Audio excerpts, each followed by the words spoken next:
What is up, YouTube, Facebook, Twitter, Twitch, Apple, Spotify, and everyone tuned in on the Texas Sports Unfiltered app? Welcome in to another edition of Bucky and BK live on Texas Sports Unfiltered and on the free TSU app. Today is Wednesday, January 7th, 2026, and the Buck and I are with you for the next 2 hours. On today's show, Parker Livingston did what? Jadan Baugh staying at Florida. Texas did pick up a transfer portal commit last night, and also a surprising withdrawal for the Texas Longhorns. We'll talk all things Texas football and the portal today. Texas basketball dropped another one, this time on the road against Rick Barnes and Tennessee. We will recap that game. We'll talk some NFL playoffs. We'll talk some coaching changes in the National Football League. The Cowboys have fired Matt Eberflus, and John Harbaugh has been let go in Baltimore. Maybe the craziest story that we have so far with the portal. And Ohio State fans are not taking their loss to Miami very well. All of that, plus a Wednesday tip for kids in the car line. We are locked. We are loaded. And we are ready to roll on a hump day edition of Bucky and BK. We appreciate y'all starting your mornings off with us. Good to see you again, my man. How are you? I'm doing fine. How about yourself, man? It looks like a beautiful day out again today. It was special yesterday. It felt like it was 90 degrees yesterday. That sun came out, and it got warm in a hurry. A little light breeze, but enjoy it because, oh, my goodness, next week the cold comes in. High temperatures in the 60s.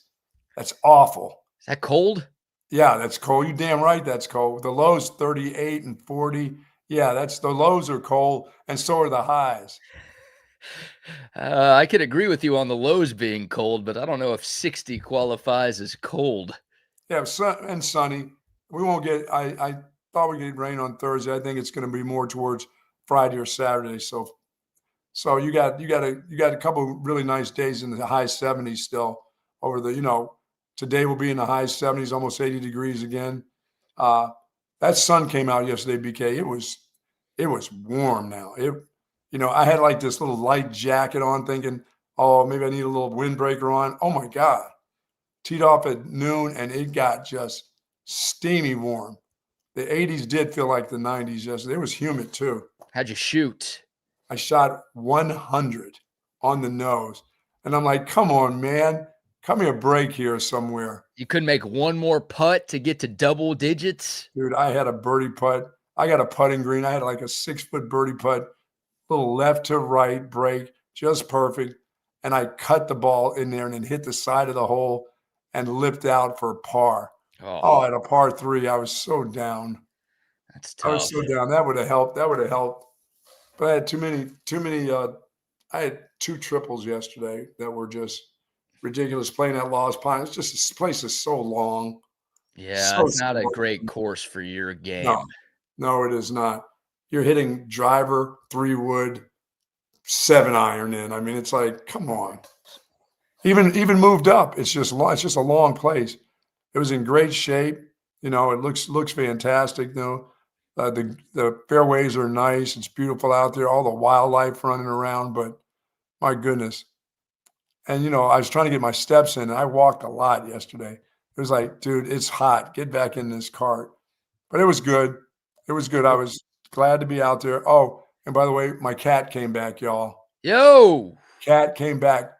Crossed back over. He was here when I came back, and it was dinner time. Looked outside, and there she was. She was there. So she learned not to cross the street.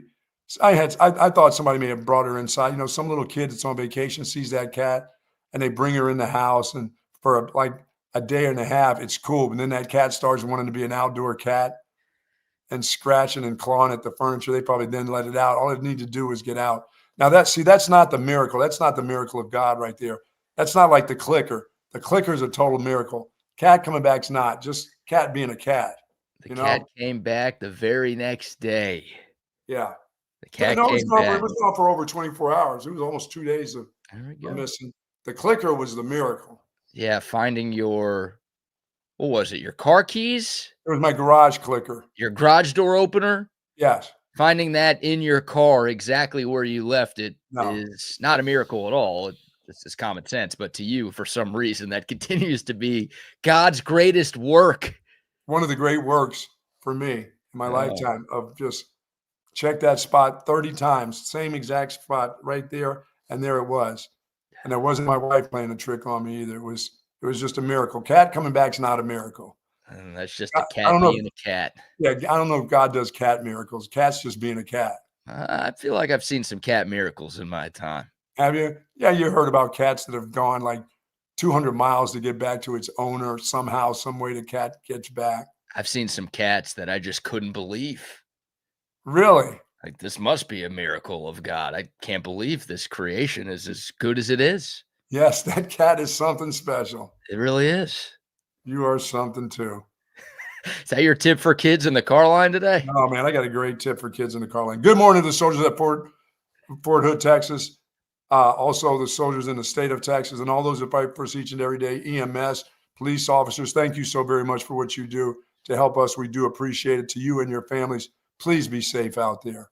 Yes, indeed. All right. Normally we get the Bucks tip for kids in the car line on a Tuesday, but a lot of school districts weren't back in session yesterday. For a lot of people around Central Texas, this is the first day back from the holiday break. So, Buck, on day one for the kiddos, what you got? Here, kids, in the second semester, as you head off to your second semester at school, listen more than you speak, and you'll learn things faster. Believe me, that's hard for a lot of people, but listen a little bit more than you speak. You will learn faster for sure. In my 70 years of being on this earth, that's one of the things I've learned. If I listen more, I'll learn things a lot faster than doing a lot of speaking. It's good advice for people of any age. Sure. Something I need to remember from time. We all need to do more of that. We always tend to think we know a little bit more, so we want to let people know that we know more. But listen up. There are a lot of people out there with a lot of great thoughts and a lot of good ideas. Listen to them.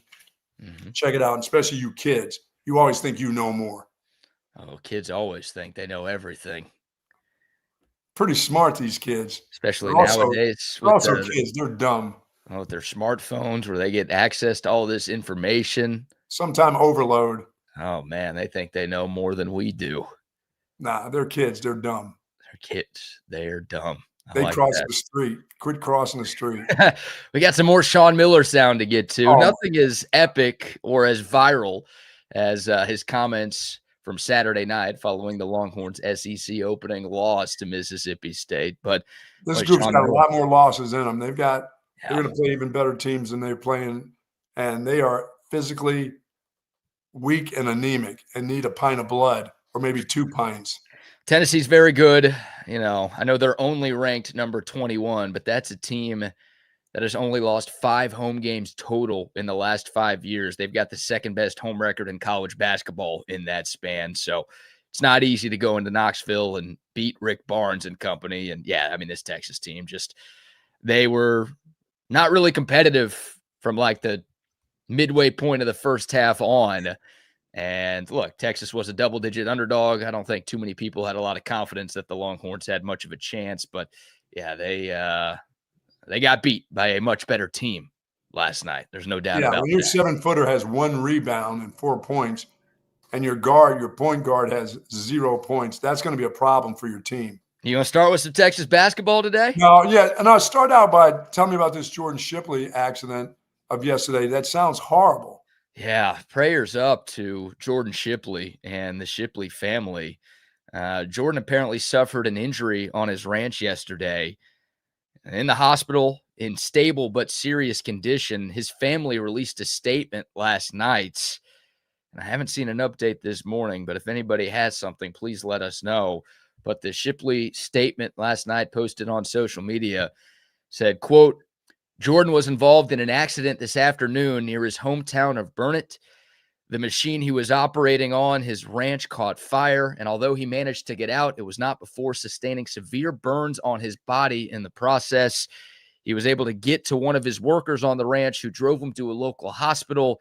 He was then care flighted to Austin, where he remains in critical but stable condition, end quote. Speaking of miracle, sounds like, and hopefully it remains. Right. Yeah. Just a scary situation. And Hopefully Jordan Shipley is able to recover, and I don't know if get back to normal is an option here, but hopefully all of these procedures goes well. I mean, we're talking about 3rd-degree burns here. We're talking about having to get care flighted to another hospital. I mean, this is scary stuff right here. So, wow. Yeah, you guys, apparently there was an update posted to Facebook a few hours ago. I'll try to find what that is. If y'all could let us know, that'd be much more helpful than letting us know that there was an update. But hopefully good news coming for Jordan Shipley. But yeah, thoughts and prayers to Jordan and his wife and kids and the entire Shipley family. Obviously a Longhorn legend and a guy who means a lot to a lot of people around these parts. And we're hoping everything is going to be okay with him. Because, yeah, that was some unfortunate news to read throughout the day yesterday for sure.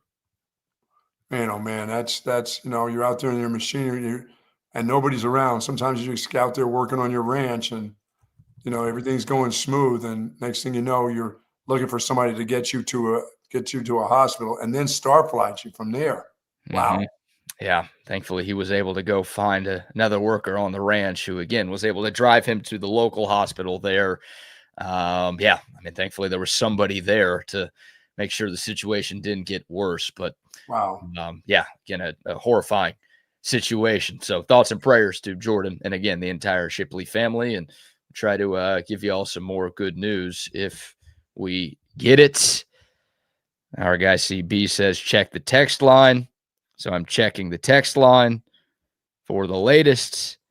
An updated statement here from Bob Shipley overnight. Bob, of course, the father of Jordan, said, quote, Jordan suffered severe burns in an accident on his ranch. One of his workers who hadn't planned on being there saved his life by getting him to the hospital as Jordan was going into shock. Please keep Jordan, his wife, and sons in your prayers. He has several surgeries to go through, and the biggest threats at this point seem to be infections and pneumonia.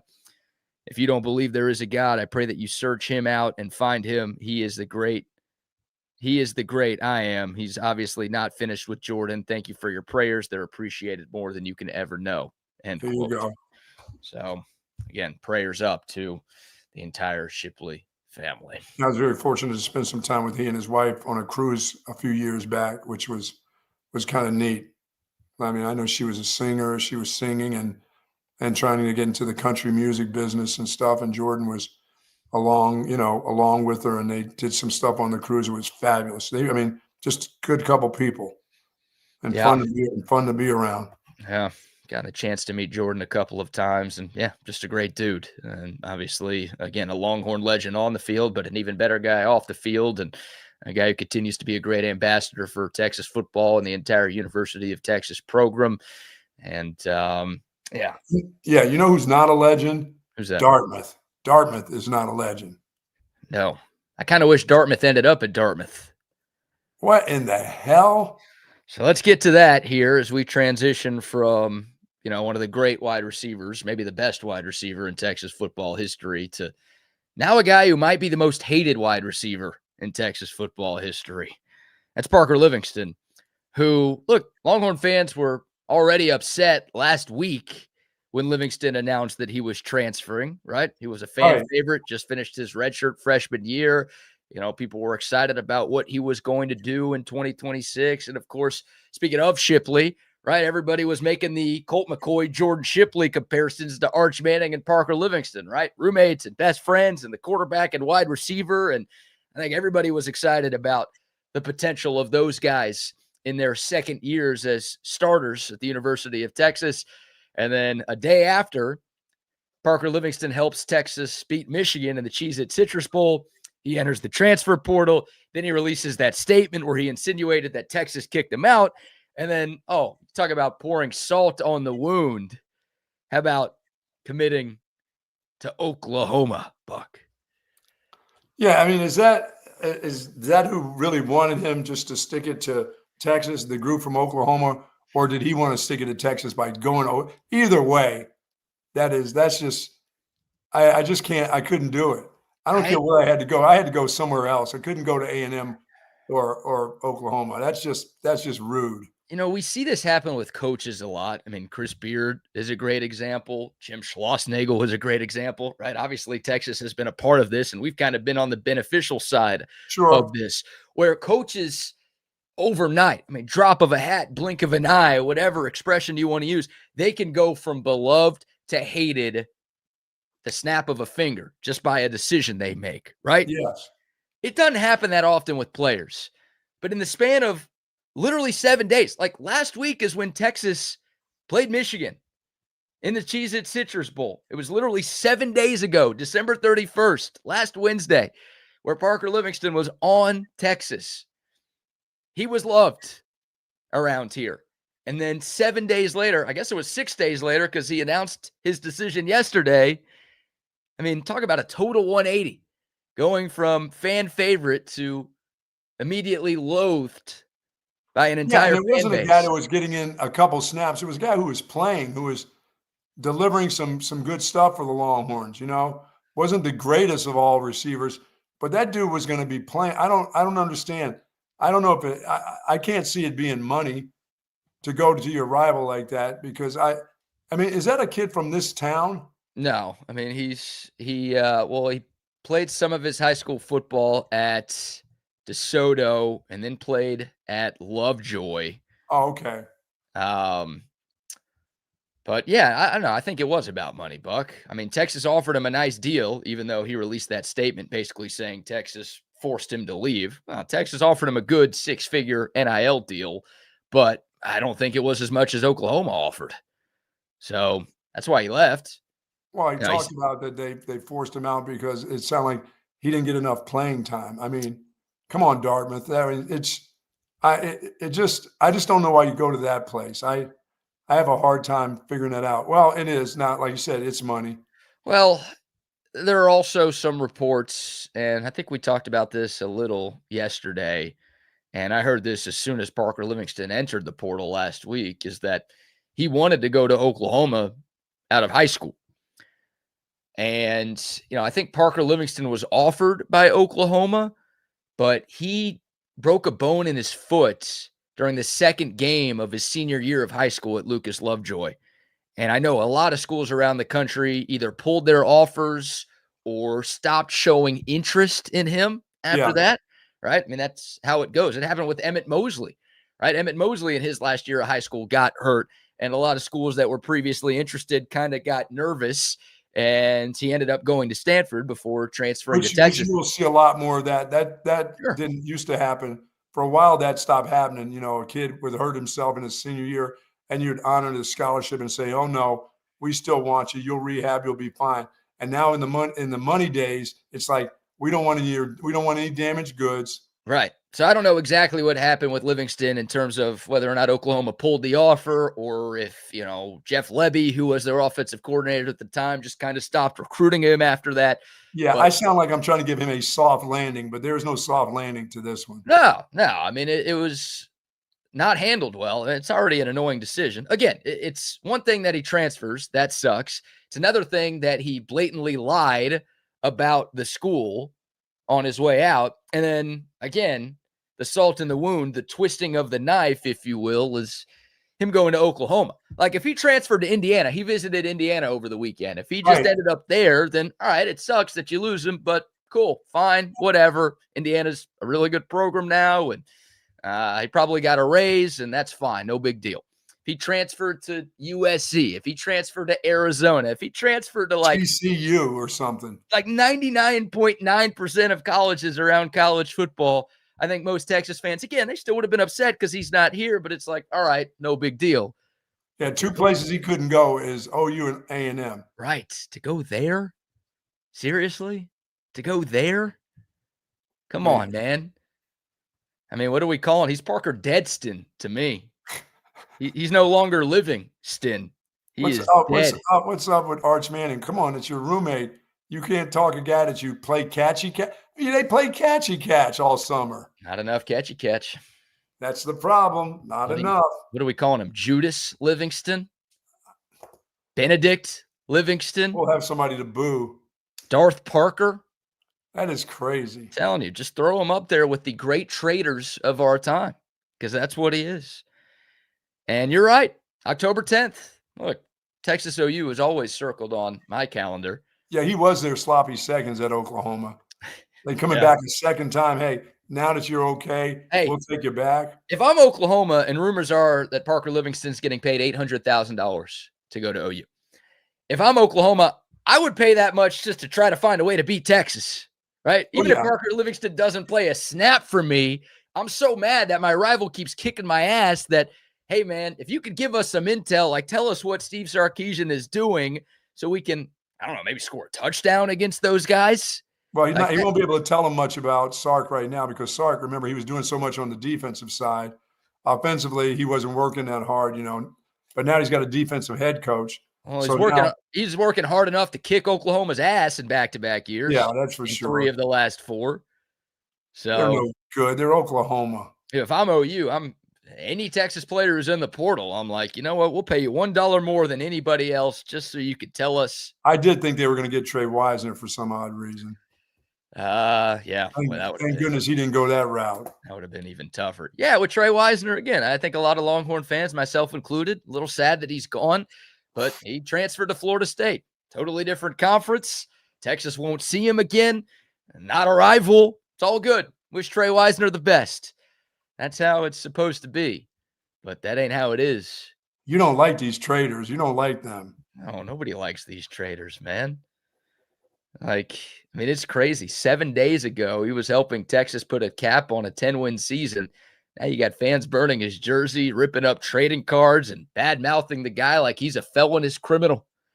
I don't blame him. I don't wish any personal ill will on the kid. No. I feel like I shouldn't have to say that, but I'll say it anyways. It's his decision. It's his life. I don't want anything bad to happen to him on a personal level. But on a professional level, Buck, I'm the son of 2 Longhorn parents. I came out the womb hating everything Oklahoma. And now Parker Livingston is just another Oklahoma Sooner to me. So, yeah, they gotta hate him. And this, by the way, this team needed him too. They needed Parker Livingston? Yeah. I don't think they needed Parker Livingston. They did. Why do they need him? Who's now that third guy? Well, if they go get somebody from the portal, which is their plan, then, I think Wingo, Mosley, and whoever they bring in from the portal are all better than Livingston. So I think the team will get over this pretty quickly. But the fan base, Buck, I won't speak for everybody. I'm not the Lorax of Longhorn Nation. But I feel like Parker Livingston created a grudge that is going to live on until the end of time. Well, for sure. Don't you? Yeah, I think so. I just think that was a valuable player to this offense. Sure. And remember, that's just a redshirt freshman? Yeah, going into his redshirt sophomore year. Yeah, so as much as you can talk about other people, that guy could have been very valuable to this program as a player, not just, Parker Dartmouth. That guy was making some plays, and could get better. That's the thing. It wasn't like he was going to go into the next year and get worse. A little bit more catch. There could be a lot more involvement in this. Sure. It's not like they got world beaters on this team right now. No, and look, that's why I wanted Parker Livingston back. That's why, we were upset last week when we found out that he was transferring. It's like he is a valuable piece. He's a good player, and he put up solid numbers as a redshirt freshman. So like you said, it's like, well, he's got, at least 1 more year, but potentially 2 or 3 more years of eligibility. Yeah, it couldn't be one of those where you went in and say you're not going to get that much playing time. I would say, well, show me who else is stepping up here all of a sudden, unless you go. It's about money, Buck. It's about money. I think Texas offered him in the $400,000 to $500,000 range to come back, which for a number 3 or 4 wide receiver, maybe even 5, that's a fair amount for me. And Oklahoma offered him $800K. So he took the money and ran. I think that's what it is more than anything else. And look, maybe he was upset that Texas is going in the portal for a receiver. So that could be a part of this thing. But I think if Texas offered what Oklahoma offered, Parker Livingston would still be in Austin. That's interesting. And it's just, because I'm still of the old-fashioned guy that it's not about the money at places, when it comes down to if you're playing at a place. I'm almost like, what's $100,000 or whatever? Somebody's paying you $400,000 or $500,000 as a kid, but you're right. That's a lot. That's money that you don't have. That's money that Right. you can get, but the blowback's too much for the money to me. Well, he clearly doesn't care. And I mean, it's funny, he talked about in that statement he released the University of Texas being a dream come true. And, he Right. never thought he'd have the chance to wear a Texas Longhorn jersey and all of that. And then, bam, how about a stab in the back and a kick to the groin at the same time, Wow. transferring to Oklahoma. So, yeah, some things are out of my control, such as the reality of the ever-changing landscape of college football. The words of Parker Livingston. I don't think the decision to transfer to Oklahoma was out of his control. Yeah, that's the part. That's not out of your The control. guy had plenty of other offers from Power 4 schools around the country who I'm sure were offering him a pretty good six-figure deal to come play at their school. And, he chose to go to Oklahoma. And look, October 10th, it'll be a lot of fun. I mean, that place is always a madhouse at the Cotton Bowl. But anytime Parker Livingston's on the field, and more so anytime he touches the football, that may be the loudest cheers of the game, or at least the loudest jeers of the game for the Texas side. Yeah, it's just I just would find that, as an athlete, hard to do. But once again, if you're not, the kid from Florida who's going to be a first round draft pick that's running back, you could say, you know what, I'll bypass $200,000 to go to this place and maybe even raise my stock, on a team such and such. But a lot of it is money. You're Yeah. right. A lot of it is, hell, to kids who's never had any money. You hell, to a kid that never had any money, $5,000 is a lot of money. Much less if you're talking $100,000, $200,000, $300,000 more. It's a lot of money. Look, and it's college football nowadays. I mean, Parker Livingston is not the only player who is going to transfer to a rival this offseason. And this isn't the Oh first no, offseason where it's happened. I mean, I remember Trevor Etienne transferred from that's Florida to true. Georgia a couple of years, that running back. And that was like, Yes. damn, seriously? I saw yesterday a couple of Kentucky guys transfer to Louisville. Like, that's a huge rivalry in that state. It's like, seriously. I mean, TJ Lagway just visited Florida State the other day. So there's going to be a time, it almost makes me want to throw up in my mouth just saying it. There's going to be a time where an Oklahoma player ends up transferring to Texas. You're right. And it's like, it sucks. As long as the Aggies don't start coming here. Right? I mean, it's just, you don't want the Aggies? No, we don't want them coming here. What if it was like Mario Craver? He's got another year? Yeah, that would be awesome. Okay, there you go. See, that didn't take long. No, that'd be awesome. Hey, you get a good player. You could take Dartmouth to OU, and we'll take Craver to UT. Oh, well, I mean, look, it's kind of fun if you're an Oklahoma fan, right? Because not only are you helping your team, but you're hurting your biggest rival in the process, and you get to dunk on Texas a little bit. But I guess I'll caution Oklahoma. Hey, money guys, you couldn't keep them there. I'll caution Oklahoma fans and say at some point there will be a really good Oklahoma player who decides to come south of the Red River. And, again, the thought of it just makes me want to puke, in the words of Mike Gundy, because I want my rivalries to mean something. Like, I feel like rivalries used to mean something to the players too, not just the fans. And now all this stuff happening, it's different. It's definitely different.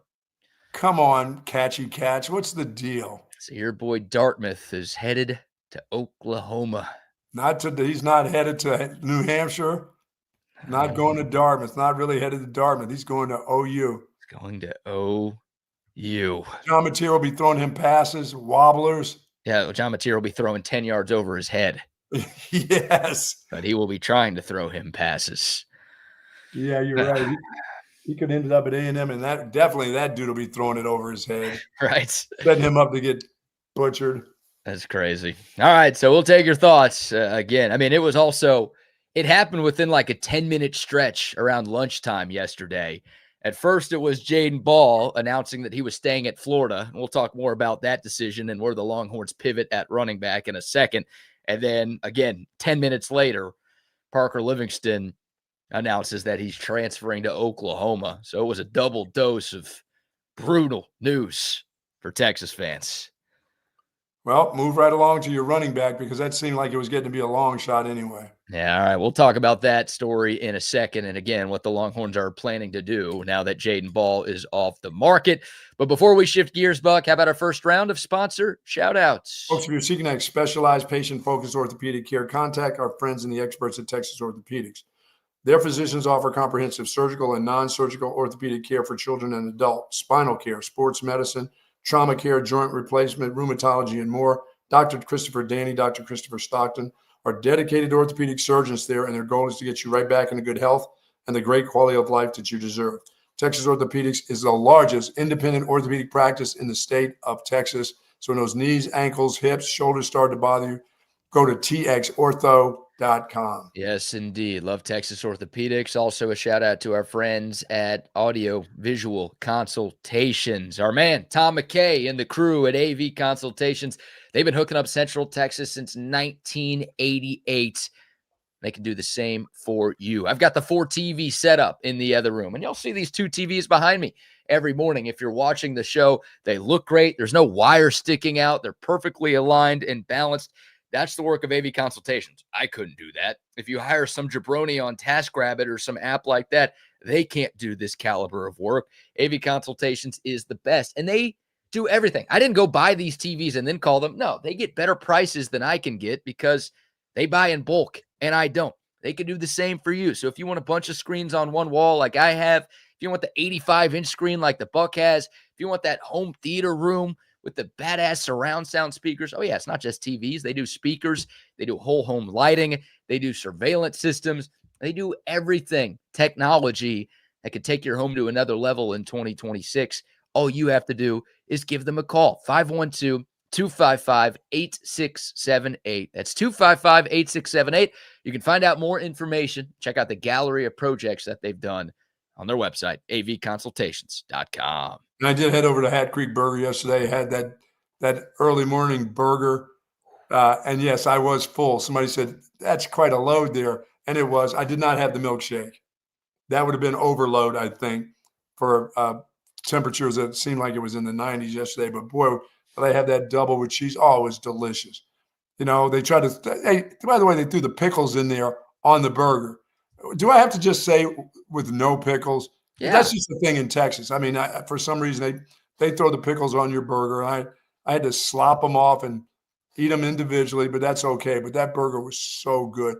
The lettuce, BK, the tomatoes in there. I had mayo, mustard, and ketchup. How about that? Whoa. I had everything on that thing. It was almost slipping out of the deal as I was driving out to Lost Ponds, but it was absolutely delicious. I had the fries. Did not go with sweet potato fries. Went with regular. I went with large fry. I did not have an Olipop. I did have water, a big thing of water. So no juices, no nothing.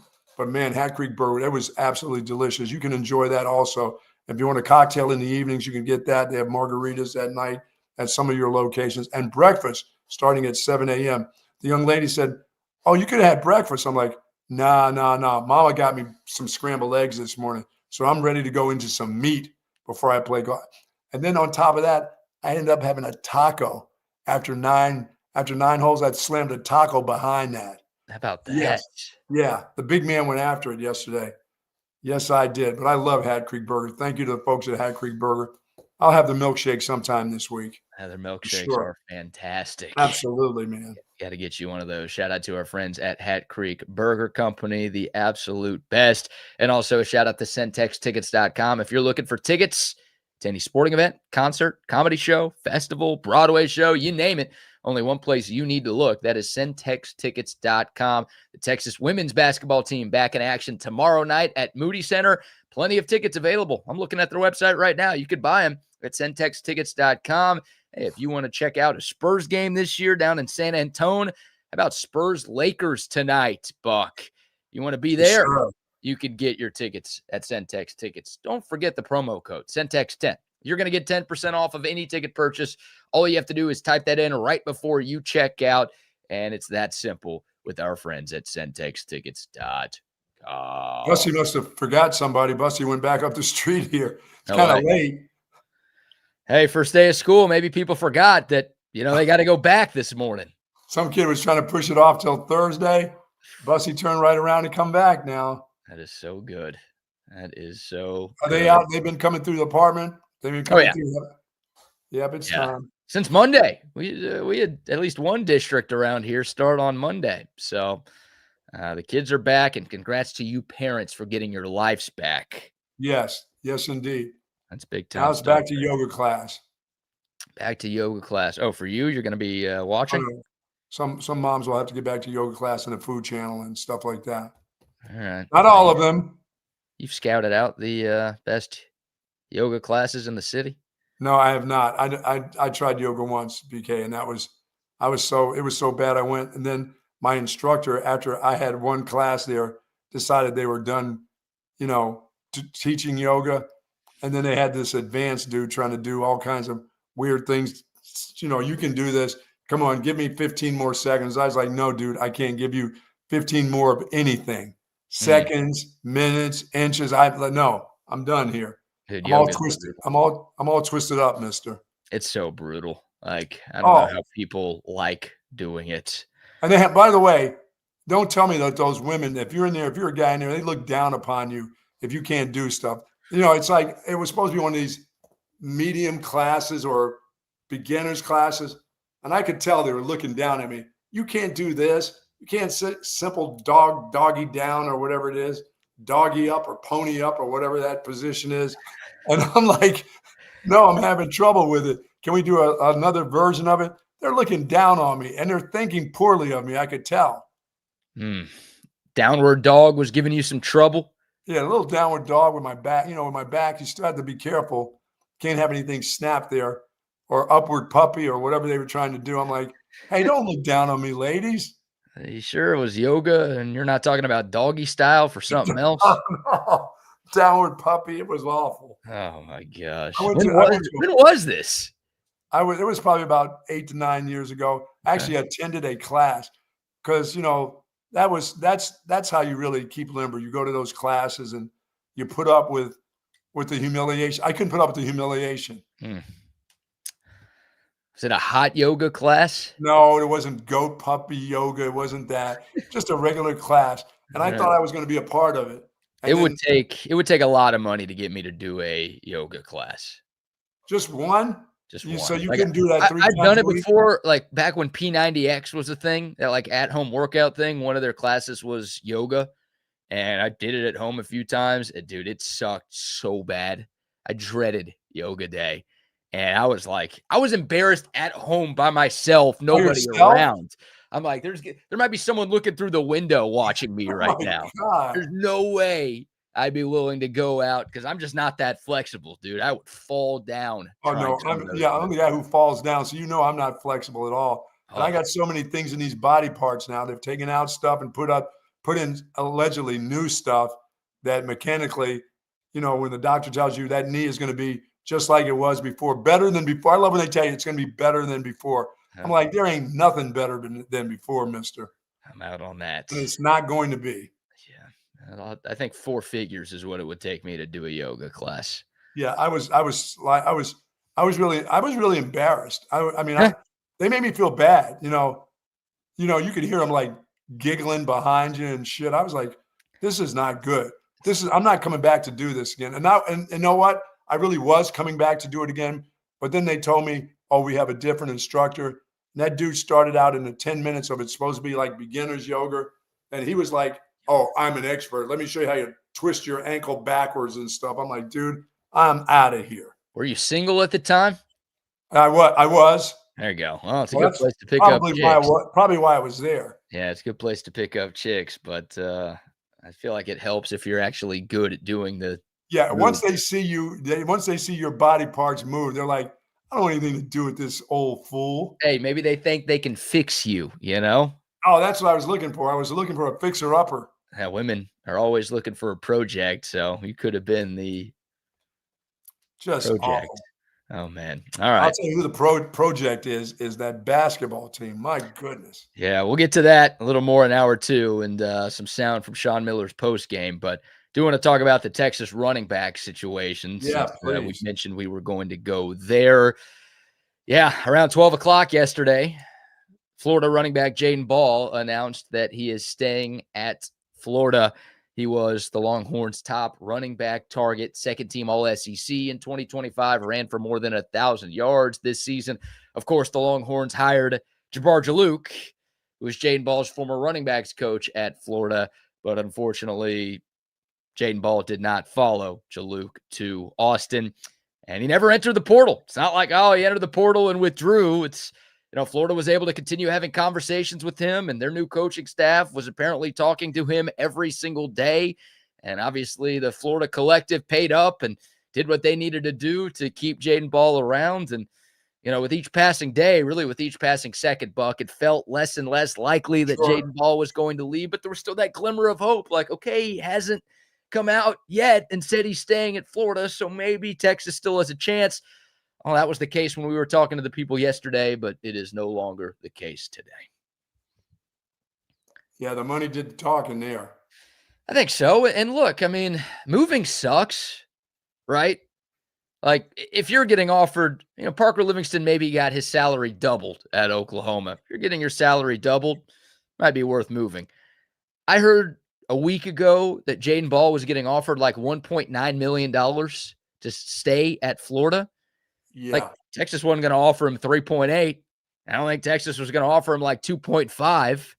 Maybe they went slightly above that, but guys have nice apartments. They got fancy cars. They got extra spending money. Like, oh yeah, people don't want to move.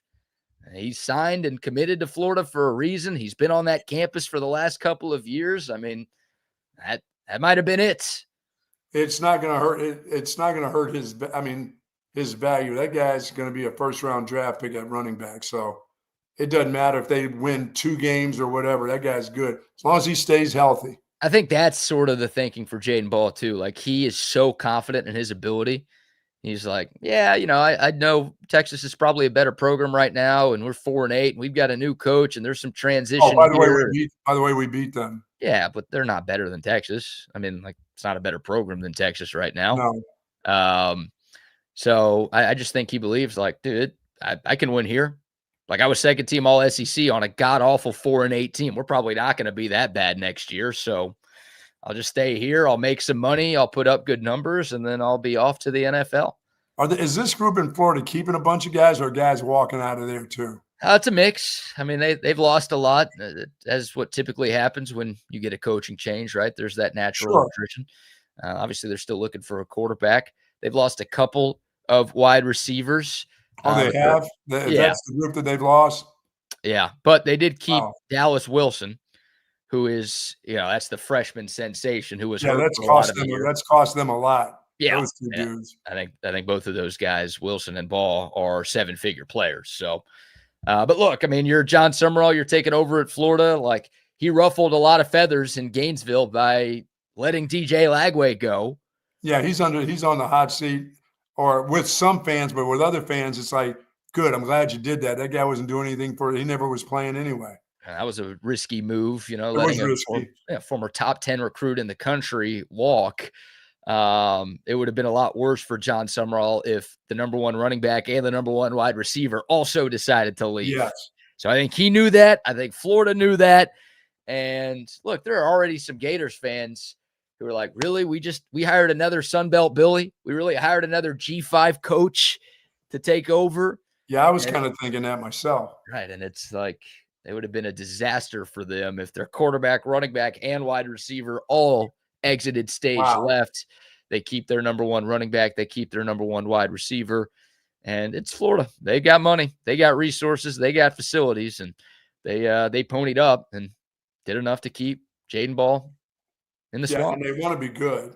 Yeah, of course. They kept that guy for probably 2 years longer than they should have. They do want to be good at Florida. Of course. They're kind of mired in a stretch that Texas was in from the 2010 to 2022 seasons. Like, they can't really, they're supposed to be good. They have everything. They're wasting good talent. Right. But it's just not happening. You're right. They're recruiting well. Like, Texas recruited well last decade. They just couldn't develop and they couldn't win games. And that's kind of what Florida is. They're wandering through the desert looking for a coach to get them out. Yes. Let's see if John Summerall is the guy, but obviously it helps when you've got a guy like Jadan Baugh in the backfield. That dude is special. So where does Texas go from here? And then we talked about a little bit yesterday, Raleek Brown, the Arizona State transfer, who at this point is the top-ranked uncommitted running back in the portal. What happened to the NC State dude? NC State dude committed to Alabama. Whoa, boy. Thank you, Roll Tide. I think 2 nights ago. Yeah, Hollywood Smothers, maybe the best name in the portal. Alabama was in on him early. I didn't hear a lot of smoke to Smothers to Texas. Maybe Texas kicked the tires and just didn't have a chance. Like, he never visited Austin, I guess. So he got the bulk of some good cash probably at Alabama, whatever they have, because they need a running game. Yeah. Desperately. They're like Texas too right now. That's what killed them this year. So, yeah, they ponied up and got Hollywood Smothers. So, yeah, he's been off the market. And, now Raleek Brown is seemingly the guy that Texas has turned its attention to. Jabbar Jalouk did an in-home visit yesterday, and Raleek Brown is supposed to be on the University of Texas campus today. So 2 visits in 2 days. There's clearly some mutual interest between the two parties there. Raleek Brown, more than 1,100 yards this season at Arizona State. Also had 34 receptions in 2025. And I'm expecting this coach to get that player. Yeah, I think so. Texas is kind of running out of top flight options at running back in the portal. This is already plan C. Jadan Baugh was plan A, never entered the portal. I think Isaac Brown at Louisville was plan B, never entered the portal. And now you're on to plan C. Yeah, you're about to have plan D. That's going to be your freshman running back. That is coming. That is already coming. So you're saying Raleek Brown's not coming to Texas? No, I'm just saying, if not, you're going to be to your next plan. You're still going to be looking, but your next plan is make sure that your freshman is ready to play as a freshman. Yeah, no, it feels pretty imperative to get this thing done with Raleek Brown, and he's not going to be cheap either. I've heard reports of him asking for upwards of $1 million in the portal, and maybe his agent, he can be like, well, you guys missed out on that guy. You missed out on that guy. I see that y'all are running out of options here. So what are you going to do for my client? Could be some of that. But Texas has to get its running game figured out. There's no doubt. Well, they better make sure academically he's okay. Yes. Haven't heard any rumblings about Raleek Brown's academics not being good enough to get him into the University of Texas. So they got to get that fixed. But I like this guy a lot. I mean, he's got game-changing speed. I'm not going to sit here and tell you that he's Jadan Baugh, but I can sit here and tell you that he's a better running back than anybody Texas had on their roster. Yeah, he's not as big as Baugh. He's not a physical guy like that. No, he's more of a dynamic, explosive back. I've seen some Jadan Blue comparisons in terms of his home run ability and also his pass catching ability out of the backfield. Texas severely missed that type of player in 2025. So, a Jadan Blue without the fumbles would be a very nice addition to this roster in 2026. And Raleek Brown had better stats than Jadan Blue ever had in a single season at the University of Texas, too. Yep. But just that type of player where you give him the ball in space, he can make guys miss, he can outrun people. He's a 4.4 guy with some borderline elite foot speed and agility. There's a lot to like about his game. I don't think, with Jadan Baugh, I think he could have been a 25 touch a game kind of back. Oh no, he's a guy that can make you miss, but he's got power. He's a power guy too. Yeah. Contact guy. I think Raleek Brown is like 15 to 18 touches is the perfect sweet spot there. And he's going to get you a lot of those 15 to 18 touches, but I still feel like you probably want to pair him with somebody else. For sure. Is that another back out of the portal? Or do you feel good enough about Christian Clark and Derek Cooper, the incoming freshman who you were talking about, and James Simon and everybody else that you already have on campus? I don't know. But like I said, eventually, you can't keep hunting. You're going to have to coach up somebody that's in your group. Yeah. And look, like CJ Baxter as a true freshman was a key contributor in 2023. Yes, he was. Now, he started the year as a starter. That was the wrong decision. Jonathan Brooks took over. He was the guy before he got hurt. But CJ Baxter was still a very nice complimentary piece. if that's what Derek Cooper is as a true freshman, Yes. he's that sort of number 2 complimentary guy to Relique Brown, then I think you're fine. And that was a Texas team that won the Big 12 and made it to the college football playoff. They had a strong running game. So if that's what you end up with, I think you could do a lot worse. Again, it's not what you wanted going into the offseason, but I think it's better than what you had. And I think it's good enough to help get you back into the college football playoff next year. Yeah, I mean, somewhere along the line, it's going to be Cooper or the Simon kid. I mean, what are you going to do with him? He's got to do something. Right. Or he'll be down there running look squad for you for 2 years. And that's nutty. I mean, if he's that, if he was that highly touted, then get him ready to go. Well, he wasn't. We just didn't see enough of what he could do. They didn't have enough trust in him. Maybe he couldn't pass protect or some bullshit. I know you love that. Yeah, I don't know. I don't know more than anything. I hate that more than anything is, he just couldn't protect our quarterback. Really? I know. Tell your guards and tackles or whatever to do a better job, or tell your coach to coach better. Yeah, those guys up front didn't do a good job. But you do have some good news from the great Northeast, where the kid went to school, but I don't know if he's from there, but you do have some great news for Longhorn fans. Oh, you're done with the running back conversation? I'm done with that. No more James Simon talk? Yeah, when I get to James Simon and guys that they didn't even play, who we never got to see any of when we had an opportunity, they're just either you go on to the next guy in the portal or you make your guys better, whatever you have. Then I'm banking that this running back coach can coach up Christian Clark and make him a little bit better, which I expect he will be. I mean, I could tell he got better from even the bowl game from what I saw when he was in the regular season. You're right, and that's a good point. And Jabbar Jalouk was the running back coach, not only in the bowl game, but in the practices leading up to the bowl game, I would say yes. So it was Christian Clark's best performance of his Texas career by far. And he gets a full offseason to work with Jabbar Jalouk and, continue to recover from that Achilles tear. Yeah, and he actually looked better. I mean, it wasn't one of those that, it's the end of the season, you don't notice whether he's a good back or not. No, you could tell he got better. Yeah, I'm with you on that. And I definitely trust your opinion more than mine on that too. Yeah, you could tell just the way he ran. And once again, it was for him to be out as soon as he was coming off of that kind of injury was noted, to me that, maybe it is a year and a half too before you come off of something like that. Hell, most of the time it's a year and a half, close to 2 when you come off of a knee, much less that tendon there. So that was a big deal. So I expected he will be better. I expect his coach to make him better. And you saw that in just a matter of weeks. Yeah, definitely. I'm excited to see what Christian Clark can do next year. Again, there are some Texas fans who are like, "Oh, just make him be the number 1. You don't even need a running back out of the portal." No. I'm not going into a win now, title or bust type of season with that as the plan. But Christian Clark being a contributing piece on the offense in 2026, I'm very much in favor of that happening. So I mean, you have legitimate coach at that position. I mean, you had a hobo coaching before, so now you got a guy who can make a good running back really, really good. So that's good to hear and good to see. Definitely. All right. Yeah, you asked about the newest Texas Longhorn, Buck. Yes. Bo Masco committed last night. And boy, Texas needed this because yesterday was rough with the Parker Livingston news, with the Jadan Baugh news.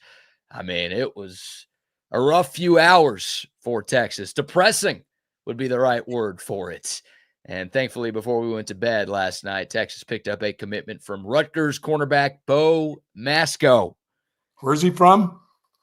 Florida. And he played in the Big Ten. Played in the Big Ten at Rutgers. Your favorite. Your favorite school, I think. Piscataway. Is Rutgers a rival of Boston College or something? No, it was one of our wins every year. Yeah. That was one of those, oh, we got this one. Yeah. Who's after them? After them? Yeah, was that how you guys treated it? Like, oh, yeah, that's a W. Who we have next? Who can we focus on now? Hopefully we'd have Syracuse right behind that one. Yeah, be a nice back-to-back right there. Get the journalists after playing the – Oh, yeah, well, they didn't have the great coach that they have now. No, you're right. Fran Brown. Yeah. Yeah, that was amazing.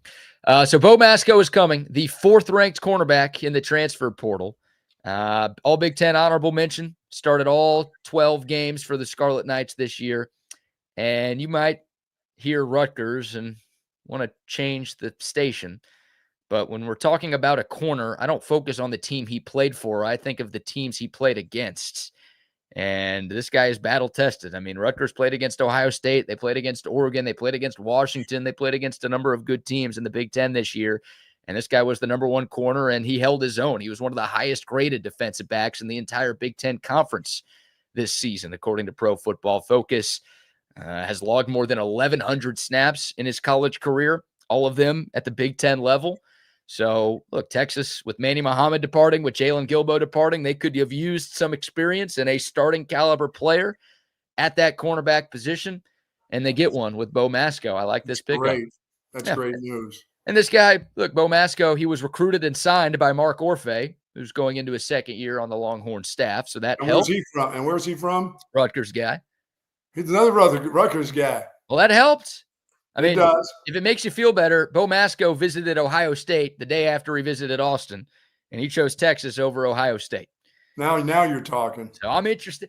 Anybody that Georgia or Ohio State wants, hell, maybe throw Indiana in there now too. Yeah, how about that? Those are guys that I am interested in Texas being interested in. There you go. So Bo Masco, Ohio State saw him up close and personal the last few years as conference opponents. They were interested in Bo Masco, but Texas got it done. And again, I think Mark Orfe, for as much grief as this show gives him for being from Rutgers, I think that relationship between those two was a huge reason why. Piscataway. Yeah, there you go. I like that. Is that an insult that Rutgers haters use? Are there Rutgers haters? Does anybody hate Rutgers? Nobody, no, it's even worse. Nobody cares. Right. They're just kind of there, right? Yes. Like, who's Rutgers' biggest rival? Penn State? Yeah, I guess. I don't know if they even play them every year. It seems like they haven't played them in a while, because it's, Rutgers was – I used to be confused because it used to be in New Brunswick, and then it became Piscataway. So I never knew exactly where it was located. I still don't know exactly. They got a little brick stadium. I remember coaching in that thing, but I didn't know. Back in the day it was New Brunswick, New Jersey, but then it all of a sudden became Piscataway, New Jersey. How about this? And some people may even call it Rutgers, New Jersey. I don't know. Oh, it's a city now? Yeah, I mean, no, I don't. Nobody goes there. Nobody. It's a place you stop at the bathroom. It's like stopping off at a Bucky's. I have one friend who went to Rutgers. Really? Like from Dallas, a girl I grew up with, and she went there. So I need to ask what the city's called, and also ask her, is it called Piscataway or New Brunswick, Connecticut? And who their biggest football rival. New Brunswick, New Jersey. Yeah, who their biggest football rival is. I don't think she is enough of a fan to know anything about Bo Masco, so I'm going to avoid the scouting report. Cornell, maybe their big rival. Well, I'm seeing Rutgers. No, they are Rutgers. Sorry, I'm seeing Columbia, Princeton. There you go. Lehigh. I didn't know. And Lafayette. They're playing Lafayette and Lehigh? Wow. I don't think they are anymore, but I guess historically speaking, who cares? No one cares about Rutgers. I'm just glad Bo Masco is here because he's a good job, player. Bo. And he can help this secondary. And what I like the most about Bo Masco and why I think he's a good fit here, Rutgers played a lot of man coverage, like top 20 nationally in terms of the amount of man coverage that they played last year. And he played a lot of press man coverage at Rutgers. And that's the change that I think every Texas fan, but more importantly, Steve Sarkisian is looking for in the Longhorn secondary. More aggression, more physicality, less soft and off coverage. So Bo Masco, this is not a square peg round hole situation. This is a guy who's pretty comfortable doing that. And he will come in here and, again, he's got some experience in that press man coverage type of system. So hopefully that makes his transition pretty easy here. Yeah, I mean, Rutgers football has gotten, since Greg Schiano got back there again, they play physical. They will get after you as much as they can. and they're not getting the top flight recruits because in that part of the world, Penn State's getting them, the Carolinas are getting them, even Boston College beats them out for recruits. So they get some hard-nosed offensive linemen, defensive linemen from that Jersey, New York, Connecticut area, parts of Pennsylvania and Ohio every once in a while. So football is better. Sure.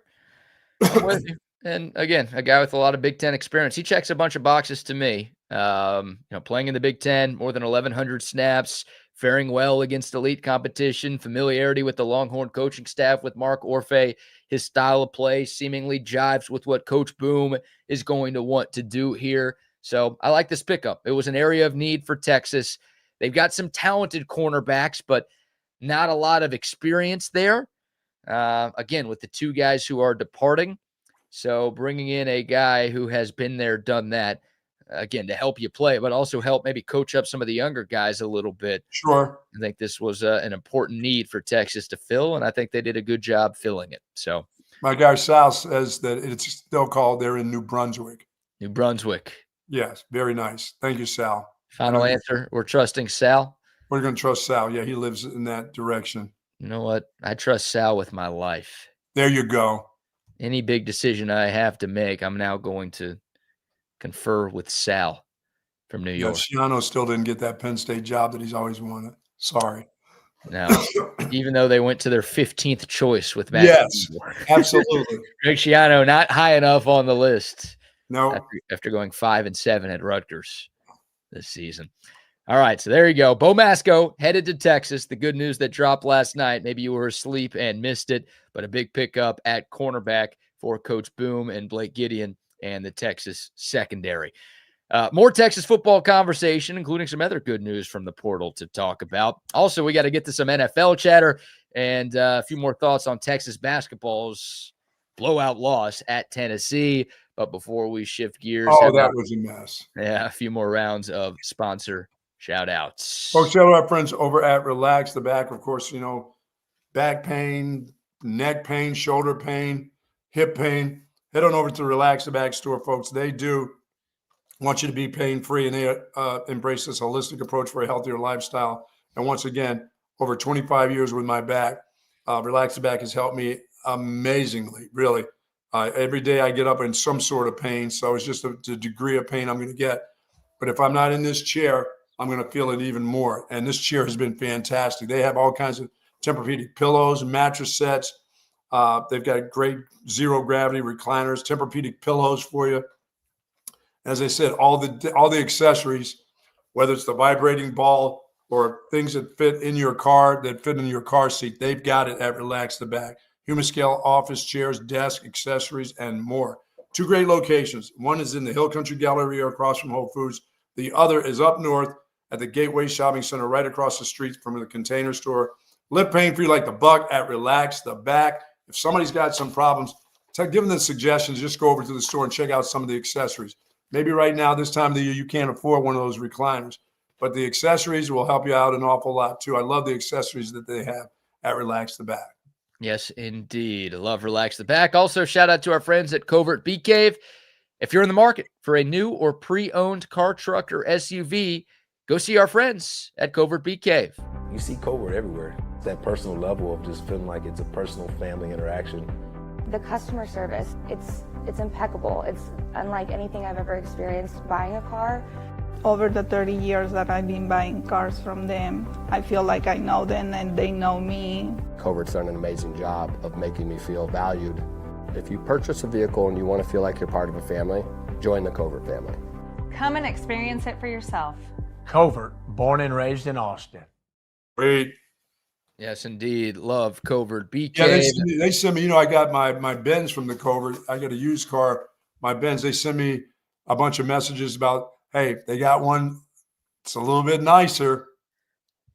Time to maybe turn this one in. I'm like, nah, I'm going to maybe want to drive this one into the ground. How many miles do you have on your Benzo? I've got 81,000. I got it when it had about 30,000 maybe. Okay. And I had it for a year and a half. Thank you. No way. Yeah. Oh no, I don't mess. You know me. I don't mess around. You've put 50,000 miles on your car in a year and a half. Oh yeah. I mean that's on the low end of what I can do to a car. That's That why I is, can't buy new cars. oh my gosh, it's incredible. I'm a traveling man. Yeah, I knew that, but I felt like because most of your travels are in the Yeah. Austin area, like you weren't putting that many miles on your car, but No, and you know me, when I go distance, I go rent a car. right. You're right. Yeah, for Texas OU every year when we go to Dallas, you rent a car. So you don't even do that trip. No, I get out. I'm a man of the people. Wow. Man of the And people. I got to see the people all over. I got to see the people all over the place. So I like that. Well, speaking of men of the people, our guy Mike McCall is a man of the people. yes, he McCall is. Custom Homes. How about upgrading your home in 2026? Remodeling a kitchen, redoing a bathroom. Maybe you've got a growing family and you want to add on to your home. You don't want to buy or sell. The market's a mess right now, and you bought your current place for a reason.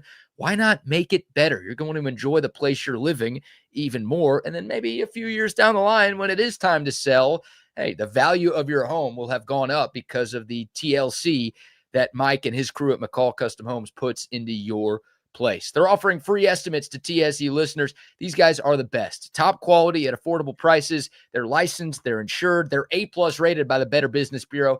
About more than 4 decades of experience combined with Mike and his father. They're no fly-by-night company. They know what they are doing. And we trust our homes to McCall Custom Homes. You should too. McCall Custom Homes, ATX.com, or you can reach out to Mike McCall directly, 512-633-9580. Sweet. All right, Buck. We should be getting some important transfer portal news throughout the course of the day. Okay. A couple of quick names here, just some quick hitters before we move on. Christian Allegro, the linebacker transfer from Wisconsin, and we talked about yesterday. Yes. Showed the picture of him yesterday. Very good-looking young man. Yep. He is a top target for Texas. Visited the Longhorns on Monday, visited Ohio State yesterday. There is a report that says he is going to be informing Texas and Ohio State of his decision at some time later today.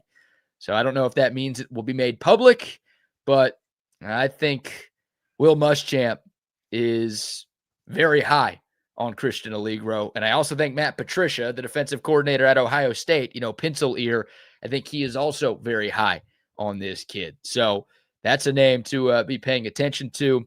Andrew Sprague, the offensive tackle from Michigan. Yes. Visited Texas.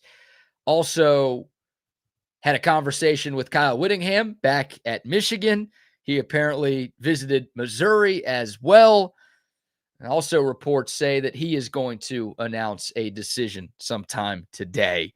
Yeah, that's the one I'd like to have for sure. Yeah, unfortunately, the other Michigan offensive lineman, the right guard, Jake Guanera, he announced last night that he is staying in Ann Arbor.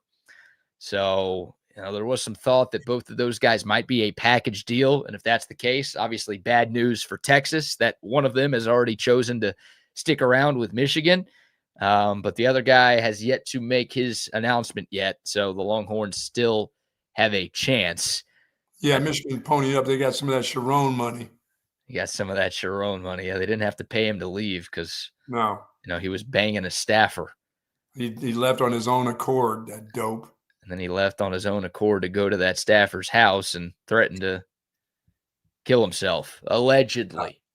Allegedly on that one there. Raleek Brown, again, I think the ball is in Texas's court here. I think there's mutual interest. It's just, is Texas willing to pony up the cash that Raleek Brown is looking for? If that's the case, he will be a Texas Longhorn. So those are all names to pay attention to. We might get decisions on all three of them throughout the course of the day. And look, I want Raleek Brown here. That'd be some great news if he commits. But at some point, Buck, I'd really like to see a couple of offensive linemen in this. Yes. Like Texas looking for 2, maybe 3. Dude, there won't be any excuse if this line sucks again. I'm with you on that. I think Steve Sarkisian already a little bit of a bold move, bringing Kyle Flood back. And I think a lot of Longhorn fans were hoping for a change with the offensive line coach. That didn't happen. Had a chance maybe to get the guy from Rutgers. Yeah, maybe. Well, I think Kyle Flood was the head coach at Rutgers at one point, right? Oh my God. So in a sense, they did get a guy from Rutgers. Now he was at Alabama when Texas hired him, but he spent some time at Rutgers and was the head man there for a couple of years. Things clearly did not work out very well for him as the head coach. But yeah, I mean, that's like they have to fix the offensive line because I think the seat is already very hot for Kyle Flood. And look, this is going to fall on Steve Sarkisian. If the offensive line is as bad as it was in 26 as it was in 25, then everyone's going to be pointing the finger at the head coach because he kept the offensive line coach around, number one, and also he didn't bring in the right pieces to get that group cleaned up. So still plenty of good offensive linemen in the portal. For sure. At this point, I mean, Texas has gotten 6 portal commits, 3 special teamers, a defensive tackle, a cornerback, and an inline tight end. No offensive lineman a part of that bunch yet. They got to get a few. The most important thing that they need to do is get offensive linemen. 100%. And again, plenty of time left in the portal. This thing doesn't close until the 15th, which means there are guys who haven't entered, who will enter between now and next. Yeah, there are teams that are still playing and guys are going to enter. It's a good point there as well. And yeah, guys don't have to decide by the 15th either. Just wanted to mention that. But still plenty of time for this to be a very successful transfer portal window for Texas. But Longhorn fans looking for some more good news than what we've gotten since it opened up on January 2nd. So what do you do if you're in the portal and you're on one of these teams that will be playing very late? Do you just say, I'm entering the portal? It's crazy. I mean, there was a backup running back at Oregon, like a guy who played against Texas Tech. So when I say backup, I don't mean like 5th or 6th buried on the bench. A guy who actually had Oregon's longest rush of the game against Texas Tech in that Orange Bowl. He entered the portal yesterday, and he's leaving. So they have rules in place for the teams that are still playing. They can enter the portal after the window closes. Like they get a little extra time. Okay, I just wanted to know, yeah.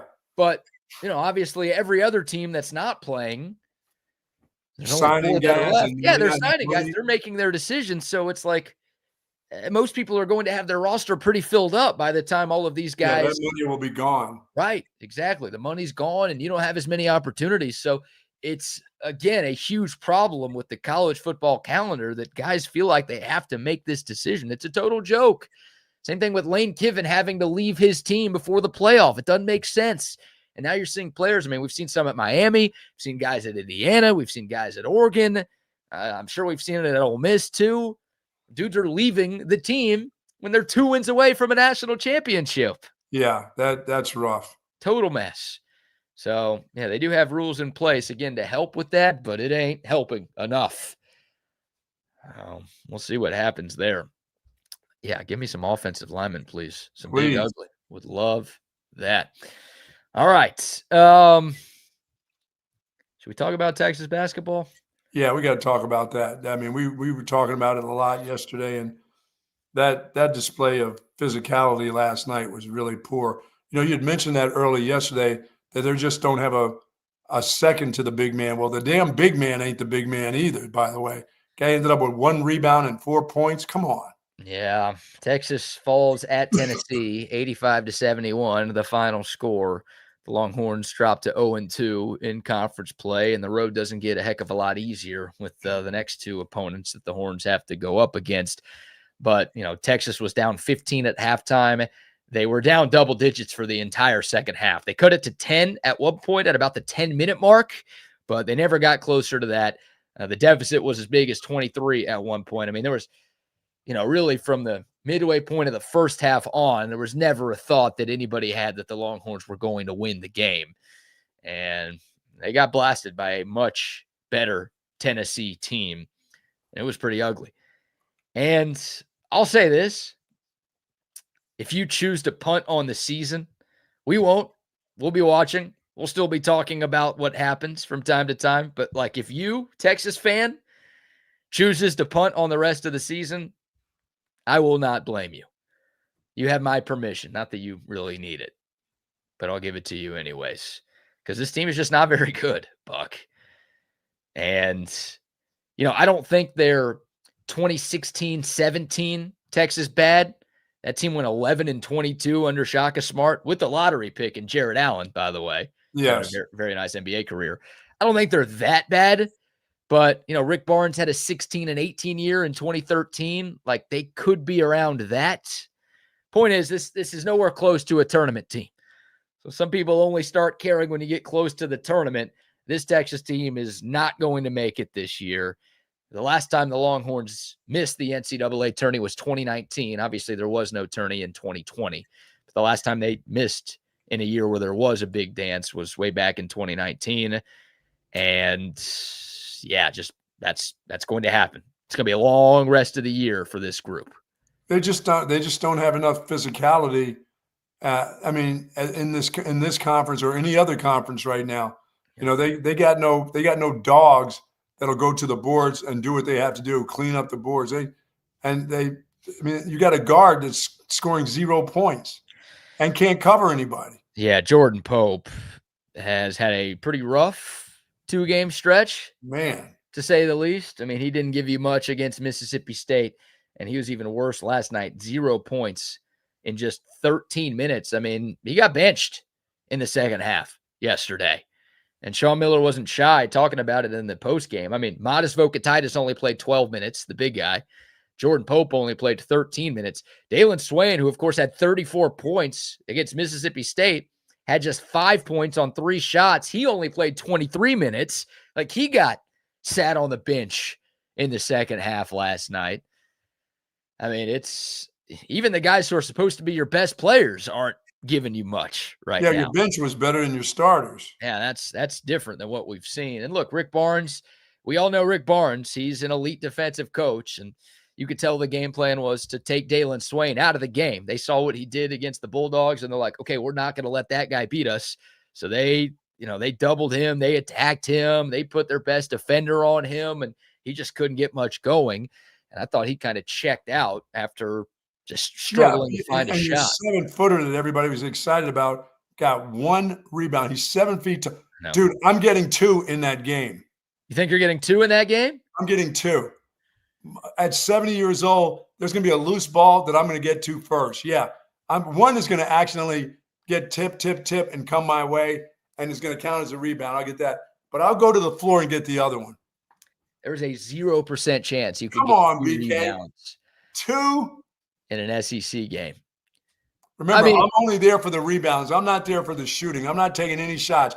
I'm only in the game for 2 rebounds. I'll get 2. Do you have to run? Yes, I have to run the court. Yes. You got to play offense and defense. You can't just like camp out on defense and stay under the basket. Well, I'm not doing anything offensively. You can get rebounds. What did that dude? How many defensive rebounds did he have? He had 0 defensive rebounds. 1 offensive rebound, 0 defensive rebounds for the 7-footer Modest Vocatitis, who again only played 12 minutes. But when you're that size, it's a joke that you only get 1 rebound. Well, you got to have a guy who's a 6'8" guy who's just a monster on the boards. He's going to score maybe if he gets you 4 points, you're like, what a great game you had. But he's got to give me 10 or 11 rebounds.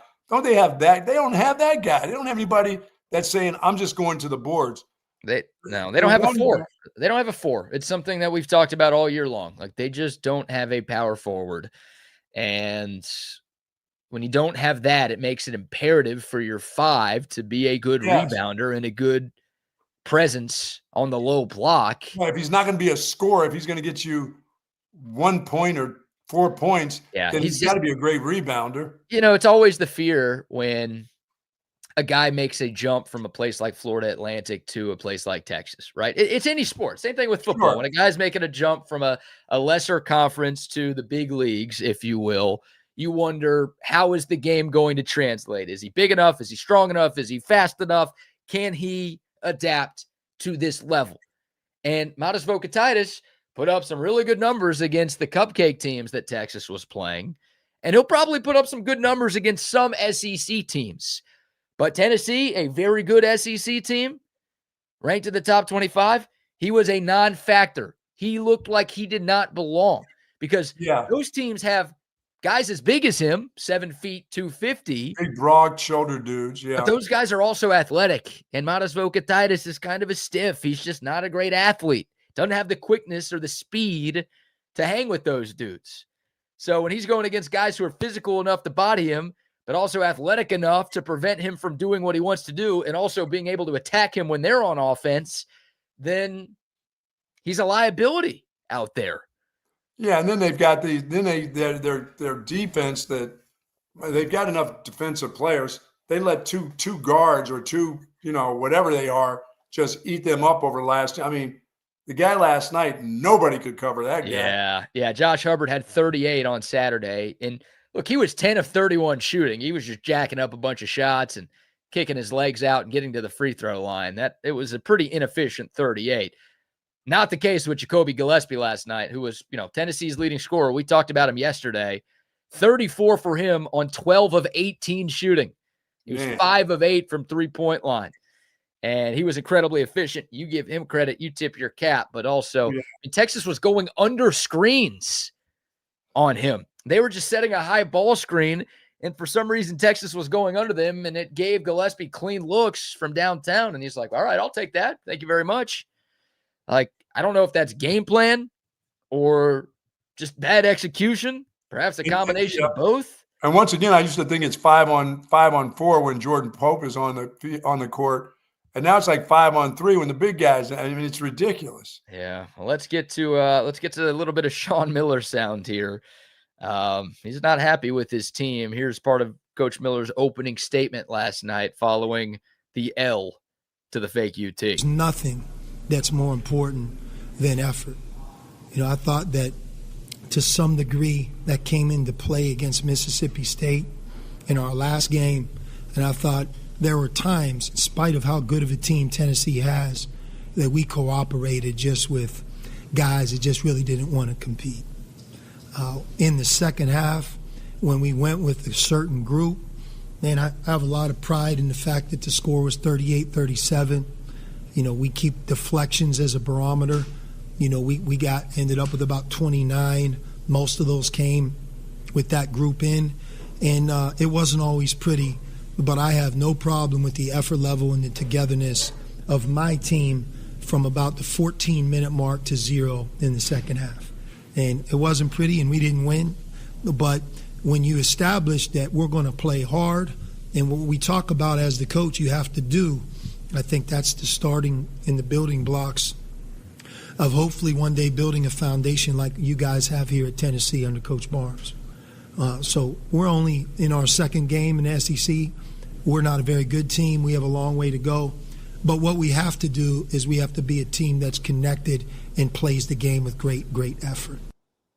Yeah, I mean, he's asking you as a fan or as somebody that knows basketball to be patient with him because he doesn't have the right group. He does, and a lot of them don't have the right guts right now to do some of the things he wants them to do. They just don't have those type of players. So he's asking for your patience. I mean, whether you give it to him or not, that's what fans do. But he's asking for it because he knows, that whole they can give all the effort they want. They can still get beat down by 10, 15 points on any given night. They can give all the effort. They just don't have the kind of bodies. Yeah, they're not physical enough. I think he's asking for your patience, but I think he's also asking his guys for a little bit more effort. And it's not the first time we've heard Sean Miller kind of allude to that. Well, that's going to eventually start falling on him. Of course, eventually it will. There's no doubt. And for some Texas fans, I think it already is falling on the head coach. I'm not the type of guy to make any rash judgments or rush to conclusions in any coach's first year. If I was, I would have wanted Steve Sarkisian fired after 5-7. A lot of Texas fans did. Glad they kept him around beyond that first year. So not everybody's going to do what Jim Schlossnagle did and win the SEC in year one. More often than not, there are plenty of examples around the country of really good coaches in college basketball who have had really rough first years. So I'm going to give Sean Miller some time.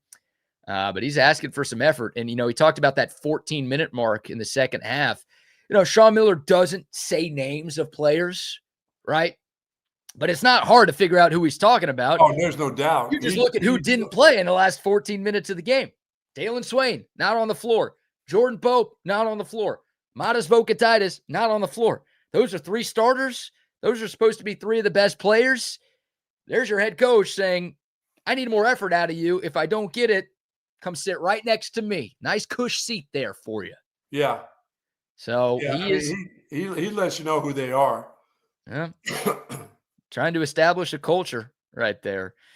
And, I'm for it. One more bit. This one's a little harsher. Not as good as Saturday. Nothing will ever be as good as the crossing the street bit.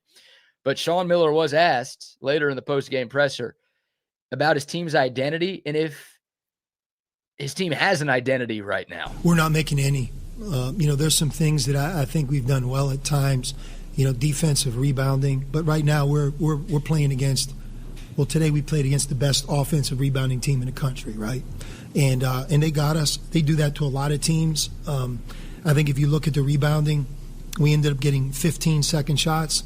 A lot of our second shots came, though, what I'm talking about, which was mid-second half, right, with effort, more effort. You can't get second shots unless you're playing lights out, especially against these guys, right? You have to really go. And, I thought there were a number of guys who really tried to create those second shot opportunities with effort. We want to play with pace and togetherness, but we weren't really able to do that tonight. Some of it is Tennessee's such an excellent defensive team that they take some of those things away. But we have to establish that I'm playing for the University of Texas. I play for Sean Miller. He's the coach. What he says goes. This is how we do it. I play for myself. I play for my teammates. Mostly, I'm caught up in the moment. Like I'm playing a game I love, and I'm going to play as fast and as hard as I can. If you can't play with effort, it's going to be a very, very hard next couple months. And I think you'll see that, our lineup has to change. I can't keep playing the certain guys. We're at that point where we're just going to have to go, whoever is ready to play hard, we have to go with them because that's going to be our best bet. Yeah, he needs guys to play hard. He doesn't need guys that allegedly have talent. I need to play guys that are going to play hard. At least I'll get the kind of effort that I'm looking for. I mean, I get the kind of scoring, but I can get defense. I can get script balls, guys scrapping on the floor for loose balls. I can get some rebounds somehow out of my 7-footer, or that big dude will be on the bench. There's nobody else they can go to when that guy's on the bench. I know it doesn't look good, but when he's gone, there's no height, there's no bulk out there. I know he may be slow, but my goodness, who do they go to? All right. Yeah, and it was good to see Camden Heide have a pretty good game for Texas. Yeah, he played better. He started at the 4, 35 minutes, 16 points. I mean, he's been a very good three-point shooter this year, so I think we'll see more of him play moving forward. But, yeah, look, I mean, when Sean Miller got here, he couldn't even field a team. Like, there weren't 5 guys on scholarship coming back. Right. And some of the guys on scholarship who did come back, you could be critical of Sean Miller for trying to keep Tremont Mark and Jordan Pope around instead of finding new guys, but, like, he needed bodies. He didn't have much of a choice. And this ain't football. This ain't baseball. Texas does not invest in basketball very much. I mean, Mississippi State spent more on NIL last year than Texas did in basketball. There's not a lot of investment here. So you want to retain your guys versus having to go out and spend more for dudes in the portal. Again, if you want to be a little critical of the coach, it is his roster. He put it together.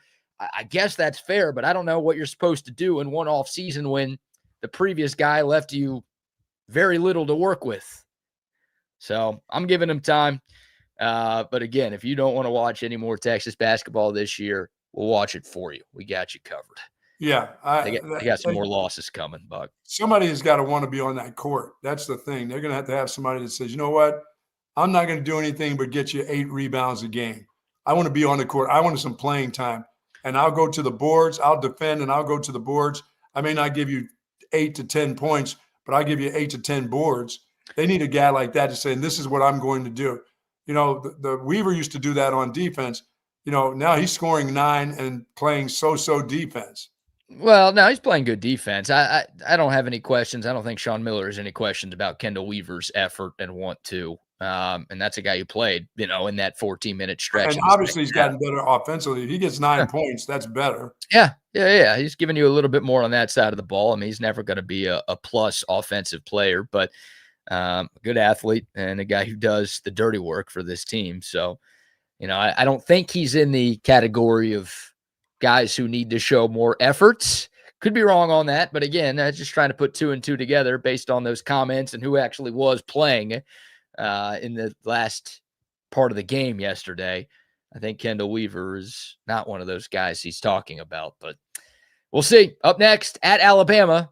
Oh, boy. Texas can't defend, and Alabama can offense. Yes. Very well. I mean, under Nate Oates, they're consistently one of the best offensive teams in the country. According to Ken Palm, they have the second best offensive efficiency in college basketball. They might score 120 against Texas over the weekend. And then Vanderbilt at home. So Texas staring down the teeth of an 0-4 start in That's all right. conference. Pavia is not playing basketball. Pavia is not playing basketball. They might be better at basketball than they are in football. But Oh. yeah. Vanderbilt has a big one. I think Vandy and Bama play tonight. So if you want to do a little scouting report on Texas's next 2 opponents and just watch some better college basketball. There was some great college basketball on last night. I don't know if you flipped to anything else, but the Houston, Texas Tech game was incredible. Kansas had a miracle comeback against TCU. Auburn hit a half-court shot to beat A&M, and it got called off. And it was like very controversial. It was one of those, one angle it looks like he got it off in time. The other angle it looks like he didn't. A lot of great college hoops being played right now. Unfortunately, it's not being played in Austin, Texas. Yeah, it's going to take him until he gets the kind of players that he's looking for and get some guys to come here. This is going to be a struggle. This year is going to be awful. Yeah, it's going to be a long year if it hasn't been long enough already. All right. Yeah, I know he had to field the team, but I know he's got to be looking at Pope going, this is my guard. This is the guy who's supposed to be getting us into our offense or whatever kind of offense we have. Yeah. He's doing nothing. No, he is doing nothing. And it's a problem because he's supposed to be one of your best players. And he can't even give me the 2 rebounds that I could get. Come on, man. Jordan Pope listed at 6'1", probably 5'10". Yes. Had the same amount of rebounds as Matas Vokatitis, listed at 7 feet, probably feet. Yeah, so both of those guys a problem. Yeah, it's almost like you got to, if you're in major college, you got to have a night at something. You know what I mean? Defending, scoring, rebounding, offense, defense. Hey, at the free throw line. I mean, you got to have a night. One of those deals right there, one of those stats you got to have a night at if you're a big time player. Yeah, he's supposed to be a scorer, Buck. And Jordan Pope is 4 for 16 in his last 2 games. Like, his job is to score on this team, and he's not doing that. And everything else he's bad at. He's not a true point guard, not a great facilitator, can't play defense, doesn't rebound. Like, his job is to put the ball in the cup, and he ain't doing it. So, and that's a senior. And Tremont Mark's like 36 years old, although he played pretty well last night. He had 20.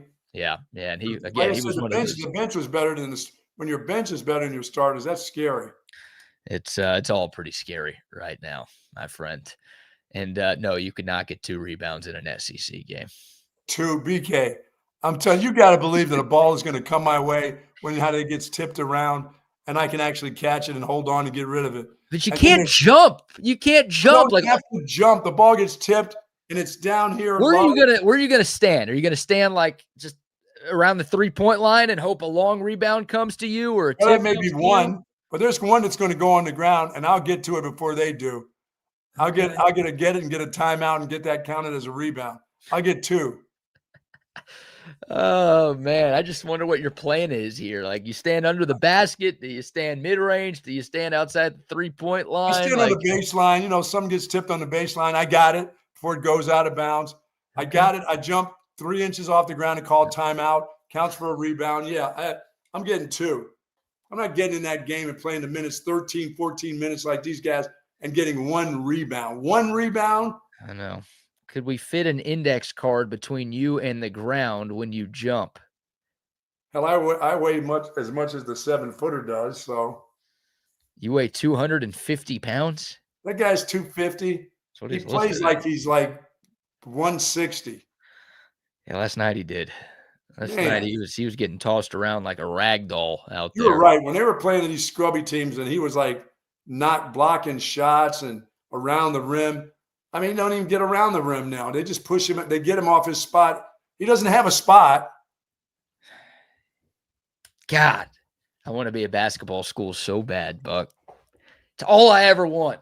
You and your other 8 buddies want that basketball school so bad. I know, and there might only be 9 of us at these games moving forward. Oh, my gosh. Shoot. All right, we'll take your thoughts. The Coda text line. Shout out to our friends at Circuit of the Americas. Hit us up, 512-222-9328. The YouTube, Facebook, Twitter, and Twitch live chats are rocking and rolling as well. Feel free to comment on anything we're talking about this morning. We'll get back into some Texas football. We also have some NFL to discuss. Oh, yeah. Thankfully, the Dallas Cowboys have fired their defensive coordinator. The Baltimore Ravens have also made a bit of a surprising change. We'll get to those stories as well. But first, how about a few more sponsor shout-outs? Say about Jay and the gang over at Sioux Patrick, folks. Since 1975, they got the incredible selection of Texas Longhorn apparel, of course, collectibles, accessories, and tons of Texas-themed gifts and items, books, all the things that you want. A wide variety of men's and women's clothing in all sizes, small to triple X, just for you. Sioux Patrick offers free shipping on online orders $59 or more, and free curbside pickup and plenty of parking spaces at 5222 Burnett Road. For more information, folks, go to SiouxPatrick.com. And don't forget those jelly cats. Some of the new jelly cats are in just for you. I'll be starting to get my new collection for 2026 in of those jelly cats.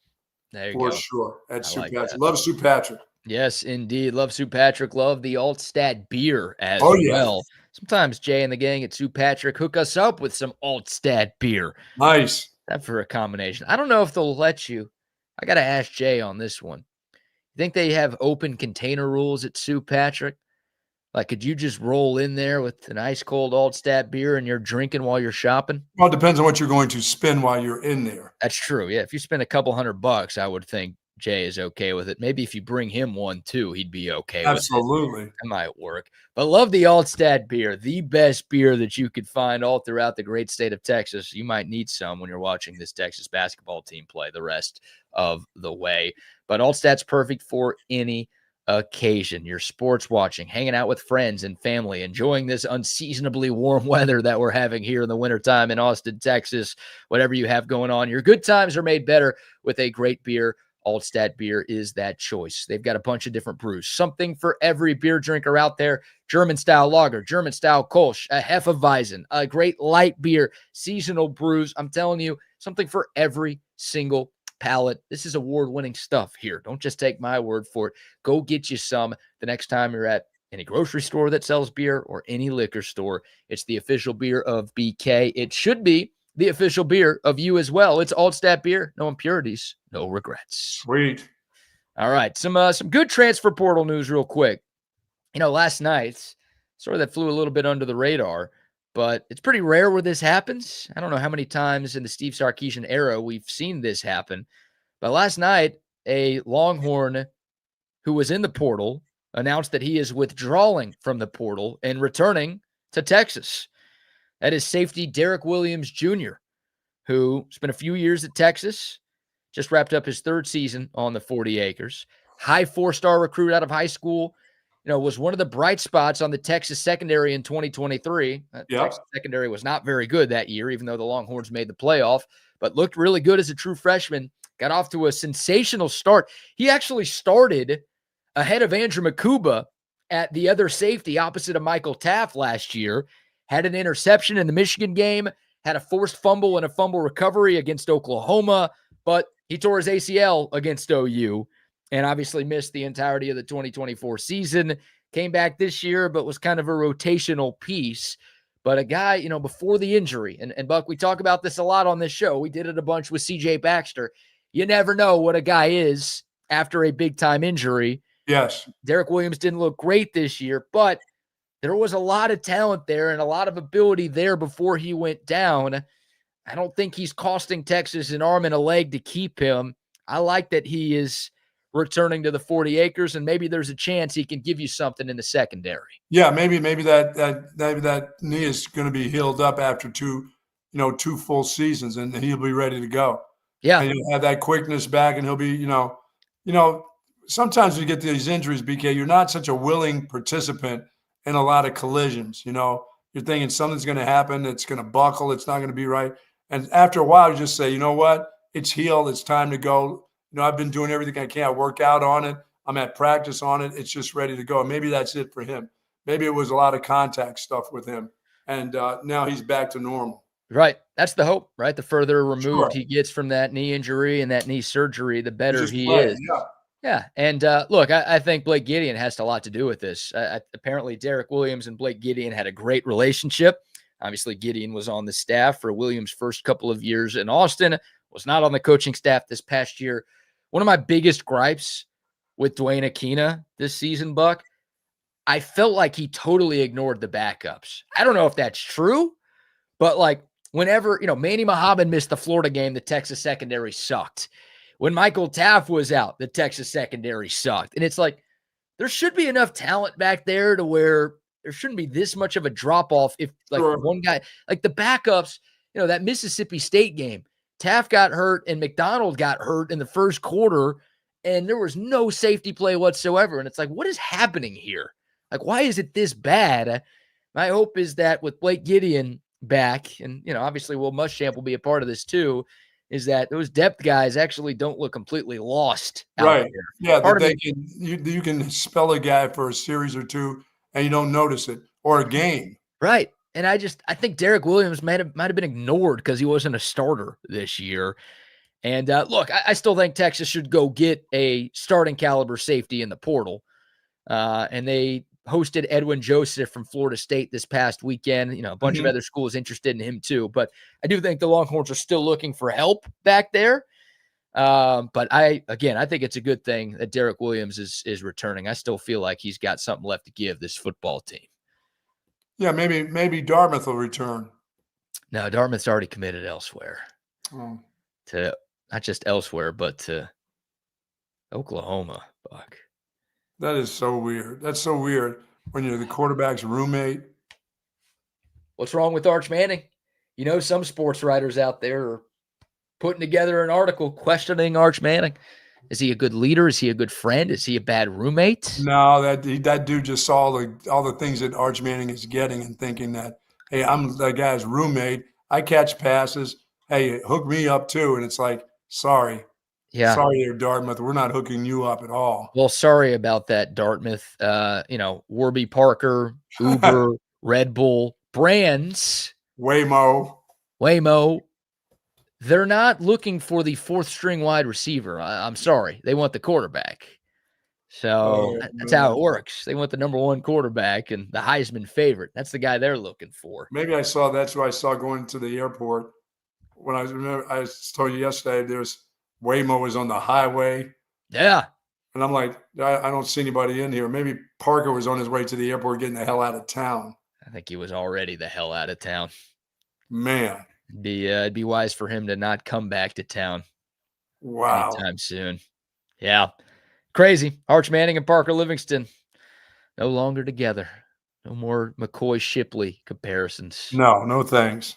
It's Oklahoma's deal now. And we will see those two guys together, but only one time on opposite sidelines on October 10th, the Red River Shootout. You said John Machio will be throwing high balls to him. Judas Livingston. Telling you. Benedict Livingston. That one was a shocker yesterday. A traitor. Yeah. I had heard some rumblings about it happening. And I think I mentioned it earlier in this show. As soon as it was reported that Livingston entered the portal, I had heard from a pretty reliable source that like Oklahoma was the school he wanted to go to. And I know he was offered by OU, but again, I don't know if the offer was pulled after his foot injury during his senior year of high school or if they just kind of stopped recruiting him. I don't know what the deal was, but he obviously ended up coming to Texas. But maybe that guy has always had an affinity for Oklahoma, and he got another chance to go there. And look, he got a nice pay bump to go there too. Well, yeah, that is sloppy seconds for sure. That is very sloppy. It was very sloppy the way he handled his departure too. Not that it would change that much. I always say this with like Jim Schlossnagle, right? Because A&M fans point to, the way Schloss handled that press conference after the Aggies lost the national championship to Tennessee a couple of years ago and how he spurned that reporter. look, that was a bad bid. He shouldn't have done that. I won't defend that. But that's what A&M points to, is like, that's the reason we're upset. We're not upset that he left. It's like, no, you would have been just as upset if he left. Of course you would. Even if he said everything right. So the statement sucks. I hate what Parker Livingston said, how he dreamed about playing at Texas and, oh, he loved it here. And, you know, this was not my choice and such as college football. Like, that was all bad. It was all horribly handled by him and his team. Yeah, it is your choice. But ultimately, it's like, really, I'm just mad that he went to Oklahoma. He could have not insinuated that. He could have said all the right things, but there's really he could have gone to University of Cal or Oregon State or something. Oh, yeah. That's nice. Yeah, you go to Oklahoma. I don't care if he said all the right thing. I don't care if he came out and was like, they offered me twice as much money. I don't think I'm an NFL player, so I'm cashing out while I can. If he said that, it would still suck because he's going to Oklahoma. So it's more so of where he went. Right. That's it. That's all it is. You can't go to OU or A&M. You can't cross that river. No, you can't do that. That used to mean something. Now, if it's now to this point, it means absolutely nothing. Like you're going to the enemy, just walking over to him and changing unis, you know? It's crazy, man. It is crazy. And it's not the first time it's happened. A couple of years ago, it happened with Brennan Thompson, who went from Texas to Oklahoma. Thompson didn't play at Texas, and he didn't play much at Oklahoma. He was actually on Mississippi State last year, had a pretty good game against the Longhorns, was one of their best receivers this year. Oh, I saw him catch a bomb in the game the other day. Sounds right. In their bowl game. Yeah. I mean, but Livingston actually played at Texas. Brennan Thompson did not. Right. And he didn't play much at Oklahoma either. But Livingston, again, he played here, put up some numbers here, and he's getting paid to play and put up some numbers there. So it's. Now, is he the dude's dad went to Oklahoma too? Who's that? Thomas? No. Brennan? No, you're thinking of Casey Thompson. Oh, he's of Casey, yes. Who also, he did play on both sides. But Casey Thompson, by the time he got to Oklahoma, he was a deep bench guy. Right. Started at Texas and transferred to Nebraska and then went to Oklahoma. Okay.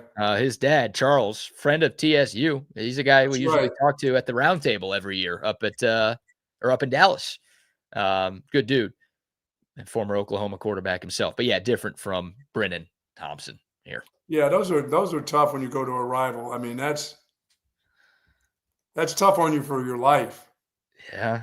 I was thinking Parker Livingston would finish his career as a Longhorn and never have to buy a beer in Austin, and hell, never have to apply for a job. You know, someone's just, hey, you're done. You want to work at my real estate? Yeah, it's different. It's different if you're sitting on the bench and you want an opportunity to play. But that dude was playing in games. Yeah, no, I'm not. The bench guys don't get that treatment. But if you're like 3-year starter at Texas, which I thought Livingston was going to be, then it's like, you get these perks. And now it's, if I'm a bartender in Austin, I ain't serving that dude. There you go. Or if I am, I'm charging him triple for. You can't call up Waymo and get rides around town. I'm calling Elon and saying, hey, let's hack one of these. Nah, I don't want him to get into a car wreck. But it's crazy. It's crazy, man. It's a different world that we live in nowadays. It certainly is. So we'll see what Texas does in response. Again, the Longhorns, they were in the market for a portal receiver. I mean, they've known Livingston was leaving since January 1st. So they know that they need a couple of guys to replace DeAndre Moore and Parker Livingston. And we'll see. Cam Coleman's still out there. I'm terrified about Texas Tech with Cam Coleman. Like, I don't think he really – quarterback and a wide receiver. Yeah, I don't think – I think he'd rather be at Texas and Texas A&M. Or Texas A&M. Like, if the offers were all the same, I think Texas Tech would be a distant third. But, I mean, it's Texas Tech. Like, I could see Texas and Texas A&M being like, you know what, we'll give you $2 million. And I could see Texas Tech being like, we'll give you $4 million if you come here. Yeah. And then it gets to a point where it's like, you just can't compete with that. Hard for him to turn it down. Like, it's terrifying nowadays. Whenever Texas Tech is interested in a player that your team is interested in, you should be scared. All right. Yeah. Well, it's weird. It's different. We saw Joey McGuire. You better start scoring some points. Right. Yeah. In playoff games. I mean, Texas, we saw it with Felix Ojo, the 5-star offensive lineman, the second-ranked player in the state of Texas in this class of 2026. Like, Texas was in the lead for Felix Ojo for a lot of the cycle, and then Texas Tech came in and dropped a bag on him, and all of a sudden, wreck him. Absolutely. Go Texas Tech. I don't even think he said wreck him. I think he said go Red Raiders, and it's like, Jesus, dude, you clearly do not know anything about this school. My goodness. You're taking the money, and hey, he ain't alone. So we'll see what happens with Cam Coleman. And again, Texas, I think, is potentially going to add a couple of portal receivers before this class. I agree with you now. I think now they're going to be looking for 2. Yeah, we'll see. Cam Coleman's still out there. He is the top target for a number of schools. All right, Buck. Good news if you're a Cowboys fan. Matt Eberflus is no longer your defensive coordinator. You got a new general manager too? No. Sorry. You don't have 2 reports at all? You know, this might be the most messed up thing I've ever said in my entire life. And that's saying something, because you know some of the things that I've said. But every morning after I wake up, first thing I do is check Twitter, like any good millennial does. I spend the first few minutes of my day on my phone. And I just kind of have that like little glimmer of hope. That No, one day, don't even say the it. first tweet I see says that Jerry Jones is no longer the general manager of the Dallas Cowboys. There you go. No longer the general manager. Yes. What'd you think I was going to say? Has passed away. Well, hang on.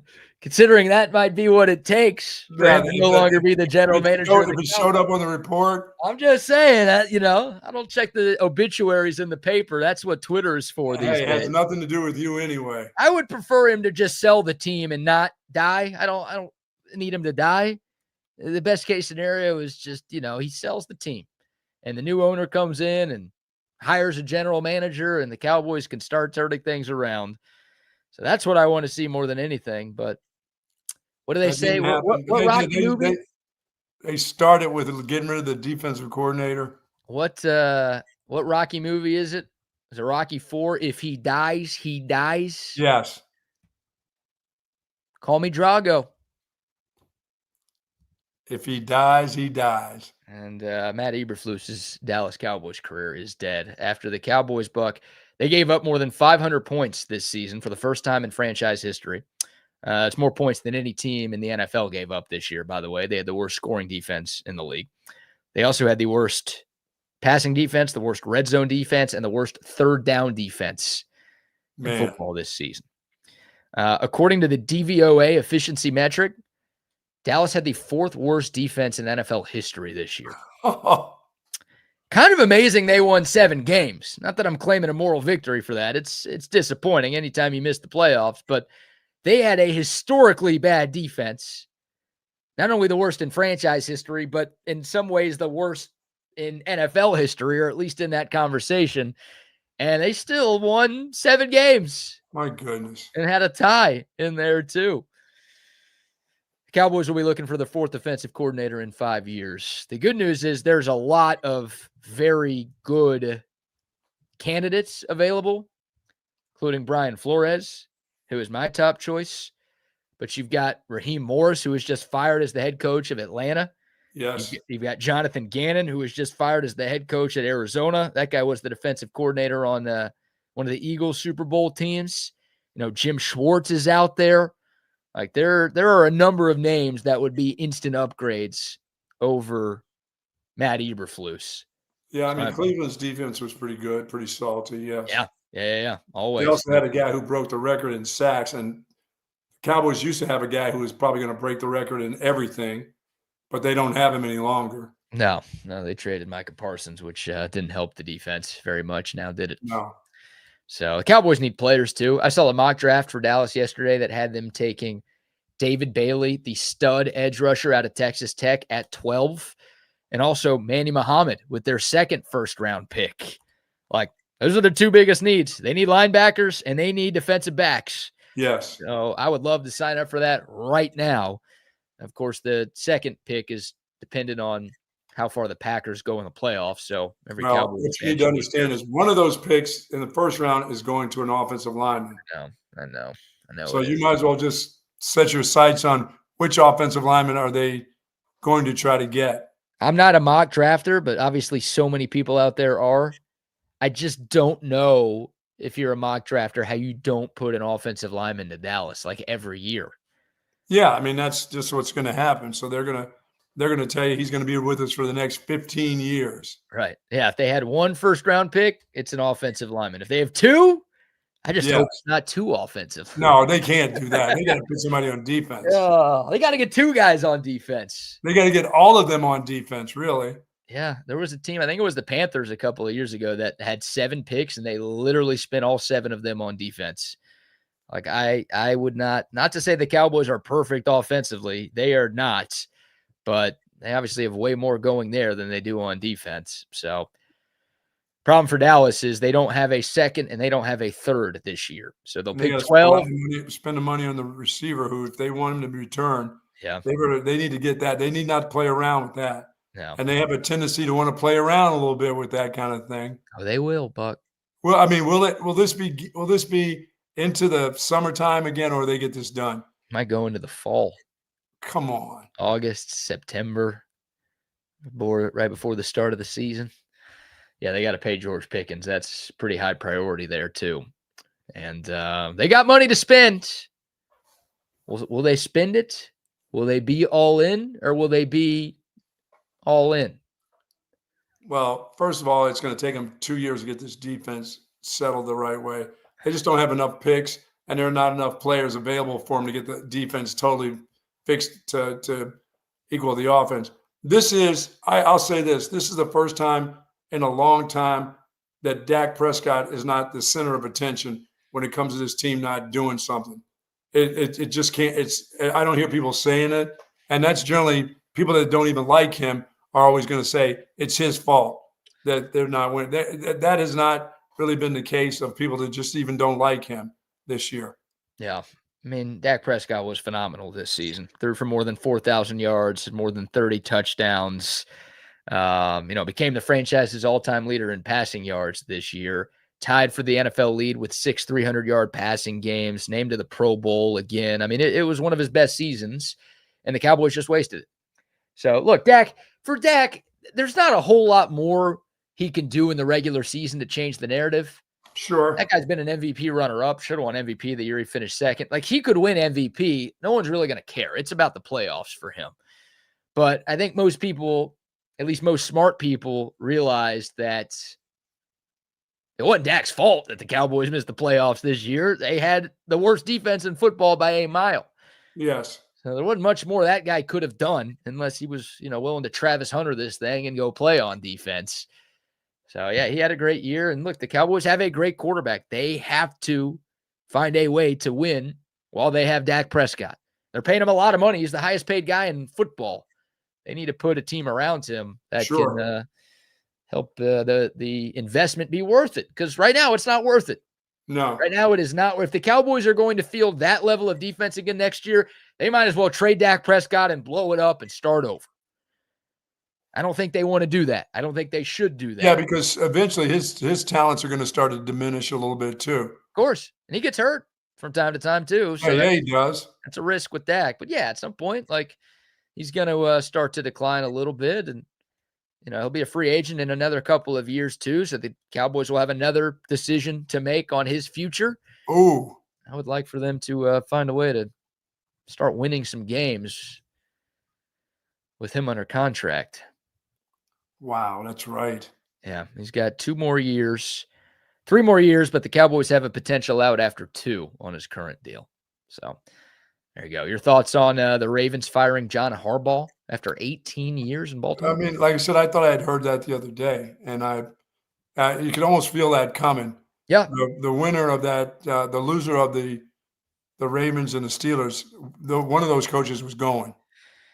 So it just happened to be Harbaugh. And like I said, I could see him being the guy at the Giants. If they want somebody with a young quarterback to stabilize their organization a little bit for a year or two, I think he would be perfect. Has his name come up for the Giants? Here's a pretty hilarious meme, by the way. This is the last second field goal by Tyler Loop. Yes. And it's like, well, if he made it, Mike Tomlin was getting fired. If he missed it, Jim Harbaugh was getting fired.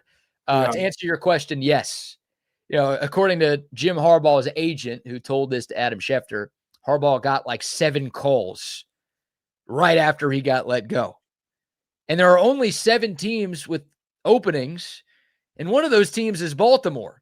So either Baltimore called after firing him, or a team that still has their head coach checked in and was like, hey, would he come here if we fired our current guy? That sounds like the Dolphins to me. Maybe. I don't know who that was. But yeah, John Harbaugh, he's going to have his pick of the litter.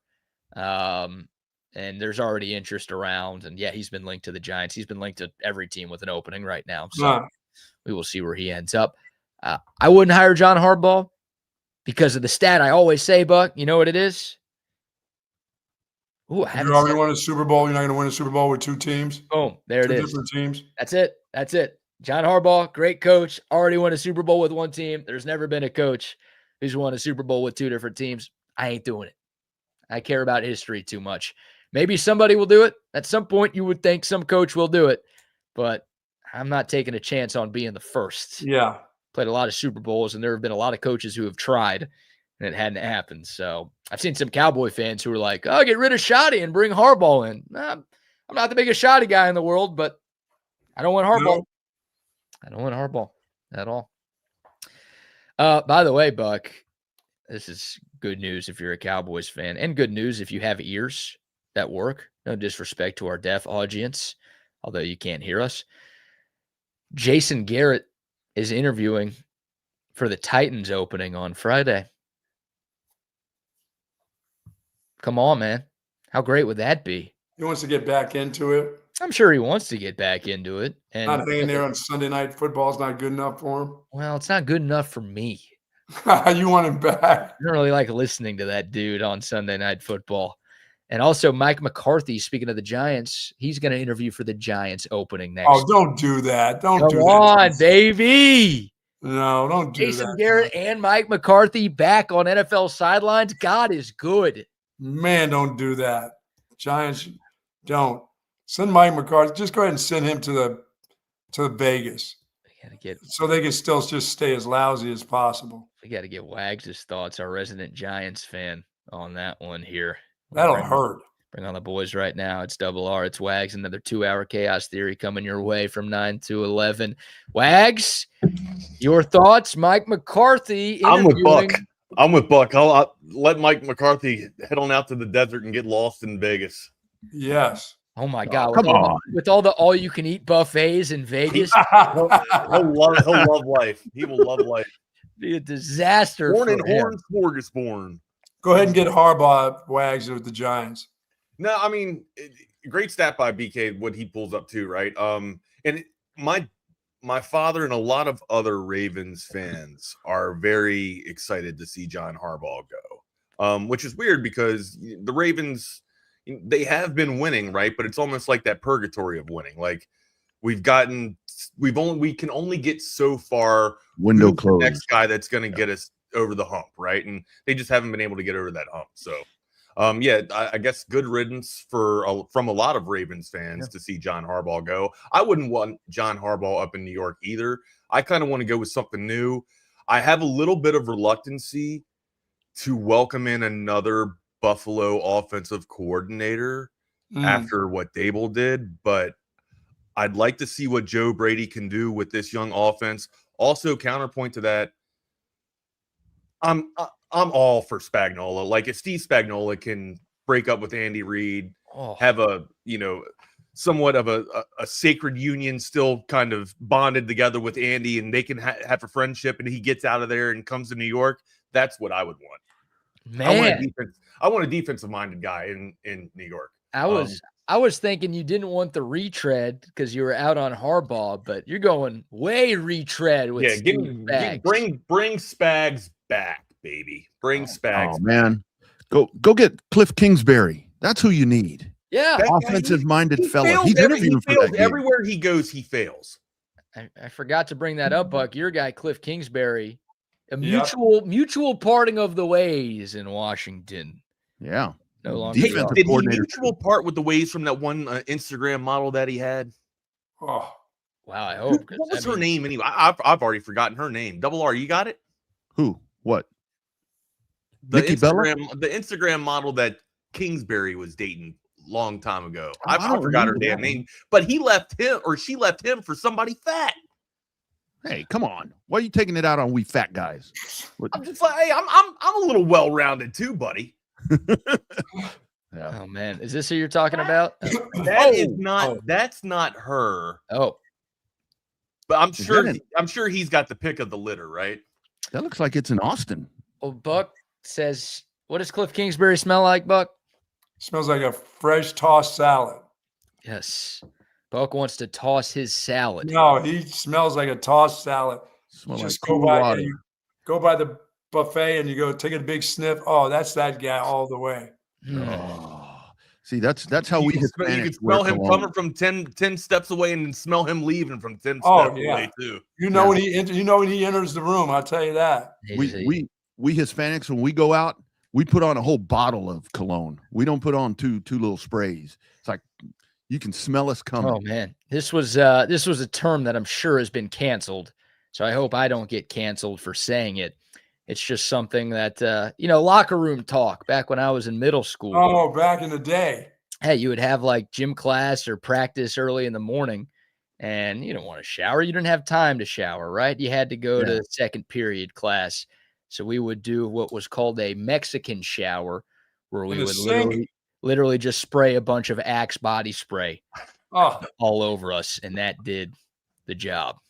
Yeah. So sorry to call it a Mexican shit. I don't know. I did not invent the term. I've heard it called an Italian shower before. There you go. All right, so we're taking shots at every. I mean, it's because the Italians usually have a whole bunch of. It's for the club scene, right up in the east and northeast. Like the Italians were big on the club scene, so they'd always have cologne going on, all types of different variations of cologne. Well, so. I had a Mexican buddy. We'd like be getting ready to go out on the town or whatever, not as a couple, but go out on the town, and he'd spray one little spot here on each inside of the forearm, and then he'd spray himself in the nuts, and he'd say that one's for the women.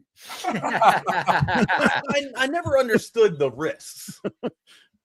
Why do dudes put it on the wrist? BK knows all about colognes. I'm not going to say anything about because I right? know certain cologne. It's my area of expertise here, Wags. So you got pulse points on your wrist, so it exudes more pheromones from your body right here, because that's where your veins kind of meet. On this little spot, like we got veins all over our hands and shit, but this little spot right here, that's the spot. Is that why my wrist works so good? Yeah, especially your right one. That's yeah. Left one too, buddy. What are you talking about? Oh, he's a switch hitter. Man, switch hitter. Yeah, never been king of that castle.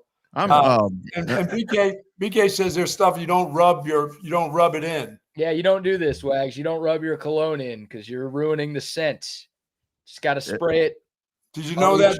Did you know that, Wags, that you ruin the scent when you rub it in? I used to think that I had everything down, but I'm learning new things there you here go. on Texas Sports Unfiltered.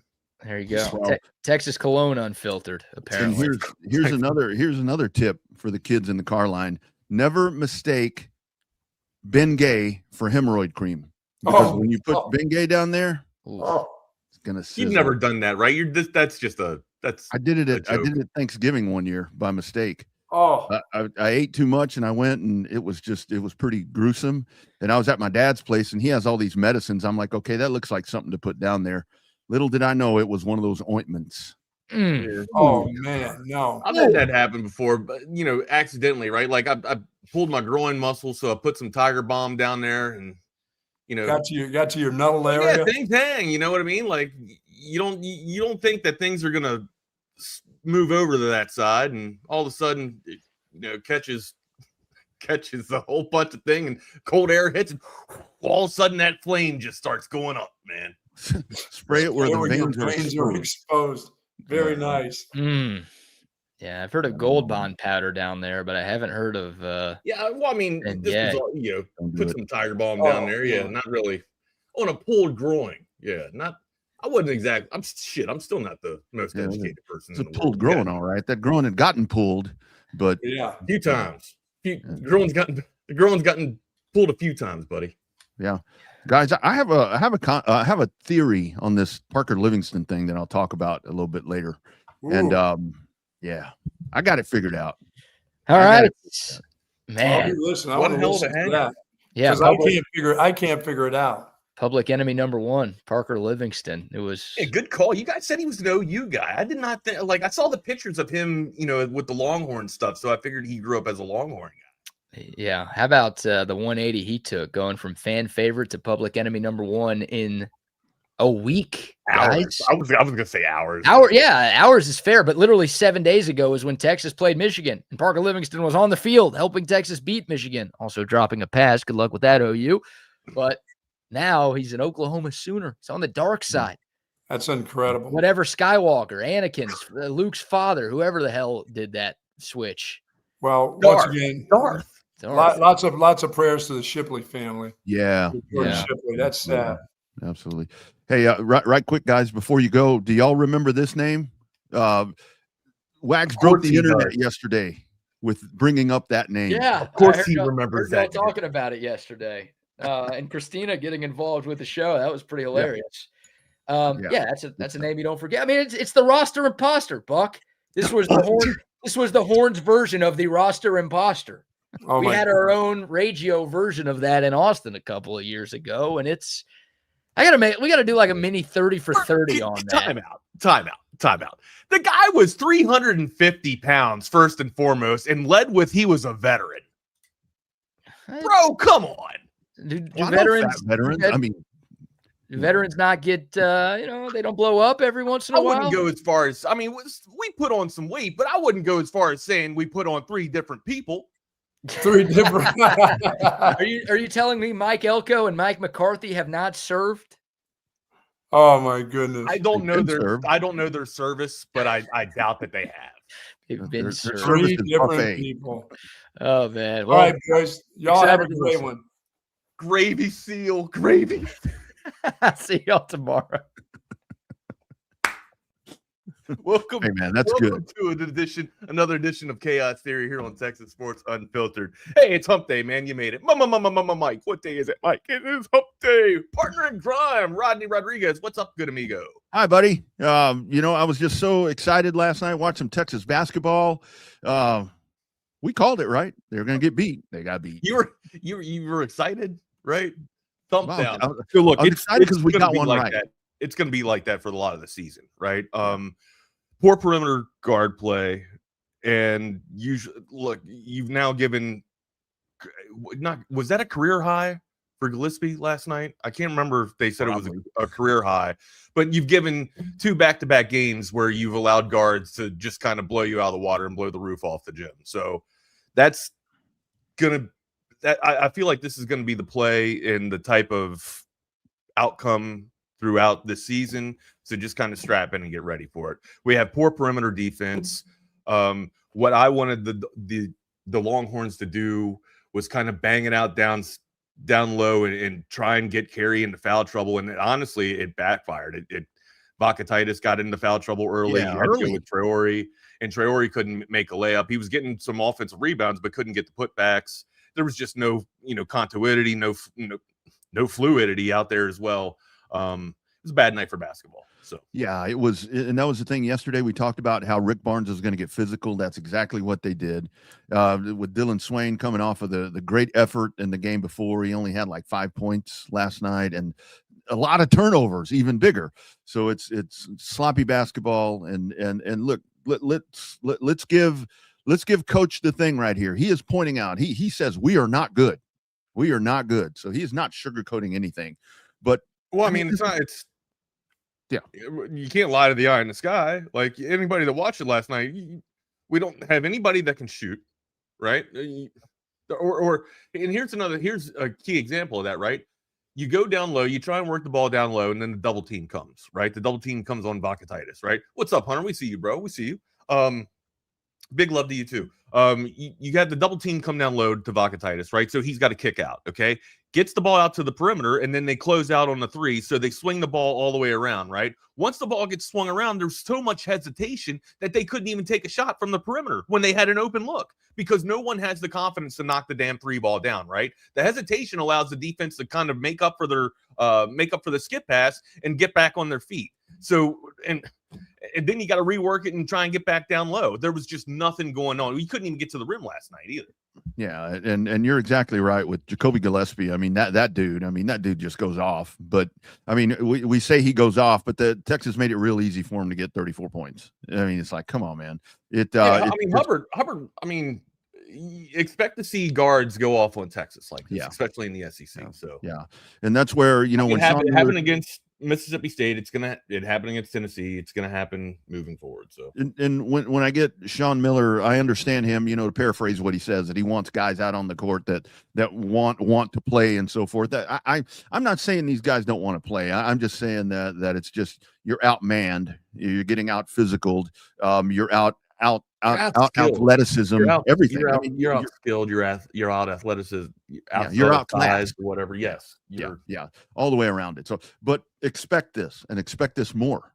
Like we were talking about yesterday. It might get better at some point. You might sneak up and beat somebody, but this is going to be. And you guys know me, like the sky is falling, right? When I know that Texas basketball isn't exactly what we're all here for, but a lot of us do like to watch Texas hoops. Sure. And yeah, like it's only the second game in the conference play, but the sky is falling. Yeah, I would say that if you're a Texas basketball fan, really get on board with the women, because I think that's where you're going to enjoy polar opposites, man. Polar opposites. Yeah. Because absolutely. I mean, there's a path, there's a goal, and they just keep working towards it. But this is what's going to happen right here. So anyway, and I don't want to sit here and say, because you can go back and listen to yesterday's show, I don't think Wags or I are disappointed in what we saw, because I'm disappointed with the shot percentage and the inability to make free throws, right? When you can't hit from the perimeter and you're banging down low, you have to be able to do the fundamentals, or at least knock down the fundamentals, in which are free throws, like charity baskets. We're not doing that well. I mean, 70. What was it last night? I don't even have the stat. I think it was 70% or some shit like that. And that was your downfall in the loss the game before. And this is where, to me, the free throws are like we talked about. 80%. We were 80% from the line last night. Okay. When we talk about pre-snap penalties in football, to where that's kind of the equivalent right there. That's not that it's easy. I couldn't go drain a free throw, on command, but still that's like you said, that's the fundamentals. You should have that part. You should be able to do that part. And it's just, what was it? 14-point loss. So we were close, right? We said 10 to 15 points. So we nailed that one. Tennessee was 70% from the line, and they still beat our ass. Yeah, it was Tennessee let off the gas a little bit. I guess what was that? Early in the second half, I looked at it, and Texas had it trimmed down to, I mean, just under. No, even when you were getting back in within 10, 2 sequences later, it's back up to 16. Right. And that's where, discipline, whatever. I mean, he's saying lack of effort, and I guess maybe it is lack of effort, but I think it's just those teams are better than you right now. I mean, you don't have that ability right now, I think is what it is. But he's challenging his team. I mean, maybe at some point something happens and it's going to light a spark up their ass and change some of this. But so who do they have next? So if I remember, this is a treacherous 3-game stretch. Case in point, Rodney. Whenever you call me by my name, that's like when I call you Adam. Yeah, I'm kind of passionate about this. Whenever one tool or one gun is firing, the other guns aren't firing, right? So it just feels like you can't get everything on the same page. And even when Heidi's night last night would have been great if somebody else would have been able to contribute and be able to lead, right? Like, Heidi's not going to be your lead guy. He's not going to be the guy that's going to be out there leading the points every night, right? But he can provide excellent contribution like he did last night, right? And if he's just got a floor general out there that can go out and get 30 consistent, and we don't have that guy. That's the problem. We don't have a guy that can go out and get 30 consistently, right? Or hell, even a guy that can go out and get 20 to 25 consistently. There's just not a guy on that team. No. But if there comes a moment where there is one that arrives like that, and then Heidi can contribute like this, then maybe this team can kind of be a March Madness playoff team or a tournament team. But at the moment, man, we are absolutely dead in the water. And I'm not just trying to be prisoner of the moment after what I saw from last night. Things just it's not going to get any easier, gents. It's not. Right, it's going to get harder as we go along. We might have some peaks, but it's going to be mostly valleys throughout the SEC conference. Yeah, and that's why yesterday specifically I was talking about Dalen Swain, where it's like, okay, is this going to be your swing man? Is this going to be your guy? But I mean, we just read off his stat line. He obviously wasn't, so that was shut down. And to Rick Barnes, I mean, that's a great program. That's a great coach that knew what the catalyst was the game before. You shut that down. Nobody else answered the call.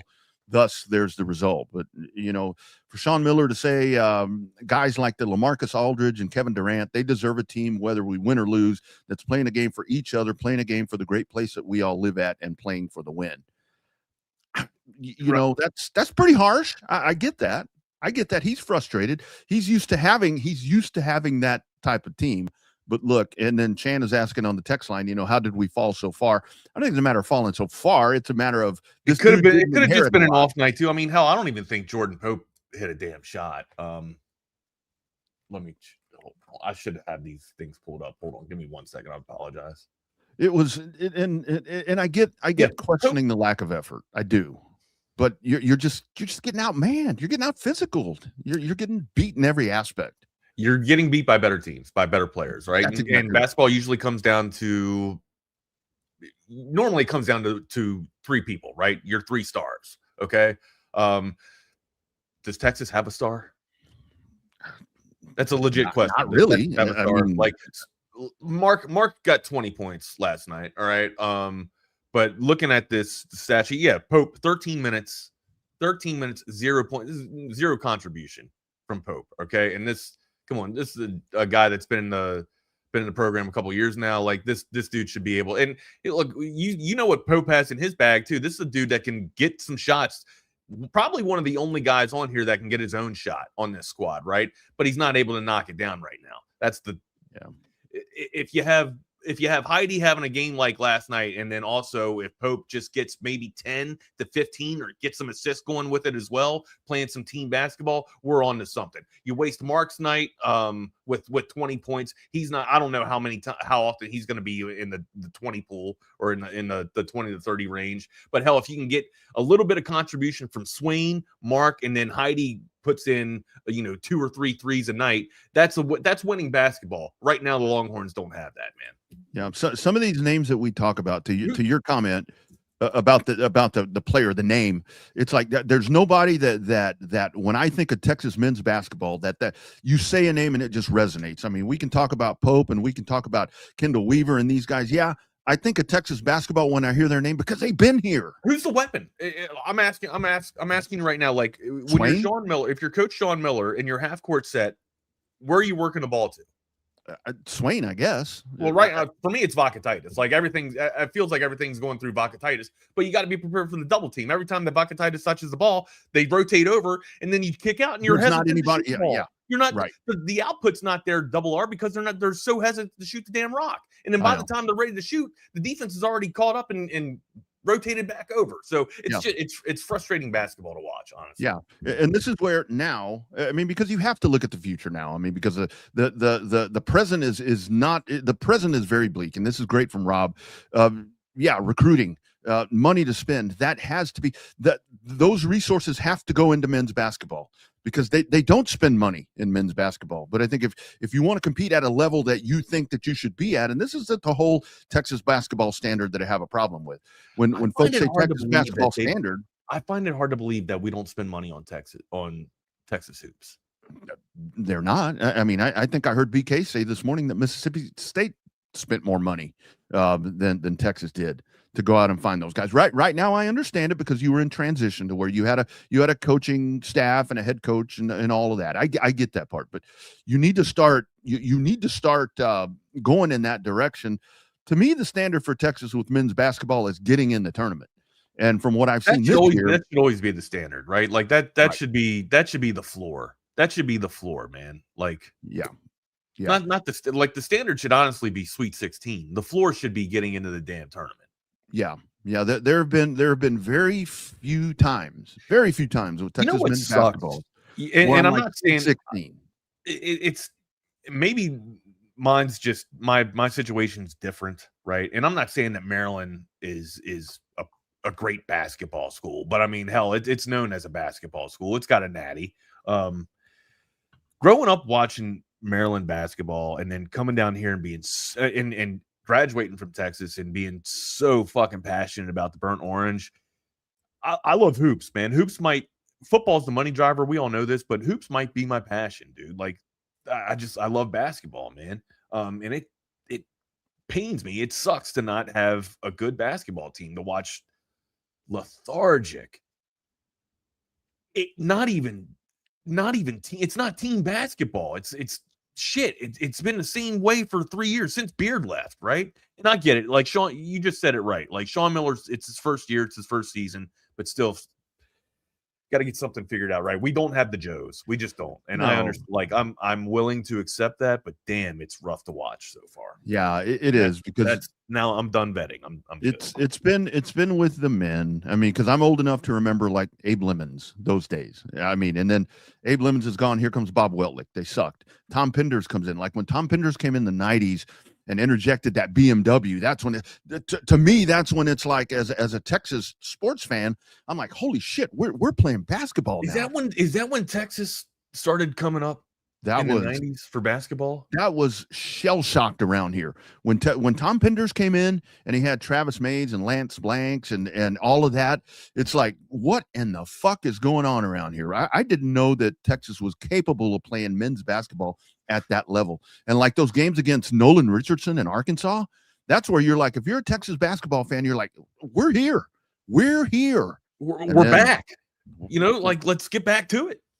And then you dip, and then here comes Barnes, and then you go to this level, and it's like, okay, now you've exceeded that level, and you go down, and now you're just kind of cruising down the highway at 55. You know, when you have that dude that's in the left-hand lane, just driving and that's just it. Like that's what sucks, right? Because you're looking over in the other lane, and you're seeing Coach Barnes just sitting there cruising, getting past, and you're in the fast lane, right? And Coach Barnes is in the middle lane, just getting past, going steadily past you every mile, steadily past you. Yeah, and it's very much where you're cruising in that left-hand lane at 55 with one hand on the wheel up at 12 o'clock, and all these young dudes are going by, young dudes and women, and it's like, okay, there goes UConn, there goes Villanova, there goes whoever, and it's like, shit. There goes Florida. Yeah, Florida. But I think that but here's the thing. We have it in perspective where the program is at. And Sean Miller, obviously frustrated right now because he's used to playing. His team's playing at a different level. And he just doesn't have that right now. But let's see how he fixes that. And let's see how they go to the sawmill and try to figure that out. So here's a couple of things to take from the game last night, right? You can say that one dude just had the game of his life, and it was his night, right? And Tennessee was going to win regardless. Okay. You could also look at it as you had poor perimeter defense. You know, there's multiple ways that you can take it, right? I look at it as it's now 2 games in a row where you've allowed the guard, not just the guard to have the highest points on the floor, but probably the highest points in the season, right? Like this was a career game for Gillespie. And then Hubbard last night or the other night for Mississippi State too. Now, and Hubbard can get his. We absolutely knew Hubbard can get his, but this was Gillespie's a transfer student or a transfer player. So I'm not trying to take anything away from him, but you know, this first year in the SEC, playing SEC conference ball. And taking it to Texas, absolutely having a god night for Gillespie there. Yeah. You can't continue this trend, especially like poor perimeter play, because usually that's what carries you into the tournament, and you got to have a field general on the offensive side to do that. And right now we're just struggling on both ends, man. And I have to tell you, because I know early on my thought was, you know, the top 10 of the SEC just kind of in there, you know, good enough to get yourself into the dance. But I mean, looking at it right now, unless we see a major philosophical change or whatever that we're needing to happen right here for UT. I don't see it. I mean, the SEC is just too good. And Stephen, that could be unfair, and it could be probably a bad, litmus test or a bad scale in my opinion, or I guess how I'm trying to, value Longhorn basketball, because I grew up as a Maryland Terrapin fan, right? Like I shouldn't be putting those types of expectations on the Longhorns, but that's just kind of, not that Maryland went to the Sweet 16 every year, but I feel like the Longhorns are capable of getting to the Sweet 16. But you got a really good point. I'm not a Longhorn lifer, so I've only been doing this. I've only been really entrenched in the Longhorns since 2012. But yeah, I mean, you guys probably hit it a lot better. You got a lot better idea of Longhorn basketball than I do. It just sucks because you absolutely want to see a winner here, right? And honestly, dude, like the tournament should be the floor for any program, especially for a blue blood. Now, I know Texas might not be a blue blood for basketball, but still they have the money, right? Like they have the resources. I guess my point is, if they really wanted to be competitive with basketball and spend some money on basketball, you'd see some winners here. And that's the frustrating part. So, well, and I have to say that going back and looking, at hindsight's 2020, but this is a great point here from Jake. I mean, when Beard comes in, that's when I really thought, and again, whatever happens. That was the situation. We're only human, as the song says, but that I think was the point to where it's like, okay, now here we go. This is where we're about to go on the run. And the Sweet 16. What would we have been? What was that? 5-6 years ago? I think that Texas would be on a really good run of the perennial. Beard would still be here, right? Right. Yeah. Hindsight, Beard would still be here, I guess. So hypothetically, if you still had that guy, I mean, look what he's done. I mean, he immediately goes somewhere else, gets that second chance, third chance, whatever it is. And what are they doing? He's got Ole Miss. He's got Ole Miss as a contender in the SEC. So yeah, this was the guy. I say that tongue in cheek. I don't know if Ole Miss is a contender, but Ole Miss can spoil some nights and win some ball games. So. Yeah. To me, Beard was going to be the Mac Brown, the Augie Garrido, the one that catapults the program in the modern day into the next era. But look, it didn't work out. And now I do have faith that Sean Miller is going to. Oh, I'm cool. I'm cool with Coach Miller. I'm cool with Coach Miller again. Year one, it's going to be a hiccup of a year for transition, but let's see within 2 years, 3 years, can we start to build, right? And that's honestly, you just got to be patient and kind of wait. It just sucks because I'm not many of us are patient that much anymore. So anyways, bad night for basketball last night. And again, many ways that you can put it out there. It could have just been a career night, a god night for Gillespie. I can't get that name right. Gillespie. Yeah, thank you. Blah, blah, blah, blah, blah. It's funny too, because Maryland's got a guy that pronounces it Gillespie. Right, the G is strong. Nice. So, anyways, bad night for basketball. Hopefully we can rebound, bounce back, and get it right in the SEC conference. Where else we got to go, partner? Where are we going next? Go Vic, go. Go Vic, go. Women. We will do extensive women's coverage for your basketball loving. That'll be coming up here on the program. Let's see what direction you want to go. You want to talk about Parker Livingston? Yeah, we can go there. Talk about our sponsors first, though, I guess, right? Absolutely. Yeah, let's hit the nail on the head. Hey, Ryan Hurricane Heck, your personal go-to injury attorney right here in our fair burg of Austin, Texas. If you're injured in a car accident or any type of personal injury at all, just give Ryan a call. 512-938-8929. Again, 512-938-8929. Email Ryan at hechtlawfirm.com. That's Ryan at HECHTlawfirm.com. He's aggressive in the courtroom, compassionate with clients. He knows what you're going through, and he's going to fight like hell to make it right. He's Austin-based, Texas proud, supporting local sports, local businesses, local families, and you when you call him today. Again, that number 512-938-8929, 512-938-8929. He's not just a lawyer. He's that Longhorn through and through, bringing that burnt orange pride into the courtroom with that suit. Remember, give him a call, 512-938-8929. Email Ryan at hechtlawfirm.com. That's HECHT lawfirm.com. Tell him the crew from TSU sent you. I do want to talk just for a second about Sue Patrick, because when we were there doing our live show right before or during the holidays, as I was out doing my shopping, obviously I walked out of there. We got the raft blown up and out. Oh, nice. There you go. Yeah. There you go. See that we need a photo so we can get that lit JC. I'll get that up. Yeah. Yeah. I went out and by the way, Jay's my wife's favorite person. And my wife haven't even met Jay yet. I came home and I had a bag of stuff. And I told the wife, I said, look, I bought all these gifts. And she's like, gifts? Who are they for? I'm like, they're for me. And I told her what I paid. And she's like, for all that? And so, Jay, thank you, by the way. I don't look at receipts or any of that stuff, but thank you very much. But I have to say, my sister-in-law should be heading down to Sue Patrick too. She loves the El Royo sign as well. Oh, man. So I saw the little Texas golf carts. Remember we had those trucks? Oh, those yeah. 18-wheeler? Oh, yeah. So they have a little Texas golf cart.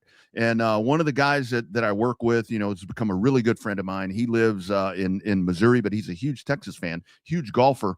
So I sent him one of those, ordered it from Jay and the folks at Sue Patrick, got there within 2 days. This guy calls me and he's like, this is the best gift I have ever had. Hey. I said, yeah, that is a Sue Patrick original right there. A Texas golf cart, little miniature golf cart. And you can get that at Sue Patrick. Check them out at 5222. Hey, bring me back. I'll be a greeter, Jay. I'll be your greeter. That's right. That's right. I heard him, pro bono greeter, buddy. I heard him talking about, does Sue Patrick have his open container law? We could do Chaos Theory happy hour there and have open container where folks could come in and you could greet them. We could hand them a cool one. Are we allowed to do a little bit of a meet and greet? I don't really drink that much, but I mean, hell, I'll do it. Well, if it's an hour show, I'll do anything, man. Yeah, if it's an hour show, I mean, that's 8 beers, that's not much. So anyway, but how many beers are you crushing in an hour? I don't know. I haven't really timed it, but seriously, that's a how many can you throw back, Double R? If you give me a good cheap light beer in an hour, I'd probably kill a 6er pretty easy. In an hour? Oh yeah, easy. Yeah. Man, yeah, I don't know. I'm peeing too much before half my beer, man. Oh, and on a good day, you're the doctor. You're the doctor. I'm the nurse. On a good day, give me the pounders, give me the 16s. I probably kill 6 of them. I'm over here bragging like it's a good thing, and I probably need to go to the rehab over here. But anyway, it's good stuff. Yeah. I mean, as long as you got it figured out, you ain't got to go to the rehab.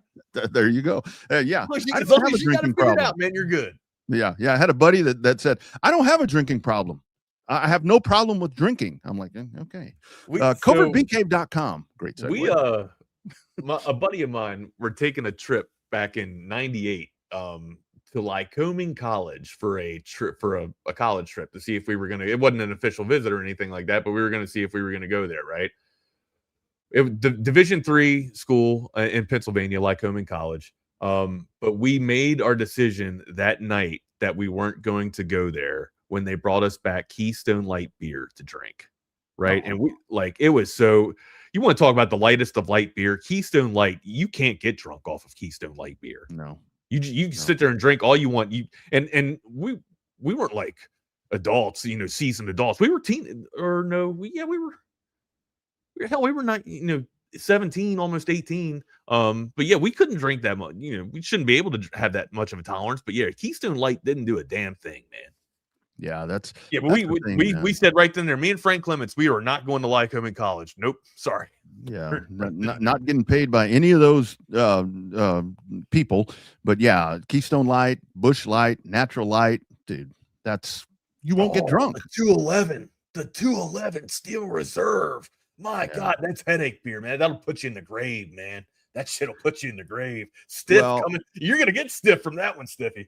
And that's why I stay away. That's why I stay away from like wine, because if somebody hands me wine, I'm gonna try to drink wine like I drink light beer. That's why I like Altstadt, because when I drink Altstadt, I'm like, okay, I have to. That's where I do get messed up, right? If I have a couple of glasses of wine, because I love the taste of wine, it's fantastic, and yeah, I'm usually paying. I'm so dried out the next day just because of the wine, man. Dehydrated, absolutely. Hey, speaking of being dehydrated, I got to go make a head call real quick. All right, so let's hit the other sponsors, and I'll be right back. All right. And they've made it so hard. Yeah, go ahead. They've made it so hard, like with all these other drinks that you can buy that they mix and they put these really good flavors into them, and they taste so good, like an apple flavored something. I'm a sucker for coconut or cinnamon. You give me a drink that has that flavor in it, and it just tastes good. And you start drinking those and you forget about what else is in there. It's got essentially diesel in there, and you're gonna get tore up. You're going to get tore up from the floor up, and that's probably what you don't need to be doing in 2026 unless you're doing it at home. And that's what we recommend right here. Okay, your alcoholic segment brought to you by Wags and Double R. CovertBeeCave.com. Those are the great folks. If you're looking for a new or pre-owned car, truck, or SUV, man, there's one stop to make. 42 acres of amazing vehicles out there. And they're going to take care of you from the time you get there. It is the service. It is the great customer service that they're going to have with you during the deal. It's not a lot of pressure. They're just going to let you make the decision. You have your budget, and they're going to work with you on that. And then the other part of it is the service after the sale. Oil changes, periodic maintenance that needs to happen. It's Covert Bee Cave. It's one-stop shopping. CovertBeeCave.com. You see Covert everywhere. It's that personal level of just feeling like it's a personal family interaction. The customer service, it's impeccable. It's unlike anything I've ever experienced buying a car. Over the 30 years that I've been buying cars from them, I feel like I know them and they know me. Covert's done an amazing job of making me feel valued. If you purchase a vehicle and you want to feel like you're part of a family, join the Covert family. Come and experience it for yourself. Covert, born and raised in Austin. Thank you, Ms. Hayden. Thank you, Mr. Dan. Nobody beats Covert Deal, not now, not ever. The Covert Auto Group serving Americans all over the world, maybe not even Americans. CovertBeeCave.com. Check them out today. Audiovisual consultations. These are the guys that I tell you what, if you want that ultimate home theater system, if you want the screens, if you want the sound, if you need all of that, if you want to have your own. Had somebody that came over during the holidays, and I was here in the studio working on a couple of different things, and the girl walks in and she says, "My God, this is a sports bar." I said, "That's exactly what this is, because there are screens wrapped around this place." It's Tom McKay and his amazing folks at Audiovisual Consultations, and they can make that happen for you as well. You can do the indoor stuff like I have. You can do the outdoor stuff. Wags has stuff outdoors. Look, it's one of those things now where back in the day you would say, how am I going to have a TV outside and all this, that, and the other? How am I going to have speakers mounted outside? Hey, AV Consultations could do all of that for you now. The technology is unbelievable, and these folks are at the top level of getting all of that for you. The Sonos surround system, the large screens. You can get over 100. These are, I've got 75, 65s. You can get over 100 inches. Ooh. Of TV pleasure right there for the NFL playoffs. Major League Baseball when we get into that. Texas women's basketball, if you're going to follow them throughout their run here, chasing the national championship. avconsultations.com. Check out the gallery of projects, 512-255-8678. And by the way, if you're going to these different places to check out sports, live sports, odds are that install or that system that you're watching on was set up by AV Consultations. Check them out, avconsultations.com, 512-255-8678. It is AV Consultations. You'll be glad you got together, because they are going to make your life really nice. Like people tell me, I know why you don't leave that room. Yeah, it's because of AV Consultations. My man Mike McCall checking in on the Coda text line. He's going to get one of those little Sue Patrick golf carts, I think, for his young one for his first birthday, which that makes total sense, being the golfer there that Mike McCall is. And I want to tell you about McCall Custom Homes. If you have that home renovation project, whether it's indoors or outdoors, McCall Custom Homes, that's the way to go. Look, if you want to build a new property in 2026, of course, they will do that for you. They've been doing these things for 40 years. It's McCall Custom Homes. But the other part of that is renovation, the renovation stuff that I firsthand have right here in my home. My primary bathroom renovated last year. Yeah, 2025 with McCall Custom Homes. McCall Custom Homes, ATX.com is the website. Again, you can still get that free. And free 99, that's always the best price. That free estimate, 512-633-9580. Get that call, get that text in there. You're going to talk to Mike. You're not going to talk to somebody else that has to talk to somebody else that has to talk to somebody else. And eventually you get that done. Mike's going to come out, put your ideas together, and boom, there you go. McCall Custom Homes, ATX.com, for over 40 years, a father-son team doing it in Central Texas. Check them out today. Be sure and mention Texas Sports Unfiltered when you make that call or text 512-633-9580. McCall Custom Homes, we build value into your home. How you doing over there, buddy? You good? Y'all dried out? Yeah, doing some coffee, man. Cold coffee. Cold coffee. Do you drink iced coffee? I do. What's so that I've never had iced coffee. So that's like coffee with ice, literally, right? So the ice. Got it. So does the coffee with ice. Iced coffee is coffee with ice, buddy. So does the coffee start hot? Then you put the ice, or the coffee's cold? Sometimes we'll have like a fresh pot of hot coffee, you know what I mean? But usually it melts down the ice. But so we have a vat, and usually we'll just brew a few pots of coffee and then pour the coffee into the vats and then put them into the fridge, right? So yeah. Here we go. You don't have to drink it, in the morning. You can drink it kind of all day, Yeah, absolutely. Well, I can't understand people that like it's 8:30 in the evening and they're drinking like hot coffee. I'm like, that's counterintuitive. My grandma hot like coffee. That. My grandma would sit there and drink hot coffee till midnight. So, oh man, I can't do that, man. It's like the other night when I felt bad, I took too many antihistamines and I couldn't sleep. So, I can't imagine. But I doctor it up though, dude. So we got vanilla syrup that we order, right?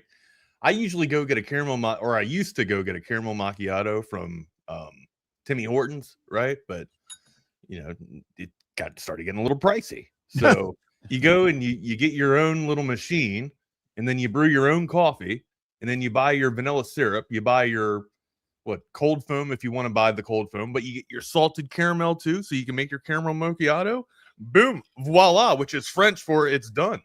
Yeah, I like that stiff. Those Coors Yellow Bellies, ain't nothing wrong with that. The Coors, not the Coors Light. Coors Light, very water enhanced. The Coors, you remember the Bandit? The Bandit was Coors. That's a good flavor. Coors Banquet Beer, their Banquet Beer. Sam Elliott, the original. That's a good beer. I can drink that one. But usually, and I can put them down pretty good too, right? And even the Coors Light, like Coors Light, that's a pretty good light beer that I can put down with some decent taste, right? Miller Light, that's another good one that I can go with.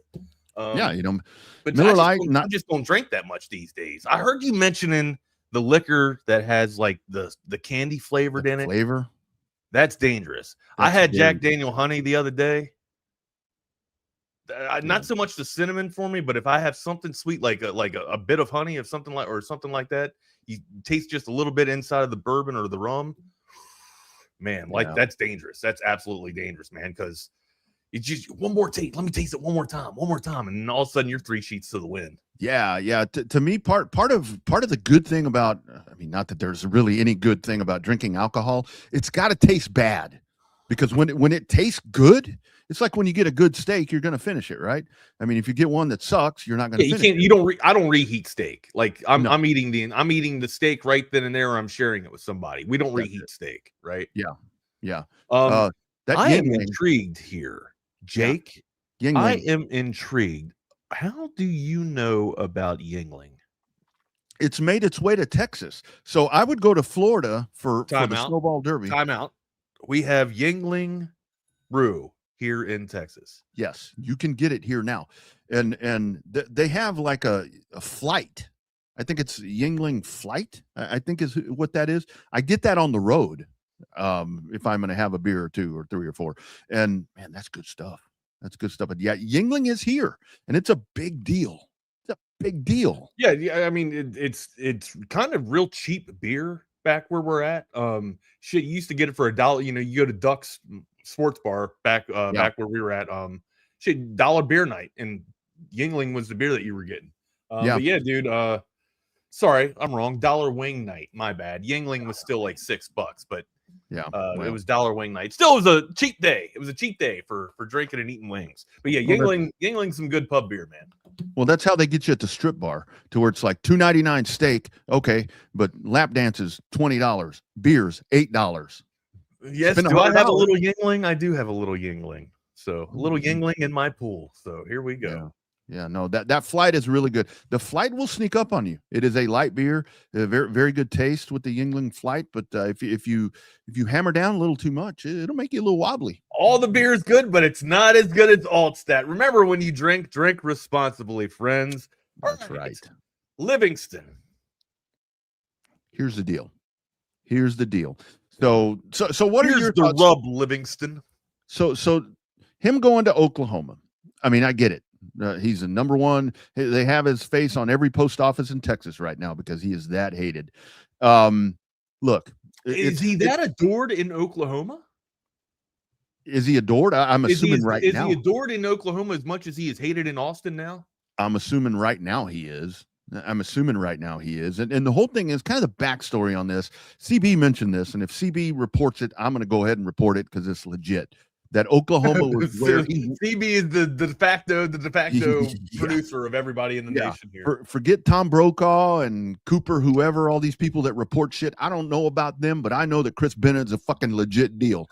And he said that this dude wanted that OU was the dream school for him. And boom, there you go. Look, it's a business decision, man.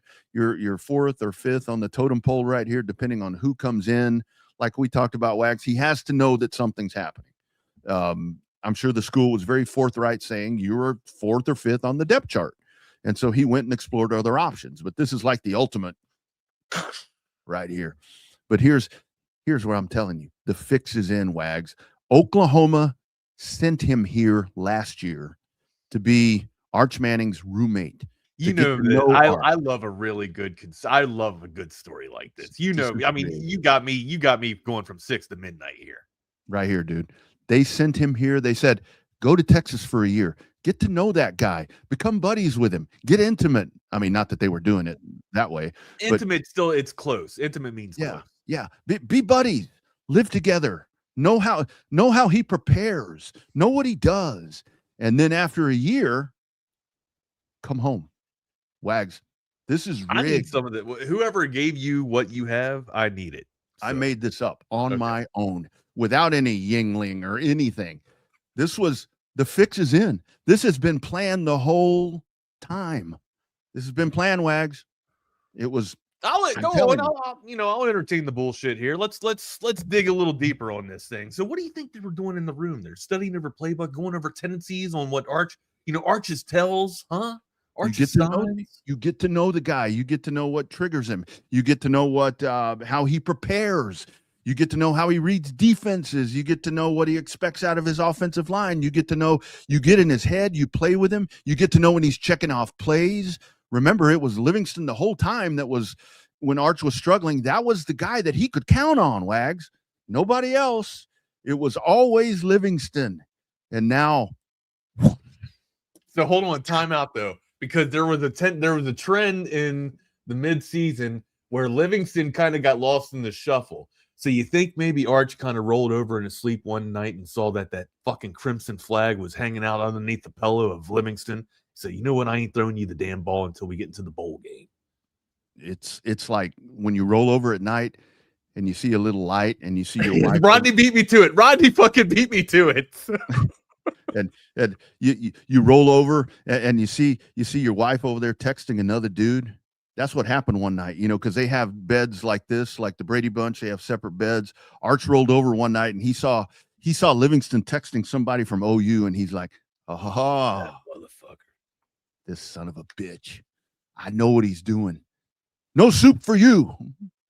I love a good chaos theory. I love a good ultimate chaos theory, but it ain't no theory, brother. I love throwing spitballs up at the damn wall here, man, and seeing what we can make. Seeing the constellations that we can make out of. I'm telling you, buddy. It was. Hey, I wouldn't put it past you. Like I'm shocked. I thought he was a Texas guy, right? Of course I didn't do that much due diligence on it. I just saw surface pictures and said, oh, it's cool. He was a Longhorn, growing up like kind of like Sam, No, nothing like Sam, nothing at all. My God, and he, ended up his blood was more crimson than it was burnt orange. And it's like those Lifetime movies to where he really got invested. He really started liking Arch, and he really liked the relationship they had being roommates. And then when he says, "You're joking about this," but there's I ain't fucking joking. There's some. Oh, okay. See, I thought you were being cute and tongue in cheek with it, but there's some parallels that you could actually pull from this. Look, when he says the other day, it's beyond my control. It was beyond my control. Look, he was emotionally tied in, and they're like, no, not today. I don't care about being emotionally tied in. This has been the plan all along. Was that the Dikembe Mutombo? Dikembe Mutombo, yeah. R.I.P. Didn't he pass away? I think we lost him. I don't know. I think he's still with us. Or no, Oh, you're okay. right. I think you're right. He might no longer be with us. Yeah, where he says it's beyond my control. It's that dude running the joystick over there in Norman saying, you can't go back, dude. This was the plan. You're coming here. You're coming north. You're coming north. Well, from the hypotheticals to the realistic, what type of, I guess, production can he provide for OU moving forward? I know it's a big deal that he goes there, but the way John Mateer was throwing the ball, I'm assuming, is John Mateer going to be the quarterback next year? I would think that they would be looking for an upgrade. Even if Mateer's coming back, I would think that they were going for an upgrade. I mean, Mateer was what, like 15 touchdowns to 12 interceptions, or probably more touchdowns than that. But his TD to interception ratio was pretty abysmal, pretty terrible. Yeah, I would think with the current quarterback, it sucks that he's gone, but I'm not overly concerned. If they go in there and they get that different quarterback, well, I guess Sam Levitt has already made his. I guess that's been figured out, and the dude from North Texas is going to OU. So I don't know who's still out there that could be obtained at this point. I would think OU shopping for a quarterback. You need to be. Yeah, you really do. Exactly. They have to be. Their quarterback play is why they didn't get past get any further, get past Alabama, in my opinion. Yeah. Like their defense was on point all year long. They just didn't have the quarterback play. Yeah. So that's going to be the key. And I mean, for him, if you want, and again, we do wish the best. I mean, like you said it, Wags. I mean, this is one of those things nowadays where if the dude, I don't put hate on people. Yeah, and when Texas plays them, I mean, that's going to be a big deal. And obviously you want Texas to make him regret leaving. You want Texas to make him regret leaving in the sense that you get to the college football playoff and they don't next year.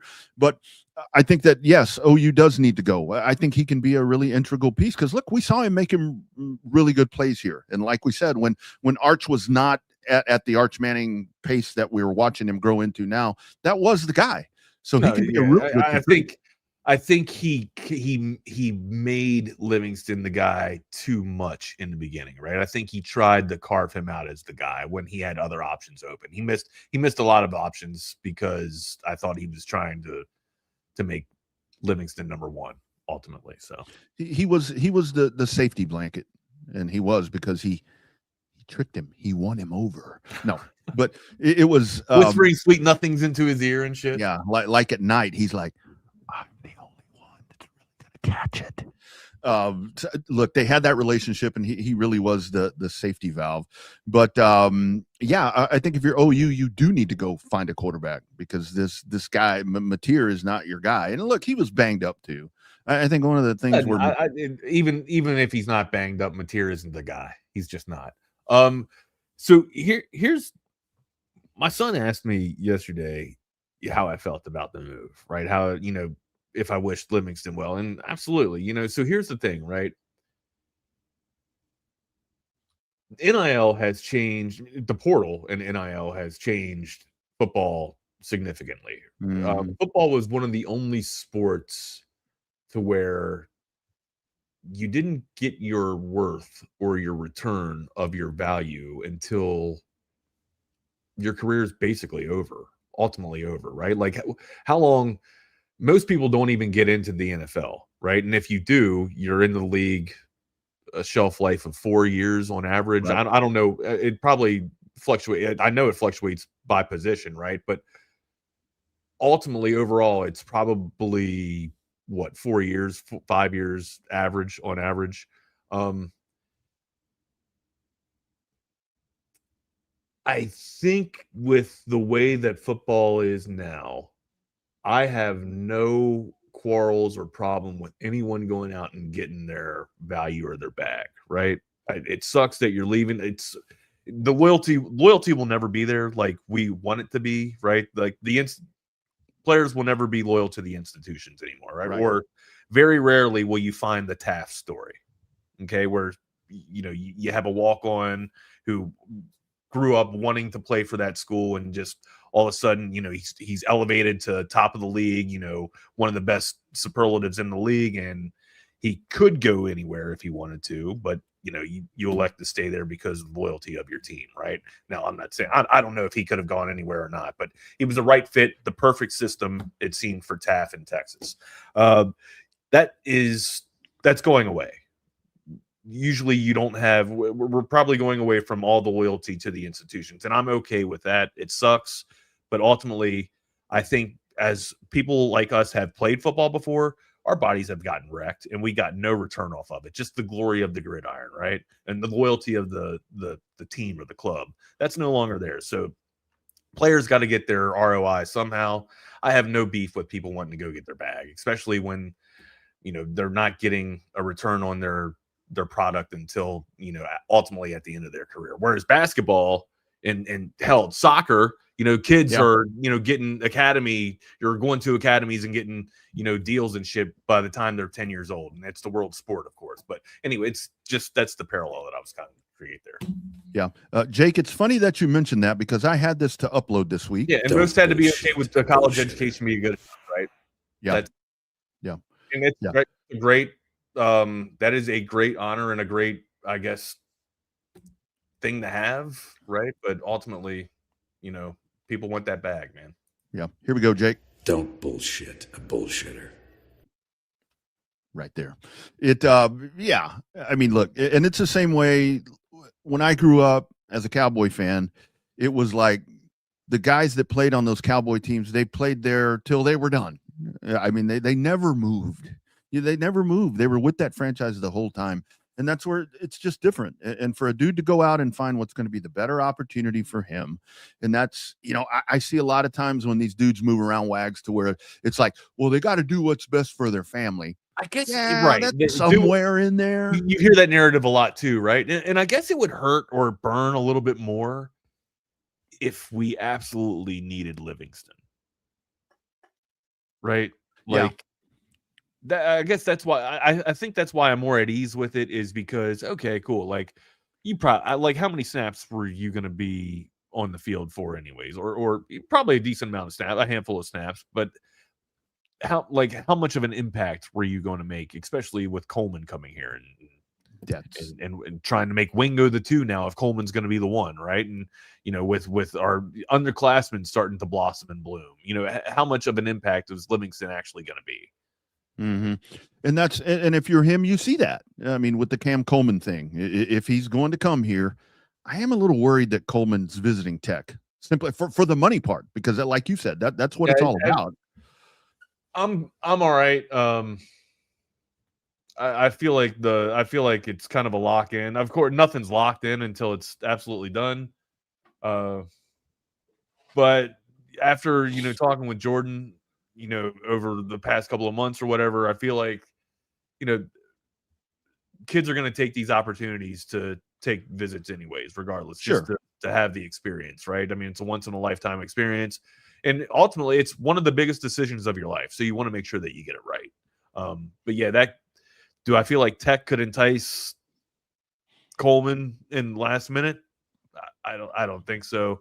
I think everyone coming in here to the 40 acres knows how special next season can be, right? Especially after how dominant we finished, just in a ball. And I get it. It was a dismantled Michigan program, but also nine players not playing in the game, opting out of the game, and you still performed at a high level like that.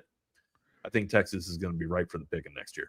Yeah, this one hurts because of where he went, and I saw that comment right there. There were conversations that he was talking to Indiana, and let's say that he had paralleled and gone to play for Curt Cignetti.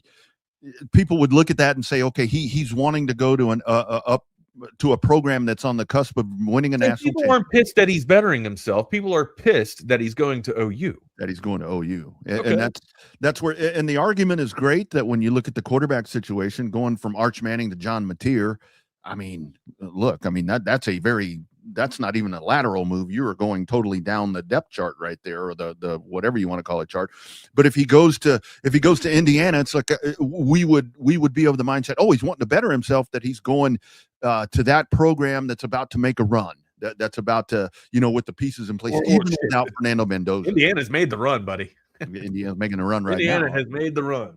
Indiana has made the run and answered the call and become a football school. Can Indiana's when does Signetti get poached by a bigger school? I think I'm surprised. And what does that bag look like? And this is where the highest paid coach. Is Lane the highest paid coach right now? Oh yeah, I think Lane will definitely have that mount right now. But that's the thing with Signetti, to where I kept waiting in this revolving, because this would have been the year. Because I don't even know what Lane's official bag is. I just know his buyout.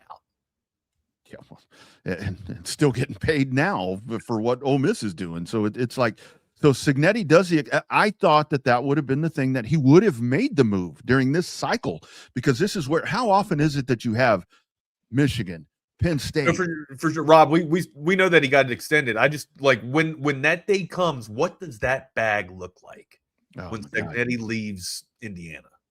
And or does he be the Matt Campbell that stays there as long as he did before he finally makes the move, or does he do like what's his name that just got hired at Michigan, that he stays all that time? I mean, with what he's building right there, it's going to be a hell of a bag to get that dude to move right now. But he sees that's where maybe he's truly invested in what's going on in the culture there at Indiana. There's that word again, culture, but. To take them, I mean, he is on the cusp of taking them to a place they have never been before, and that elitist. I get it. Like a lot of you asking, like, why would he leave? Why would he leave? I asked the same question, why would he leave? But I think if a program like Texas or and I'm not putting shit up in the air. I'm not doing that at all, guys. I'm just throwing hypotheticals out there. But if a team like USC or Alabama, or hell, I mean, name a relevant blue blood, right? Name somebody that Georgia, not that Georgia would ever get rid of Kirby Smart, but these are schools that are enticing programs. Like even if you're winning at Indiana, if you're winning national championships at Indiana, if these programs come knocking, you're having the conversation just because of the programs, right? I'm not saying that it's going to be greener grass on the other side. It's probably still grass. We all know that shit. And that's a whole thing to where you have to entertain these conversations. I mean, and it's like, that's a thing where folks say, well, how can he even think about doing that? Look, when somebody comes and offers you that type of money in those type of situations, you have to listen to that. And that's, look, essentially why I mentioned Matt Campbell, why he has made that move. He waited, and he left. By the way, have you seen the turnover from Iowa State to Penn State? I think he's taking like 16 guys with him. And that makes you wonder about Penn State. It's like, damn. Ames is not going to be as difficult as it is anymore, or it used to be, right?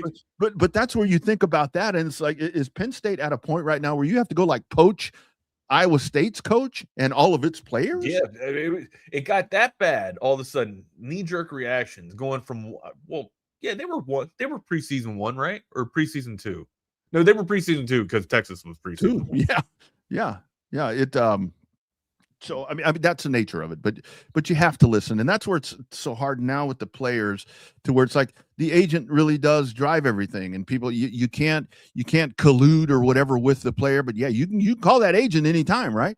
Wags, you have an agent, and I want to talk to you. I can call that agent anytime. I can't talk to you. You can't talk to me. I'm closed off. You gotta talk to my dude. That's right. But I can call your dude and be like, hey man, I need that. I'd love to have that Adam Wagner, and I can pay him, $2 a week. And those conversations can be had. So it's different, man. But it's just like pro football. Do we have any portal updates?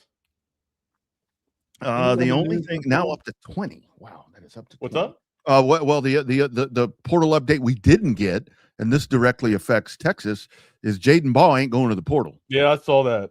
Yeah. So there you go. There's that. Look, still got a chance at Brown, right? And I get it. Brown is not Baugh. I understand. And I it's a head scratcher too, because as soon as I saw the news, I reached out and to a few of our sources, and I'm just like, hey, do you got any insight on this? And a lot of people think that kind of what we were talking about yesterday, right? How with everyone out, Ball has a chance to be the face of the program. He's a Florida guy after all, anyways. And, you know, if he stays home and becomes, I guess, the load, the payload, you know, all in itself, right? You know, he will be forever known and put up as godlike in Gainesville. So the Gainesville God status is, I guess, what Ball is going for. But yeah, I mean, what the hell, man? I was welcoming him with open arms. I thought for sure it was going to happen, but yeah, I think ultimately at the end of the day, producer Jake's logic was pretty right, spot on, man. Boom, sucks, absolutely sucks. And you know, but I mean, you decent pivot to Brown, which provides more quickness than Wisner had, or I want to say Baxter, but Baxter really did have that quick step before he got banged up and injured and riddled with injury. So, yeah, just it sucks when the product is never able to blossom, right? You always get I wonder what could have happened. So, best of luck to CJ and Trey. Hopefully they can bloom wherever they get planted at. And hell, man, let's go get Brown. Come on, we gotta make a splash somewhere, bro. We can't be like the Cowboys and just procrastinating and waiting for somebody to fall into the lap of the backfield here. That's right, because you're running out of time. I mean, that's the whole thing at this point. And for Jadan Baugh, I mean, that's you've got a new system coming in, you got a new head coach, and you really can kind of be the one to you will be the franchise. I mean, you were undoubtedly the franchise, because I'm sure that it's a pretty penny for him to stay there. But that's where with Texas, to where it's like we think coming out of the Cheez-Its Bowl that you do have some options there at running back. Maybe this is a little bit of a blessing in disguise, but if I'm Brown, I mean, depending on what Brown was wanting to get in the first place in the initial conversations, if I see that Jadan Baugh is staying at Florida and I'm the agent there for Brown, and it's like, okay, Texas was ready to, you know, drop their shorts here for this guy. Now they really need us. Maybe that changes some of that discussion. But I just think that Brown is a good where you can plug him into what you have and have a really good system in place right there. And I think that's a good route to go, but you need to make that happen. Don't sit and wait, and don't do Jerry Jones. Don't do that. Just make it happen right now. Yeah, whatever you need to do. Well, so for as many players and transfer players that Penn State's getting, Iowa State is getting from Washington State as well. So looks like there's going to be some shift going over from west to east. Well, west to the Midwest, and then Midwest to the east there. And here, so here's the other thing that I saw yesterday that now I was waiting for. Iowa State's got 23 commits in the portal as well. Yeah. But go ahead. Yeah. Sorry. So did you see? So Desmond Williams Jr. Washington, quarterback at Washington. So this dude, so he re-ups. He agrees to come back to Washington last week, and then early this week he gets in the portal, and Washington's like, whoa. Wait a minute. We're in agreement. What's going on there, huh?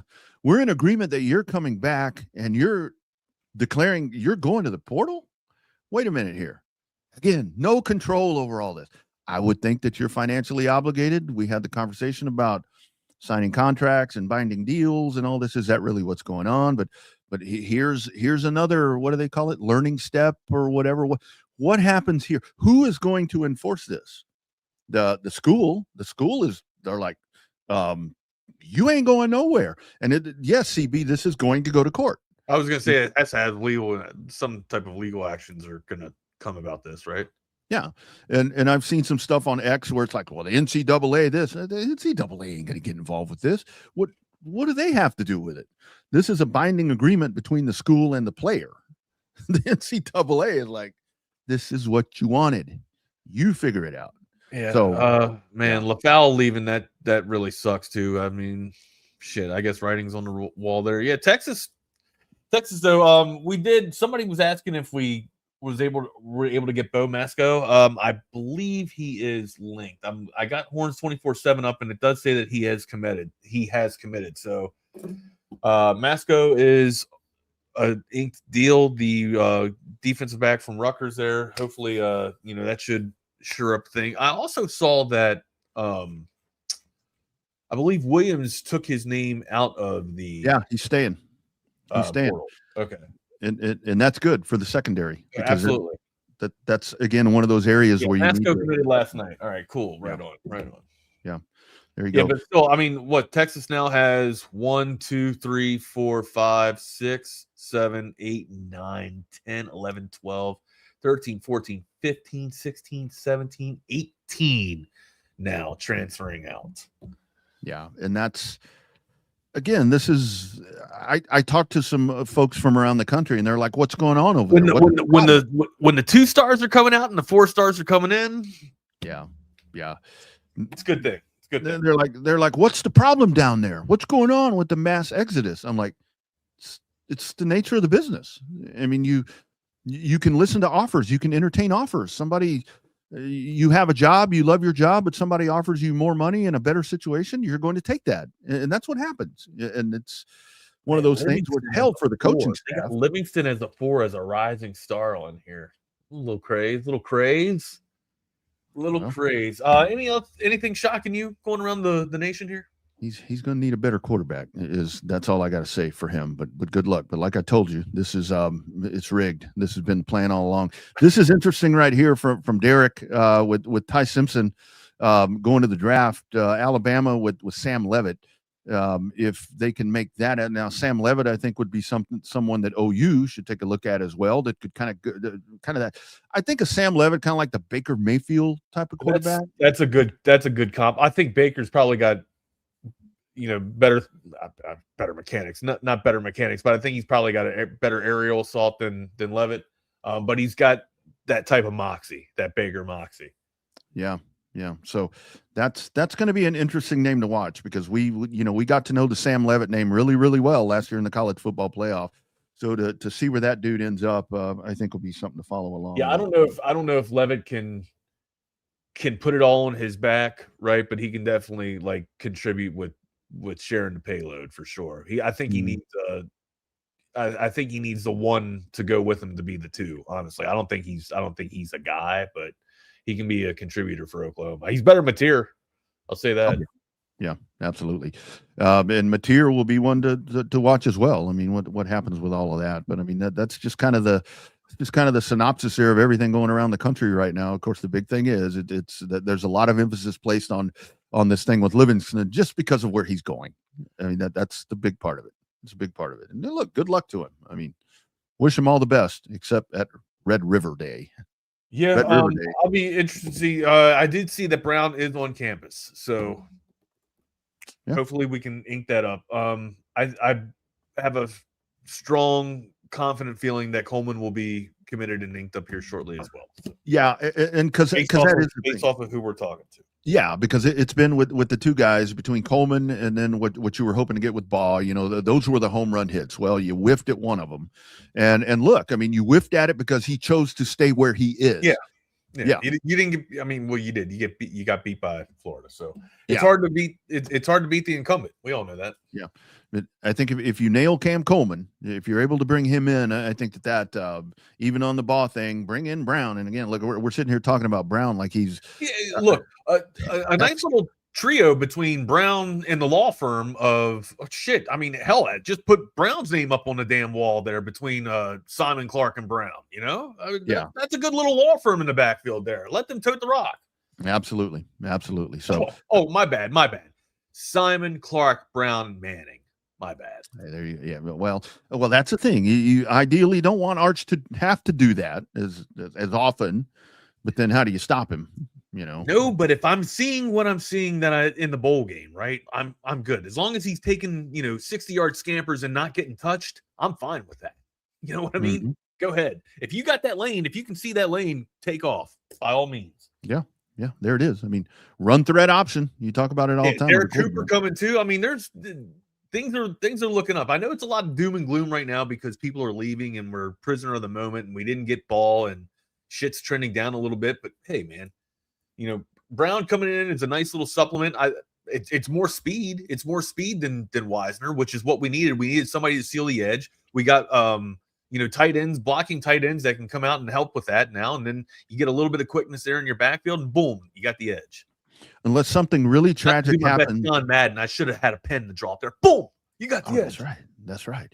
I mean, I will tell you, unless something really tragic happens, I can tell you that going into next, let's say the spring game that doesn't happen, going into the spring next year, I'm going to feel a lot better about this Texas team than I did last year, because I think there are less questions to be answered right now with the nucleus that you have coming back, especially with an offensive line that's a little more seasoned. Yeah, you got to clean them up. You got to teach them how to not make mistakes.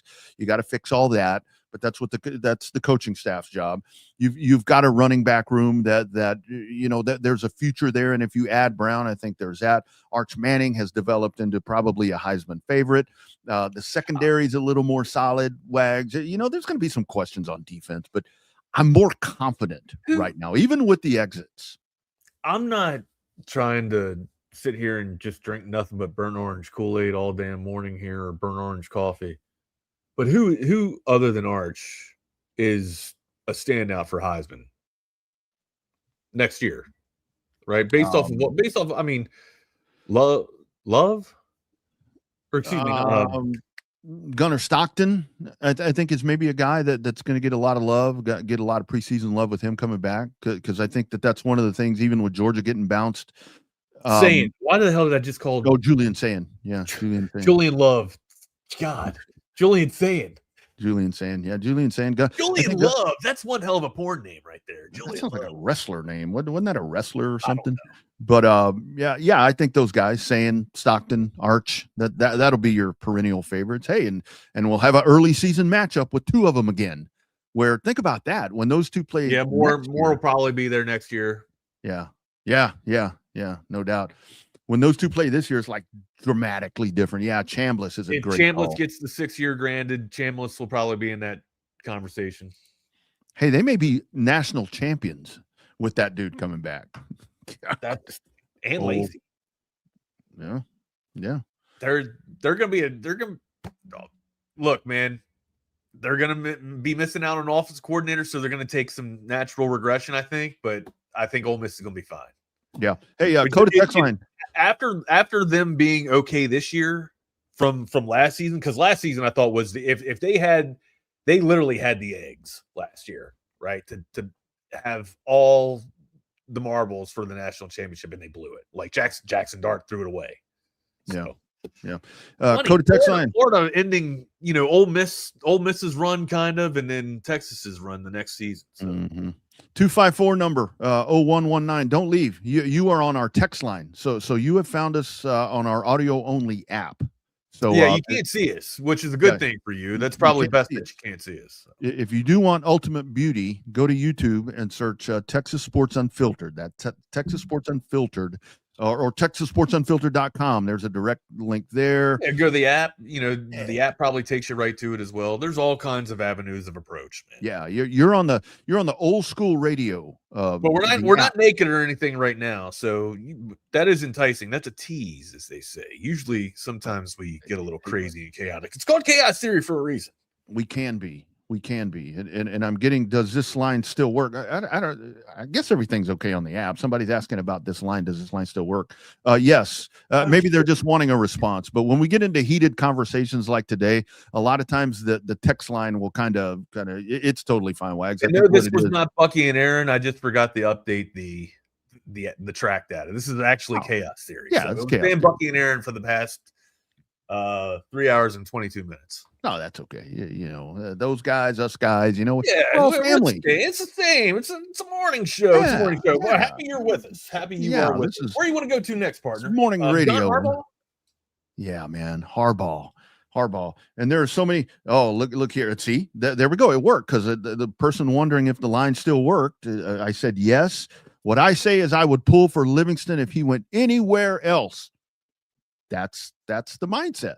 If he goes to Indiana, it's an OU hatred thing, not so much a Livingston hatred thing. Gotcha. Yeah, the only thing that would have been worse, I think, is if he went to Aggie. If he went to College Station, it would be the same. What I'm going to ask, that's going to be the question of the day, right? The question of the day is, who do we hate watch or hate more, OU or A&M? See, that's where, like with the college football playoff and everything that happened there, I'm not going to say that I was like rooting for A&M, but if they'd have won, I'd have been okay with it. OU is the one for me that is just. I will never ever want. And I'm well asking, for them. Is it because of Texas ties? Like, does A&M get a little bit of love because it's Texas? It's A&M, it's little brother, right? But OU is like, fuck you. OU to me is the one where, and I'm telling you, this all stems back to. I hate to sound like a broken record all the time. This stems back to the Aggie bonfire thing, to where we genuinely cared about each other. You know, all the hate and everything. There's been heated battles, but we embraced each other. We stood arm in arm, and we gave a fuck about each other. And I think for me, that's when everything changed. But OU to me has always been the one, especially since OU has crushed a lot of really, really good seasons for Texas. And they're always good, and they're always in big bowl games, and they're always in the playoff. They can't win national championships. But to me, OU is the bigger one for me. I don't, like I said, I'm not going to sit here and scream from the rooftop for A&M, but OU, I will absolutely not root well for them anytime.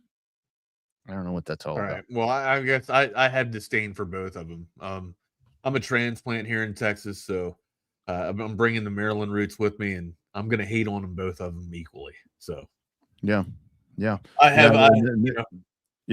I guess no love lost for either school. So I hate OU. Don't give a crap about little brother. Gotcha.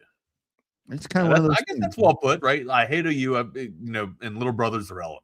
Gotcha. You don't matter, little brother. Keep on trying to get into the game or something like that. Where else we got here? Looking at some of the things we need to cover. We got John Harbaugh that we still need to talk about. Bear chimes in. Have y'all talked about, or I guess y'all have talked about Horns Hoops? Pope, stop shooting. We dedicated first hour basically to Horns Hoops. We can get back into it for a little bit there to kind of tie a bow on the bad boy. But we still need to talk about John Harbaugh. But yeah, last night, Bear, Pope, just not effective at all, not even able to hit the bucket, not even able to contribute and get a point in. And that's tough, especially when Heidi's having a night that he's kind of having. And we talked about the frustration too, right? When Mark's going out and getting his 20, Heidi is being able to contribute, hitting, 3 or 4 from the perimeter there. And, nobody else is able to kind of contribute. It's wasted talent. It's I don't want to say nothing's wasted effort, but I mean, shit, just never any guns firing on the same time, or all guns are never firing at the same time. It just sucks, man. And how do you compete with teams when you don't have good guard defense or poor perimeter defense? That's now 2 nights in a row where you've allowed basically career performances, one from Hubbard, who we know that Hubbard can go out and get his bag. Anybody that's been able to watch, the Bulldogs here, the past 2 seasons, Hubbard's a dude. Like, Hubbard's an absolute, he's going to be playing in the association. But then, Gillespie last night, just absolute terror. Just 34. I don't have the stat sheet up. 34, 38, some shit like that. But yeah, he just an absolute career night for him. And you can look at it as a few ways. You can look at it as like one guy beat you, but ultimately, like Carey was a beast down low last night too. And as much as I want to give the sophomore sensation Vakatitis, flowers, he's tenacious, right? He's absolutely raw. But you gotta polish it up a little bit and be able to finish. And when that double team rotates over, you got to be able to kick it out. And here's another tip: he's able to find the pass and kick out. He's got great vision that way. But we're too hesitant on the perimeter to shoot the damn 3. And when that happens, you're not going to be able to. The confidence just isn't there because we don't have the assassin. We don't have the shooter. It sucks. And that's the thing, like with the Sean Miller comments after the game, well, the last 2 games, with the questions about that. I mean, I think a lot of when you really tie all this together for Sean Miller, what his frustration is, there's not anything that they do well. I mean, just everything that you're talking about right there, different aspects of the game, and they're not doing any of it well on a consistent basis. And that is the frustration. And the text line is asking about Miller's comments. That's what it is. Your team is not performing at a very good level at any aspect. And that can be extremely frustrating, but this is the hand that he was dealt. So Scruggs got into a little bit of an altercation He was covering a game down in San Antonio, and somebody was popping off at the mouth, and he got in some trouble. He fired back. Scruggs is one to not be messed with. Okay, Jay Guns is what we call him here. No, I'm kidding. He's covering. He's on assignment right now. He'll be back at the end of the week. We're piss just that guy off. 2 hours in his stead just for the remainder of the week. That's all. Yeah. Hey, Bear, I hope you're okay, man. This is for you. I broke my back. What do you mean by that? My back is broken. What, a vertebrae or what portion? Spinal.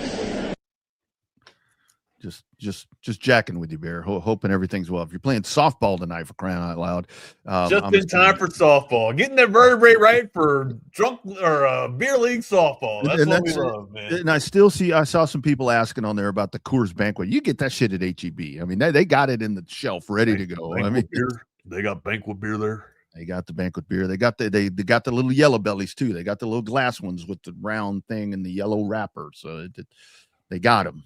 They got them. But do you get beer for Christmas? My in-laws actually used to buy me beer for Christmas. I'm not trying to profile, but you look like a guy that would get beer for Christmas. I've got a very good friend. I've got a very good friend that makes his own amazing home brew.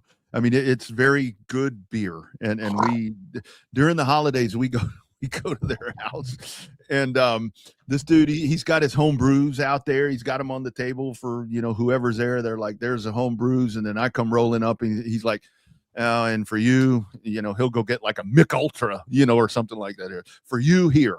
I'm like, yeah, thanks. Altstadt. He did have Altstadt 1 year. He's never got it again. He's never gotten it again. Okay. We hit on transfer portal news. We hit on Longhorn hoops. Let's get the Harbaugh here. Do we gotta get back to any sponsors at all? We gotta give a second hour shout out, or are we good? We got everybody covered as far as I can tell. And we even got the bonus with Sue Patrick on Burnett Road. Go get those cool Greener gifts. Greener of the year, huh? And hell, we even covered Altstadt today. I mean, yes, damn. we did. Oh, look at that. 2 hours and we're just like on fire. 2 hours. It is. It's the gift that keeps on giving, Clark. Yes, it is. I'm talking about. Yeah, we're John not talking Harbaugh. about hemorrhoids. Yeah. John Harbaugh. Herpes is the gift that keeps on giving, right? Ooh. Well, that not that I've had them. Hey, do what you got to do, man. Do what you got to do.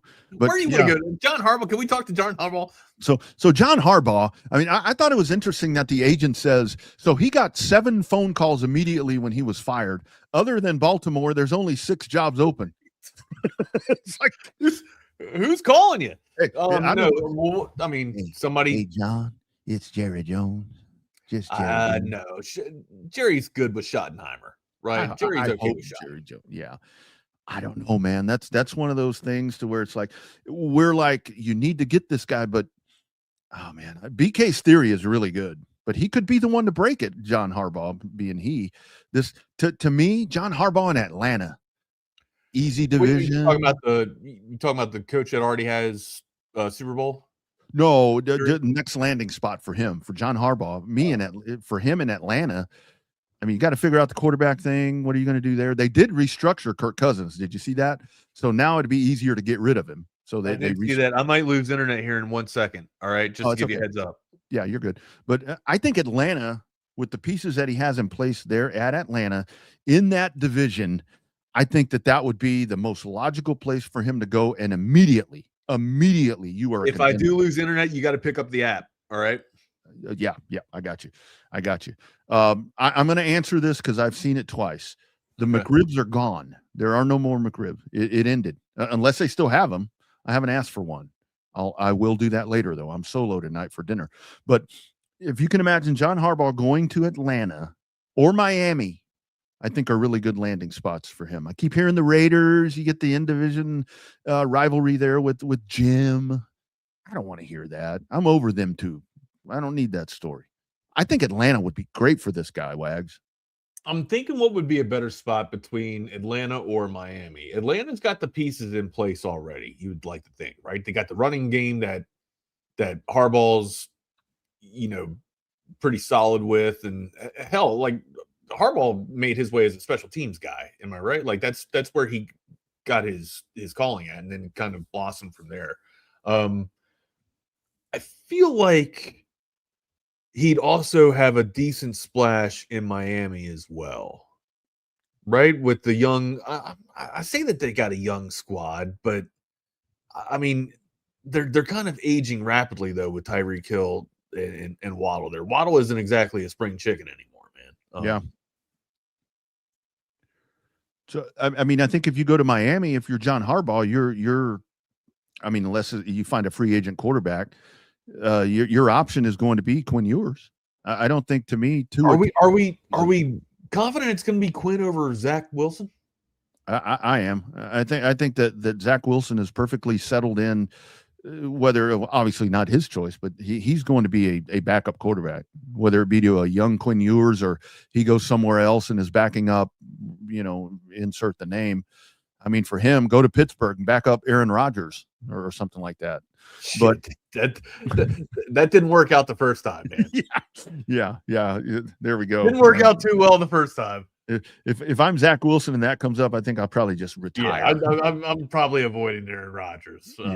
One dose of Aaron Rodgers, as your starting quarterback is good enough. Yeah. So I don't know what the deal might be right there, but John Harbaugh, it really is. I mean, this guy comes available, and that's where it's so interesting now with all the jobs that are open. I mean, your Giants, I think, would be a great guys. I'm familiar. I'm aware that Quinn was. I just didn't know if that was just the move to kind of save, preserve Zach Wilson at the end of the year and just to kind of give Quinn a look, right? I think they know what they have with Zach Wilson, but they don't know what they have with Quinn. That's kind of what I took from it. I didn't take it as Quinn was better than Zach Wilson. I looked at it as McDaniel was trying to see what they had in their rookie quarterback to see, get some answers, I guess, to some questions. But, for sure, I absolutely saw that Quinn was starting. Yeah. But with the openings, and that's the other part of it now, because the whole curveball that comes in here, and I'm talking a good curveball right here, is who's going to coach the Ravens?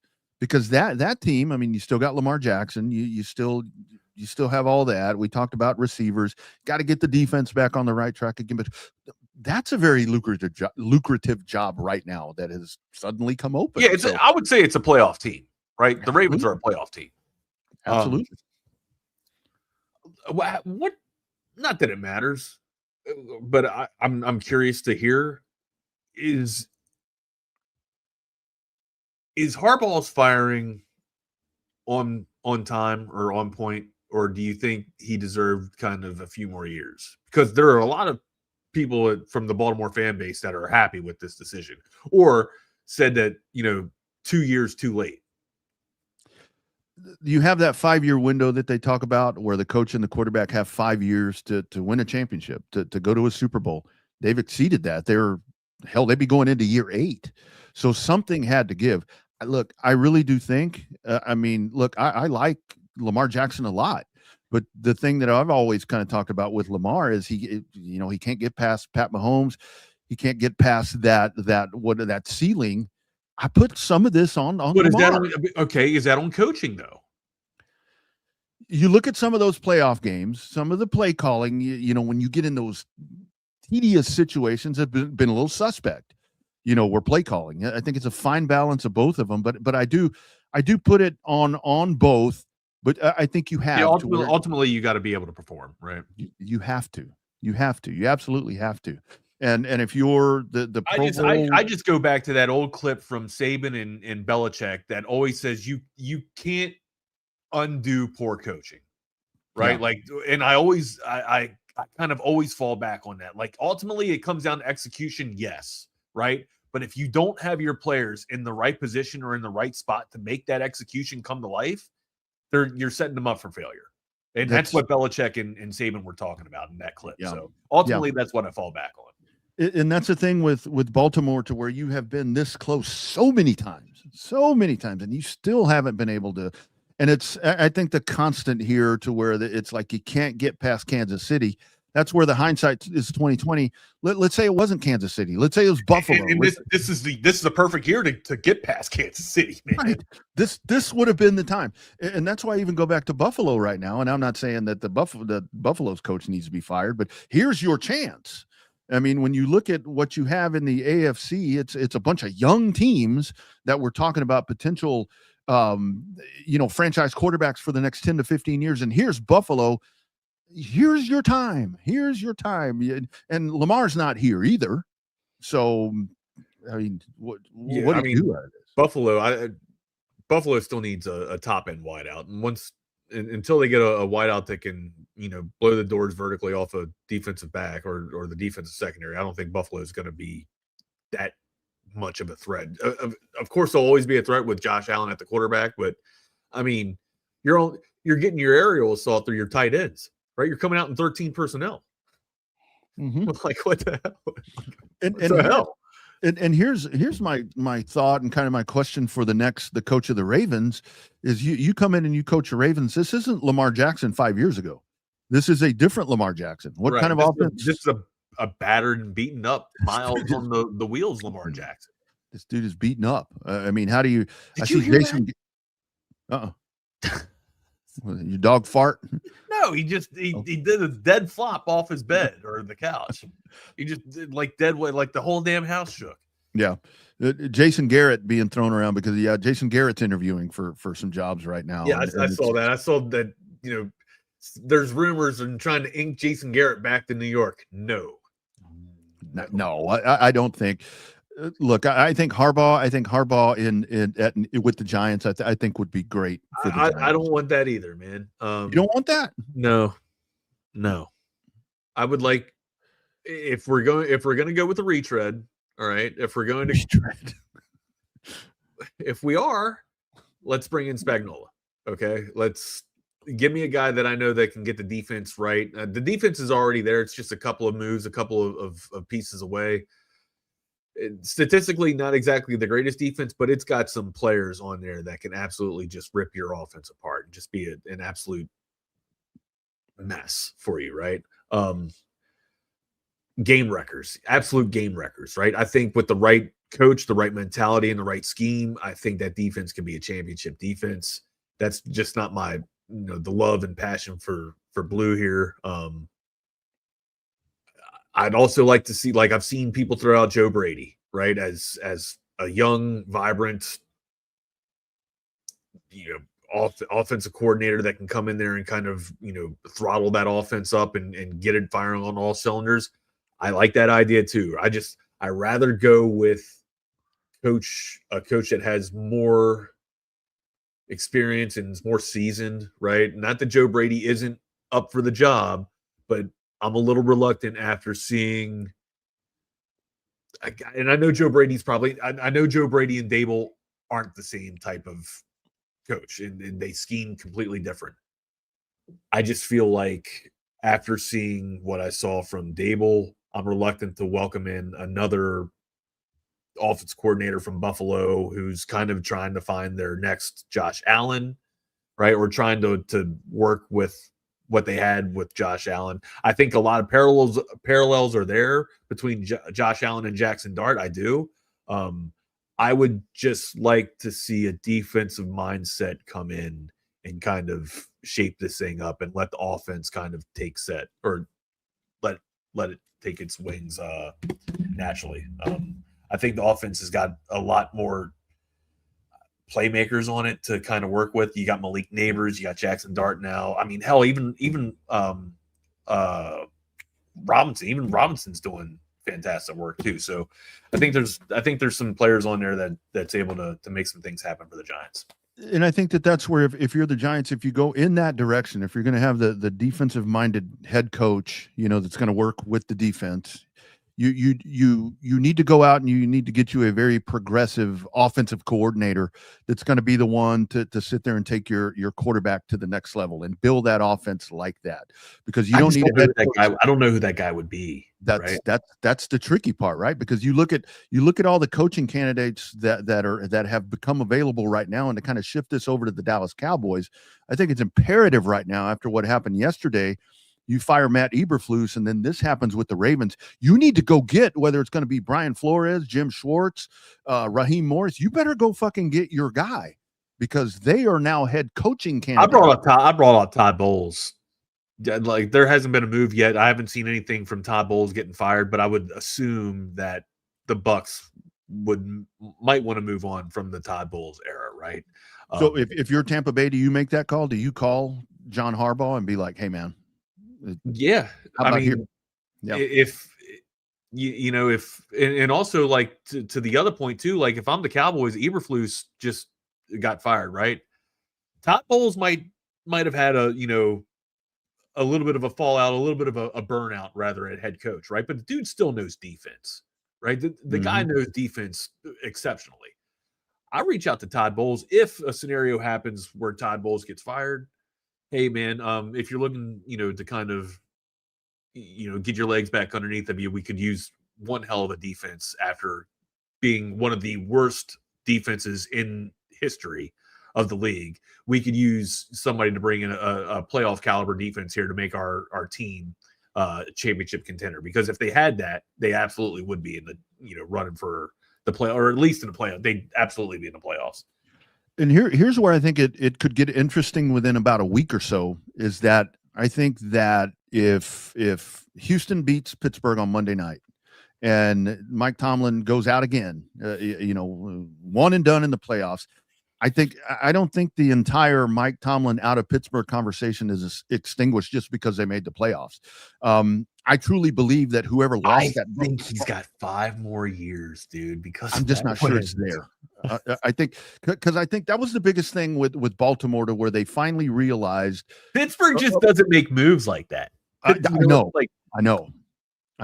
And that's where I wonder because look, Ozzie Newsome and all this group at Baltimore, they really don't either. This dude was there 18 years and they've just finally decided, okay. Ozzie, I mean, I very much will I ever say that somebody was better than Ernie Accorsi in the draft room. Ozzie Newsome was fantastic. Ozzie Newsome really missed. Yeah. And Baltimore makes this move, and that this was they didn't just tell John Harbaugh, come get your shit. I mean, there had to be conversations to where we all need to go in a new direction, need a fresh start. We need a whatever. And I can't help but think that's happened in Pittsburgh. And maybe John wants a fresh start, right? Right. Pittsburgh sees Baltimore do this, which is unheard of. And let's say that they, are very uncompetitive, like they tend to be. They be in Pittsburgh in this playoff game against Houston. So there may be a little bit of a wait here, because imagine if the Pittsburgh job comes open and Mike Tomlin's on the market. Now that's a crazy hypothetical, because I just after the win against Baltimore and Pittsburgh, getting into the playoff, I'm sitting here thinking, okay, solidified, he's got 4 more years at least. And just because Pittsburgh, the Rooneys don't like to make knee-jerk react. Not that Tomlin being fired would be a knee-jerk reaction. It's hell, people have been talking about it for a couple of seasons now. But as long as the 19 seasons as a head coach, he hasn't had one losing year. Ever. Like in a league where people are searching for continuity and decent coaching, Pittsburgh's living in it, right? Like people, there's franchises that want what Pittsburgh has, right? Just a chance. Yeah. And yet, that's why I think the Rooneys are just going to be reluctant to pull the plug on top. I think the playoff got him a 4, maybe 5-year extension. And Pittsburgh will be in purgatory for another couple of years. So, and that's where I've said that it's so hard for Mike Tomlin, that we're ultimately what may become his downfall at Pittsburgh is his success. That resume that you're talking about, they don't suck bad enough to bottom out and go get the quarterback or go get the whatever that missing piece has been, all this time. I mean, because think about after Big Ben left. I mean, Big Ben did his 10 year of service, despite what you may think about that guy. Won him Super Bowl champion, Hall of Famer, Super Bowl champions, and it's been just a list of people trying to. It's like the Cowboys, Aikman leaves, and there's that list of quarterbacks that tried to take over until Romo did, and whatever. Of course, they didn't win Super Bowls, but back to the Cowboy thing. And I know Jerry doesn't like to pay people or whatever, but you better go get somebody. Who would you pencil? Who do you want? Who you got penciled in number 1 as your DC? I want Brian Flores as the DC. Okay. I really think, because that's still a guy where you listen to, I forget which NFL insider it was yesterday I was listening to that said there's still some questions about Brian Flores as a people person, as a head coach, as the chairman, the CEO, the leader of men, whatever phrase you want to use, to where that's not so much his forte. And I think ultimately that was his problem in Miami, that he wasn't that. I wish Jerry would go lock this dude down, because Baltimore is a great place for him, for Brian Flores. I mean, if you want to get back into head coaching, Baltimore, go snag that guy. Does Baltimore have a head candidate for head coach already? I think it's Brian Flores, probably. I think is the name that's been thrown around the most, just in the early season stuff. But like we talk about with the Ravens, to me, they're so interesting right now, because we talk about kind of the decline of Lamar, and even with, Derrick Henry's beat up and battered, like we talk about, but you got problems on the defense too. I mean, the defense wasn't very good. So it's both sides of the ball that you need to fix. What about a linebacker at Texas? That's a good scenario. I mean, that's a good question. Yeah, I think you saw a little bit of a preview. You got a little bit of a preview of what you're going to see next season, based off of the bowl game, right? It sucks, especially with LaFau leaving and going to BYU. There's some questions like who's going to be stepping up, who's going to be the next person to kind of platoon that middle of the field. I don't have that answer for you just yet, man. Yeah. I don't. I'd like to think I got a few guesses, but I nothing solid. I'd like to think that there's probably going to be some people coming in the portal as well. So until that happens, until I get some more news, I've been asking Jordan about it all morning, or a couple mornings ago, but yeah, still nothing, man. I think with Ty Anthony Smith, I think Brad Spence, I think can mold into that. I mean, we've seen really good things out of him, but I think a lot of this is going to be dependent. We talked about this yesterday, Wags, on what is Coach Boom going to do? Are you going to run a 3-4? Are you going to run a 4-3? I mean, yeah, exactly. I think you're going to see multiple fronts, right? Based on just that's what he's known for. He usually rolls out multiple defenses. So I think it's ultimately going to come down to personnel if it will allow us to play that way. But ultimately, I don't think we're going to see much change in terms of personnel wise, right? I'm sure scheme, right? But I think, the people that you saw in the bowl game against Michigan are kind of what we're going to have there. And, you'll probably have more Atkinson, or of course you'll have a lot more. Will Atkinson be a starter? Will he get starting reps? I think, yeah. I think you have to look at that. But Derek Johnson was the last freshman to come in, and the last true freshman to absolutely come in and be a starter, right? Yeah. I think this is an impact guy. I don't know if I'm right or not. Yeah, Derek Johnson. This is a guy that can come in, and yeah. I think you have to. I think you give him some starting reps in the spring, and then evaluate from that point. And I think that's what's going to be so imperative here for Coach Will Muschamp as he comes in to evaluate what he has. He saw what he had in the bowl game, drastically different defense than what this team had during the season with the folks that were not there. So now he has that idea, and when you get into camp, you go in and you give those guys the opportunity to be impact players, and then you start evaluating post that and make those decisions. But that's a dude right there. I think that can do a lot. Yes, Anthony Hill did play a lot as a freshman. He did play a whole lot. So I've seen it a couple of times. But Hill didn't start there, right? Like I know there's, I know there's a difference there, but I know I'm being a little bit petty. I'm just kind of trying to get my facts straight. Get my facts straight. Get the facts straight, man. Get the facts, so, Jack. Like we were talking about the linebacker spot. I thought, Spence played. You talked about Spence's play. I thought Spence played pretty damn good. Barnes. I thought Barnes played pretty damn well too in times as well. Who else? Who else was pretty damn high on? Oh yeah, Smith. I thought Smith the other night too was all over the damn place. So answers still more answers to come, right? Especially, what we're going to see from Atkinson. If that's the case, man, I think you're still in a pretty good situation. I'm expecting more portal news, to be honest with you, though. But I appreciate the question. Thank you. Yeah, I don't think that we can really sit here and say, okay, here's who's going to do what until the portal is actually done. I mean, this window has to close because it is so fluid. I mean, with the way that this is going to change, and there are names out there, and again, we don't know because we mentioned this the other day, Wags, where I think it's so important, and I think that Will Muschamp is a good grader of talent to where there may not be a name that's forefront in your brain right now, but that he's got somebody in mind that's in that portal that you can go get that may not be the impact player that at this point, but he can make them that. Did the Predator start as a freshman? Did Malik Jefferson start as a freshman? Good question. I'd have to go back in my. I don't remember. Like I literally thought Derek Johnson was the only dude that started basically, or the last linebacker that started as a true freshman. Yeah. Other thing that I've seen mentioned there. You guys would know more than I mean. You guys are hell, man. 2012 is when I got deep into the Longhorns, man. So yeah. I've seen it on the text line and I've seen it in the chat as well. Obviously, the Jordan Shipley situation. Yes, that was the horrible news, and it doesn't appear to be. I mean, it's not good. It's not good. I mean, he hopefully that's all going to work out. And I saw there when that type of work right there, and again, that's Jordan Shipley and Bob Shipley and that family. They're ranching.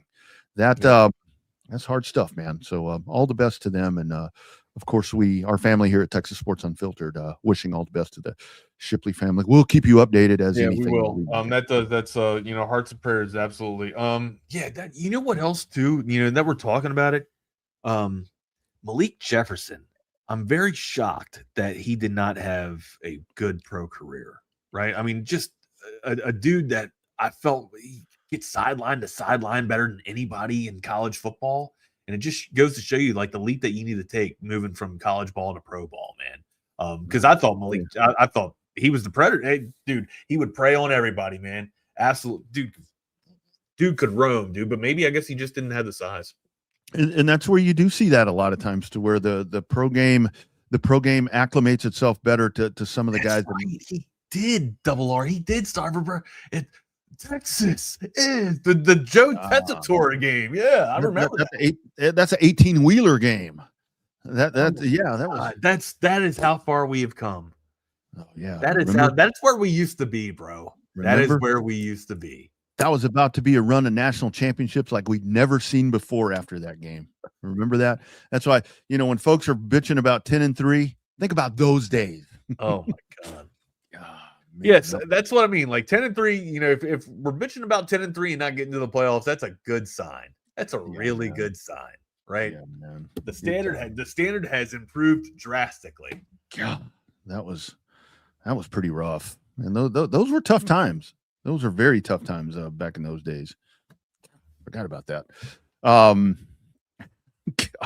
things have really changed, and think about it's gotten a lot better. It's gotten a lot better at Texas, buddy. And this is where go back and think about that when that was supposed to be where everything was going to. Here we go. Here's the run that we've been waiting for. I got the years wrong. I did get the years wrong. My bad, double R.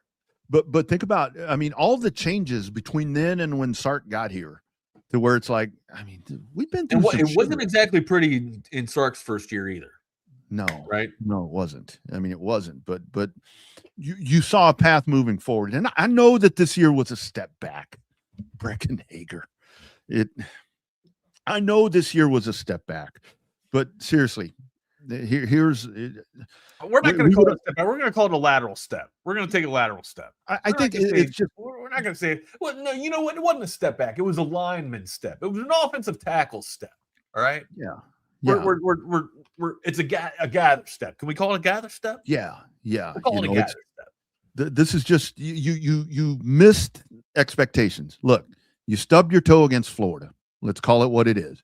And the playoff system didn't work best. Gator got your toe. Gator got you, and the Gator got you twice because Jadan Baugh staying there, for crying out loud. But let's not try. Hey, we're pivoting to Brown. We're going with the law firm of Brown, Clark, Simon, and Manning. Hey, man, but I would rather take a step back missing the playoff and being 10-3 with a really good path moving forward than coming off of a great season and going 5-7. And that's a shit that used to happen around here where it's like, oh, here we go, but you're 5-7. That's missing expectations there. Continuity, consistency is nice. Consistency it's a lot better. It's a lot better than peaks and valleys for sure. Yeah, look, man. So say what you want about Sark. That dude has taken a hold of the program and has it going the direction he wants it to have. And that's what you never had with Tom Herman. I love Charlie Strong, but it's a little too much for him. But you're in good hands, right? You're in good hands with Sarkisian. They need to make that a new commercial. Are you going to make that a slogan? Please. I would not double down too much on that. Jay, there's your shirt. You're in good hands with Sark. All right. Hey, we appreciate everybody tuning in for the 2 hours on Hump Day. We will be with you again. Jordan J. Guns is off for the rest of the week. He's on assignment, but we will be back with you for a 2-hour dose of chaos theory tomorrow for Thirsty Thursday. What do you got going on today, partner? Anything crazy? Today I actually have to go break down some skids and unload some stuff. I'm gonna do some manual labor here in a little bit. I'm gonna go out and sweat and lose a few pounds. Gonna get those shoulders all hard and crisp and calloused, huh? I'm like Arch Manning right now. I'm warming up my shoulder. Like when Arch comes out on the field, that's what I'm getting that quirk out. That's what I'm doing. Right now. This damn dog, man. He's damn near 60 pounds now, man. He slept on my shoulder last night. I'm all jacked up, man. All kinds of quirks in it. Just remember what we learned in crosstalk. If you put Ben Gay on it, make sure it's on your shoulder, not on your ass. Not your inner thighs, right? Not your rectum. Yeah, disappointing night from Longhorn Hoops last night. We talked a little bit about that, put a bow on that bad boy. Talked about some transfer portal news with Livingston heading out to OU and kind of just being a turncoat, man. It kind of sucks. You aren't the Longhorn that I thought you were, amigo, but best of luck. Go get your bag and all that jazz. And then also talked about John Harbaugh being fired, exiting stage right from the Ravens and where the Ravens will go from there. We'll pick it up tomorrow with the conversation be back on. Also, make sure you guys like the video. Chip and Zay back on at 2 p.m. But up next on Texas Sports Unfiltered app, our friends at Fantastic Perspective wonder if Texas is really all in 2026. All that and more. Make sure you like the video again. And Chip and Zay back at 2 p.m. For Double R, I'm Wags and the rest of the family at TSU. See you later and hook 'em. We'll see you tomorrow.